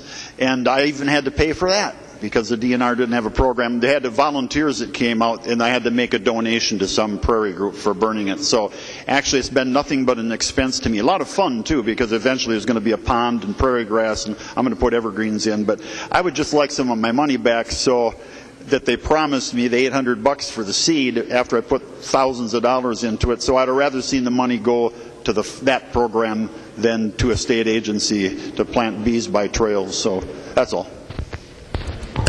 The member from St. Louis, Representative Metza. Thank you, Madam Speaker. I just want to follow up and agree with my colleague, Representative Anzels. We've had a number of meetings with our major industry on the range, our mining industry, and I normally might feel inclined to get up and speak differently to Representative Wagenius's bill, but I think looking at it, if our mines were to shut down for 1 day, they would lose more than these fees cost for a year. So I'm in support and urge members to vote green. The member from Swift, Representative Falk. Thank you, Madam Speaker. Well, I just want to say thank you to Representative Wagenius. This is a good bill, and specifically speaking from a farm perspective, I am a farmer. We're putting more money into the Department of Ag and addressing some much-needed concerns there. So I appreciate the work that's been done. I know that there was some concerns early on that perhaps Ag wouldn't be at the forefront, but I can assure people that it has been a very good discussion about agriculture, and we're putting good resources into a program that really is needed. It has suffered some reductions in the previous years. I also want to just address a couple things, too. The idea, I mean, there's been a lot of rhetoric talked about on this floor regarding this bill, and it's not an argument of small government or big government, but it's ultimately about effective government and how do we achieve outcomes that are best for the people of Minnesota. And there was a couple things brought up about a permitting bill, and I actually have the bill to go and continue to try to address some of the permitting issues. But unfortunately, we're still trying to work through some of the problems that were created in the last permitting reform bill. And we have to go and address that. And it's not enough to simply say that you want to go and have permits happen more quickly when there isn't the staff and there aren't the technical people there to actually go and do the work. And so what we're actually doing, once again, is we're paying for outcomes. We're providing a service to Minnesotans. And yes, that service has a cost. And so yes, we are addressing some of those things. That bill that I have isn't quite ready for prime time right now because there's still a whole lot of problems that have to be addressed from the previous biennium. Simple fact. So while we continue to move forward, that's what we have to do in this state. We have to go and figure out what the problems are, what are solutions, and how do we pay for those solutions. So I just want to say that this is a good bill. I appreciate all the work that's gone into it. We've had a lot of long meetings, and I need to thank a number of people. First and foremost, we have to thank the staff. Committee Administrator Mike Molzen, Committee Legislative Assistant Annette Maloney, thank you for all the work you've done. I want to thank the nonpartisan staff, Janelle Taylor, Bob Eliff, Brad Hagemeyer, Colby Sullivan. We ask you to do phenomenal work for us, and we appreciate all that you do. You make us look a lot better than we truly are. I also want to thank both the DFL and the Republican research staff, Eric Anderson and Amy Zipko. Thank you for the work you've done. I want to thank both members of the GOP and the DFL who have served on this. We had a lot of long meetings. I tried to keep them moving as quickly as possible, but we had a lot of things to talk about, so I appreciate your patience and all the effort you put into it. Lastly, I just want to thank Chair Wagenius for putting together a very good bill, and I would ask for your green vote. The member from Isanti, Representative Doubt. Always good news when it's my turn, Madam Speaker. Thank you. That means we're getting close to wrapping up. Members, I assume, will start filtering back into the chamber. I would assume that Representative Atkins will come down from the balcony. I'd love to ask him to yield for a question to find out if the view is good and if you can hear better from up there. Maybe he goes up there to get a little solitude. I don't know.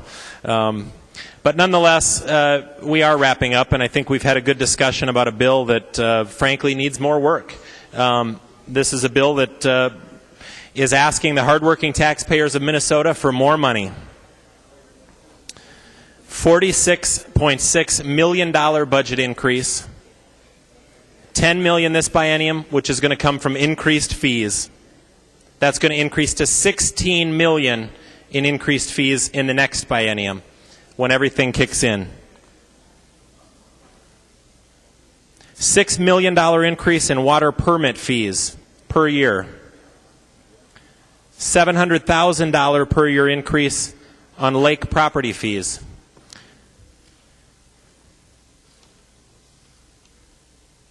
$26,000 to publicize critical habitat plates so that we can advertise and publicize so people will get more critical habitat plates.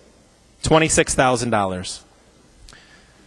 Another member already mentioned $300,000 for public restrooms on one lake at the public access. $300,000 for restrooms at one lake public access.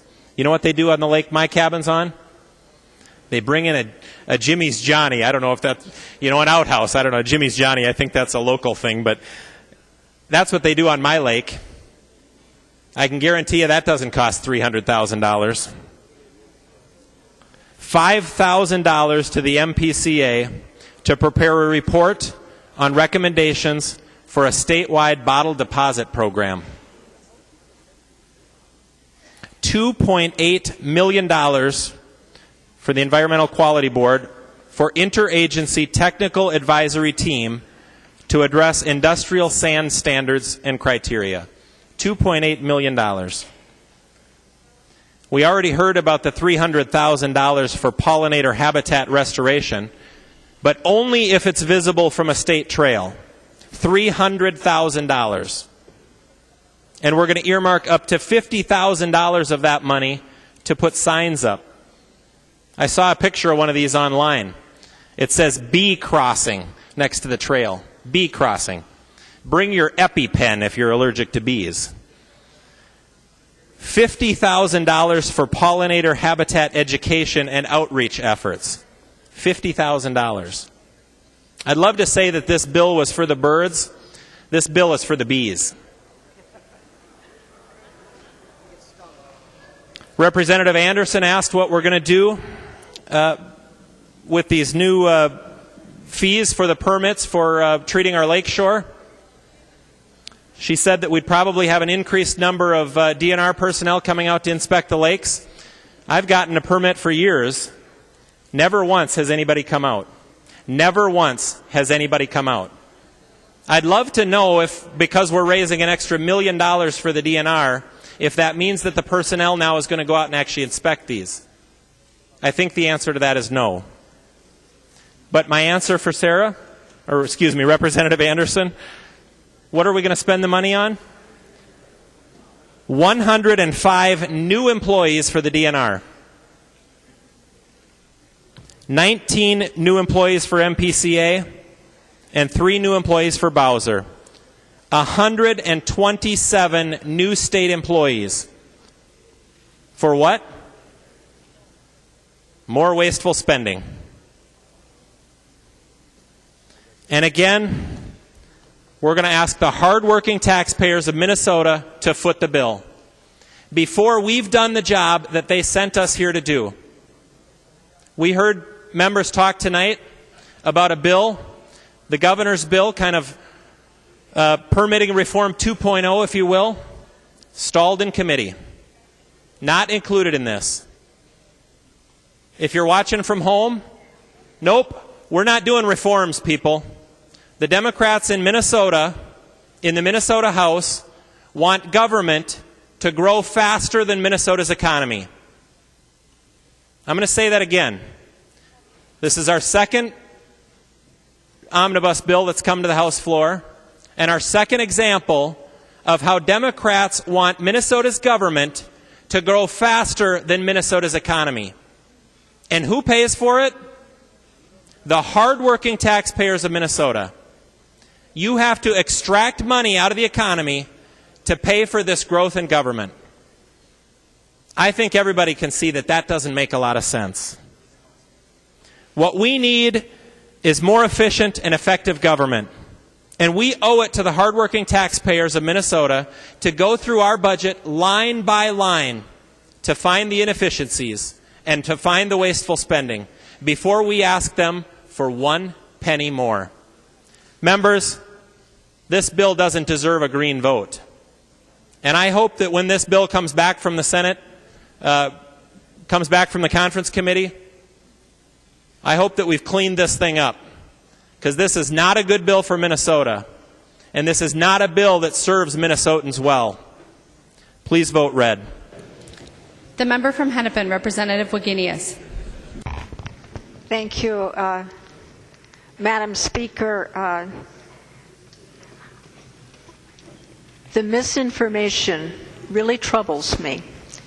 But instead of going down that road, I just want to talk about this one notion that fees are chasing businesses out of the state. Representative Dowd, it's lack of water that's chasing businesses out of state. In Worthington, there was a proposal for an ethanol plant, and there wasn't enough water in Worthington for the ethanol plant. There was another proposal for a dairy farm in the Worthington area, and they couldn't do it because they didn't have enough water, so that ethanol plant went to dairy went to South Dakota. The challenge we have here is we don't know much about our groundwater, even though we're entirely dependent on it. And now, having listened to the debate on the floor, I think the second challenge is we don't want to talk about it, because if we don't talk about it, it won't be real. We have all assumed that the water in our state is an infinite resource. After all, we're the land of 10,000 lakes. But our waters, and particularly our water underground, has its limits. And we're seeing those limits right now. The money in this bill is starting to meet that challenge. DNR does not have nearly enough hydrologists to resolve the water conflicts that are going on right now when somebody's well is going dry because somebody else is pumping too much water. We don't have enough water for the hydrologists for the conflicts, and we certainly don't have enough hydrologists to prevent those conflicts. So protecting drinking water for the next year and the next generation, we did put in a fee increase. It will be 75 cents a year per household. Maybe up to $4 if there's a lot of summertime watering. What do you think your constituents want? Do they want to spend the 75 cents and know that they'll have drinking water? Or not, or save that 75 cents and not know? Not measure, not know. An average farmer who already has an irrigation well will pay $2 to $3 more an acre. Maybe $4 to $6 more an acre if it's a dry year. That average farmer has about 1.9 wells.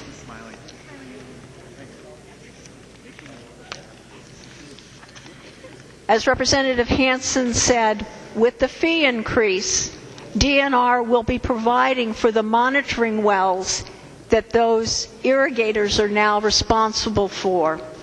It's a good deal. It's a good deal for all of us because we'll understand our water better, and it's a good deal for the irrigators. Water for drinking and water for irrigation are not the only uses of our underground waters, but they are the big two. But businesses also need water, and they need to be able to count on it being there. Not just for the next year or the next 5 years, but when you're going to invest, you want to know you're going to have water for 10 years or 20 years or 30 years. No sensible business would say, I don't need to know whether I'm going to have water 5 years from now. But that is the position that Representative McNamara wants you to take. With this, what you don't know won't hurt you position.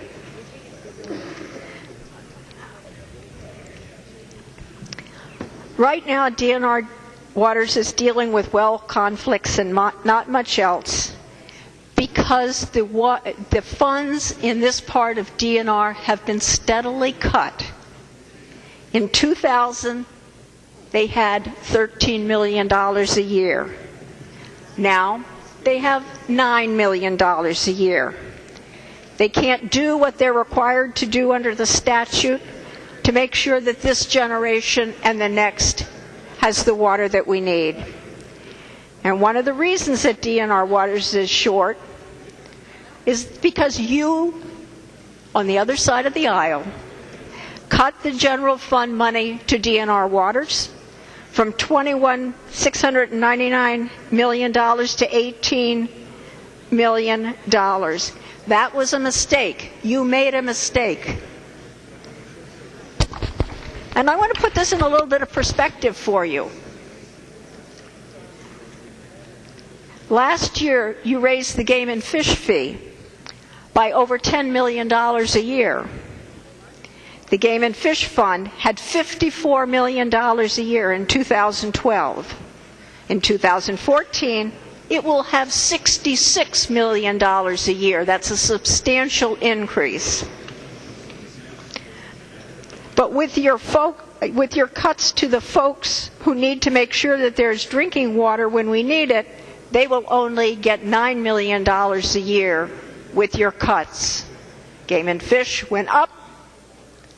The support for water went down. $66 million a year for Game and Fish, $9 million a year for the folks who are trying to make sure there's drinking water when we need it. That, in a nutshell, is why we need a fee increase for water. When it fully phases in, it will raise $6.1 million a year, not as much as your Game and Fish fee increase of over $10 million a year, but enough to fund the hydrologists that we need. You may think that Minnesotans don't want to know whether there will be drinking water in their future or their kids' future, but you're wrong. They want to know, and they want us to find out. The member from Mauer, Representative Poppy. Thank you, Madam Speaker and members. Rural versus metro. Republicans versus Democrats. Us versus them. Ag versus environment. I think we've heard it all. We've heard it all tonight. We've heard it all for the last few months. And if you're in one camp or the other, and if you're solidly in that one camp, and there's that great divide between you, it's pretty difficult to have progress and to move things along. We heard a lot about the rural versus metro divide. And it's interesting, as a new chair, I certainly have my door being knocked on a lot more by people who are lobbyists, of course, but a lot of people who are citizen activists, people who are advocates for a position because they live it, they breathe it, they're passionate about it, and it's their way of life, it's their living, it's something that they want to talk to me about. When they'd come to talk to me, one of the issues that they had brought up, often because it was highlighted so much in the media early on in this session, was how are we going to deal with Representative Wagenius? And I have to tell you, even for me, I didn't know Representative Wagenius very well. And I would tell them from the beginning to the end, I think you need to do what I would expect anyone should do. You should sit down and speak with her. You should be passionate about what your issue is, and you will expect the respect that you deserve, and I was pleased and always expected it, but certainly was pleased to see it in action. I represent a Fortune 500 company in my district. It's the only one in Greater Minnesota. Just a couple of weeks ago, we had representatives from Hormel and from Jennie-O Turkeys come and speak with Representative Wagenius and I. And they, too, believed that they were listened to and that they were able to help to educate both of us, but also to understand from us about the positions that we were putting forth, especially with related to water. And certainly, this company that's been around for 133 years would like to be around for at least another 133 years. They understand that as an ag processor, it's important for them to have a strong environment. It's important for them to have a water resource into the future. It's important for all of us to have that water resource. There are a lot of good reasons to vote for this bill. There are a lot of good things in this bill. In addition to being able to manage and monitor our water resources, we also have good provisions regarding our advanced biofuels, cellulosic biofuels, and we have next generation language that will deal with the bio-based content and bio-based production. These are up-and-coming, next-generation, truly advanced technology that's going to be coming forward. That's not a rural versus metro. That's not an ag versus environment. That's a business plus business model. And as we look at that, it's not about wasteful spending versus, as has been talked about here, it's problem solving. As Representative Hansen has said, Representative Falk, it's about problem solving. It's about understanding what we need to do and doing it. And it's about helping our businesses to grow, to sustain, and for all of us to have a stronger future. And this is a great ag bill. This is a great environment bill. And those two things together, it's a great bill. I encourage a green vote. Thank you. Representative Murphy.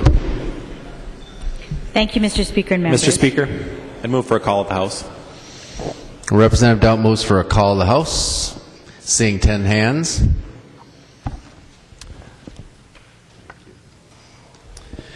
Clerk will take the roll.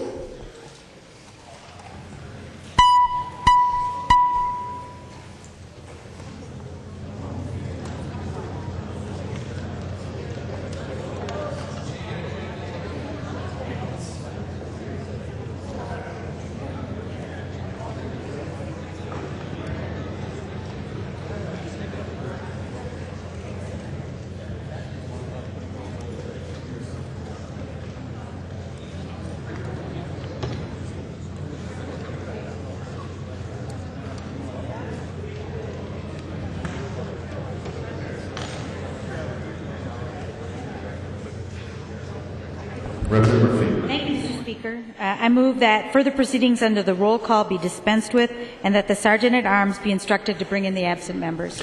Representative Murphy moves that further proceedings under the roll call be dispensed with and that the Sergeant-at-Arms be instructed to bring in the absent members. All in favor say aye. All opposed no. Motion prevails. The clerk will close the roll and the Sergeant-at-Arms will bring in the absent members.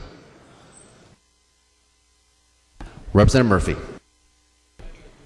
Thank you, Mr. Speaker and members. First, I want to make sure and thank Chair Wagenius and Chair Poppy, the members of the committee, as well as our staff, the partisan and nonpartisan staff, for all of the work that they've done to bring this bill to this point on the floor and for the work ahead. I want to remind members that at the beginning of this session, we heard doomsday scenarios from Republicans warning all of us that DFL legislators would cut our agriculture budget and ignore our farmers. Representative Hamilton said, when push comes to shove, near the end of session, when the budget money begins to tighten in this committee, does anyone in rural Minnesota really believe that ag programs stand a chance? We told you then we would put together a budget that recognizes the importance of our farmers and our ag economy. But of course it was your right, Representative Hamilton, to be skeptical. After all, if you're going to talk the talk, you're going to walk the walk. But that's what this bill does. It confirms the priorities of the DFL majority to make strong investments in agriculture that will benefit our farmers and our entire state. And we're excited to match our words with our actions and pass this ag bill, a good ag bill, for Minnesota tonight. Second, this bill is a good example of the central choice we face this session. We can experience the sting of the status quo, or we can move forward and invest in our state's future. And that's our choice. Over the past decade, we haven't looked forward. We've pursued short-term measures, short-term budgets that haven't solved problems. We've used shifts, we've used gimmicks, we've made cuts that have harmed the middle class. We've lacked the nerve to truly face the big challenges of the state and for our people. Members, water shortages are becoming a big challenge for our state. In some areas, those challenges are greater than others, but there's little doubt that safe, clean drinking water will be a vital economic issue for the state's future. So what do we do about it? We could choose the path of least resistance, as we have in the past. We could push it off for another 2 years, kick the can down the road. I didn't think we'd ever say that again, but there it is. We could just tread water, or we could move forward. We could face this challenge head on, and that's what this bill does. Representative Wagenius has put together a good bill that starts us down a path of confronting our state's water shortage challenges. Right now, we don't have all the answers, and we probably won't get them all answered in 2 years, but we're making the choice to be serious about this and to start searching for solutions that will benefit our state now and in 10 years from now. That continues to be the choice for this legislature, to confront our challenges head on, to quit pushing the tough decisions off to another day, to look ahead, to make investments that will help build a brighter future for the state and for all Minnesotans. Thank you, Representative Poppe and Representative Wagenius. Members, please vote yes.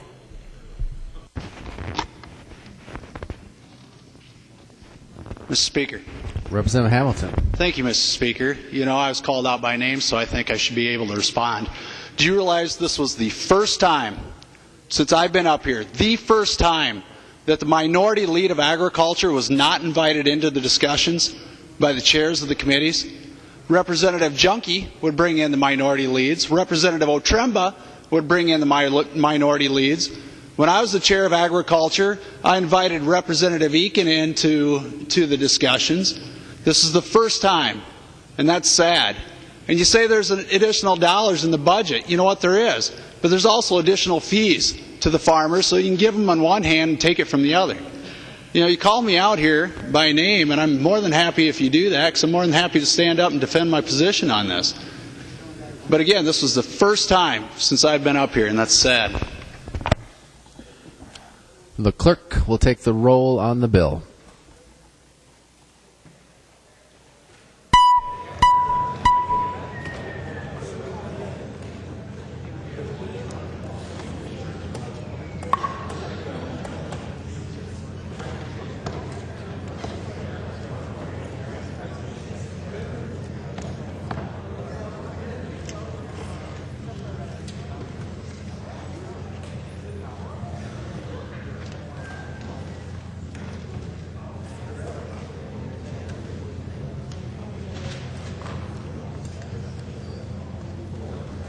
The clerk will close the roll.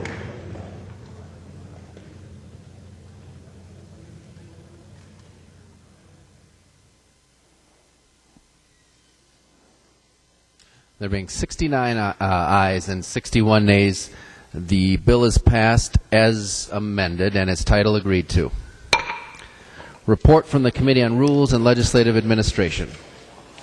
Report from the Committee on Rules and Legislative Administration. Murphy E. for the Committee on Rules, pursuant to Rule 121 and 333, designates the following bills to be placed on the calendar for Saturday, April 20th, 2013. House File numbers 1183 and Senate File number 1589. Murphy E. for the Committee on Rules, pursuant to 122 and 333, designates the following bill to be placed on the calendar for Monday, April 22nd, 2013. House File numbers 1233, 779, 760, and Senate File 953. Motions and resolutions. Copies of the non-controversial motions and resolutions are online and at the front desk. If there's no objection, those motions will be adopted. Representative Holberg. Thank you, Mr. Speaker. I move the call of the House be lifted. Representative Holberg moves that the call of the House be lifted. All in favor say aye. All opposed, no. Motion prevails. Hearing no objection, those motions are adopted. Announcements.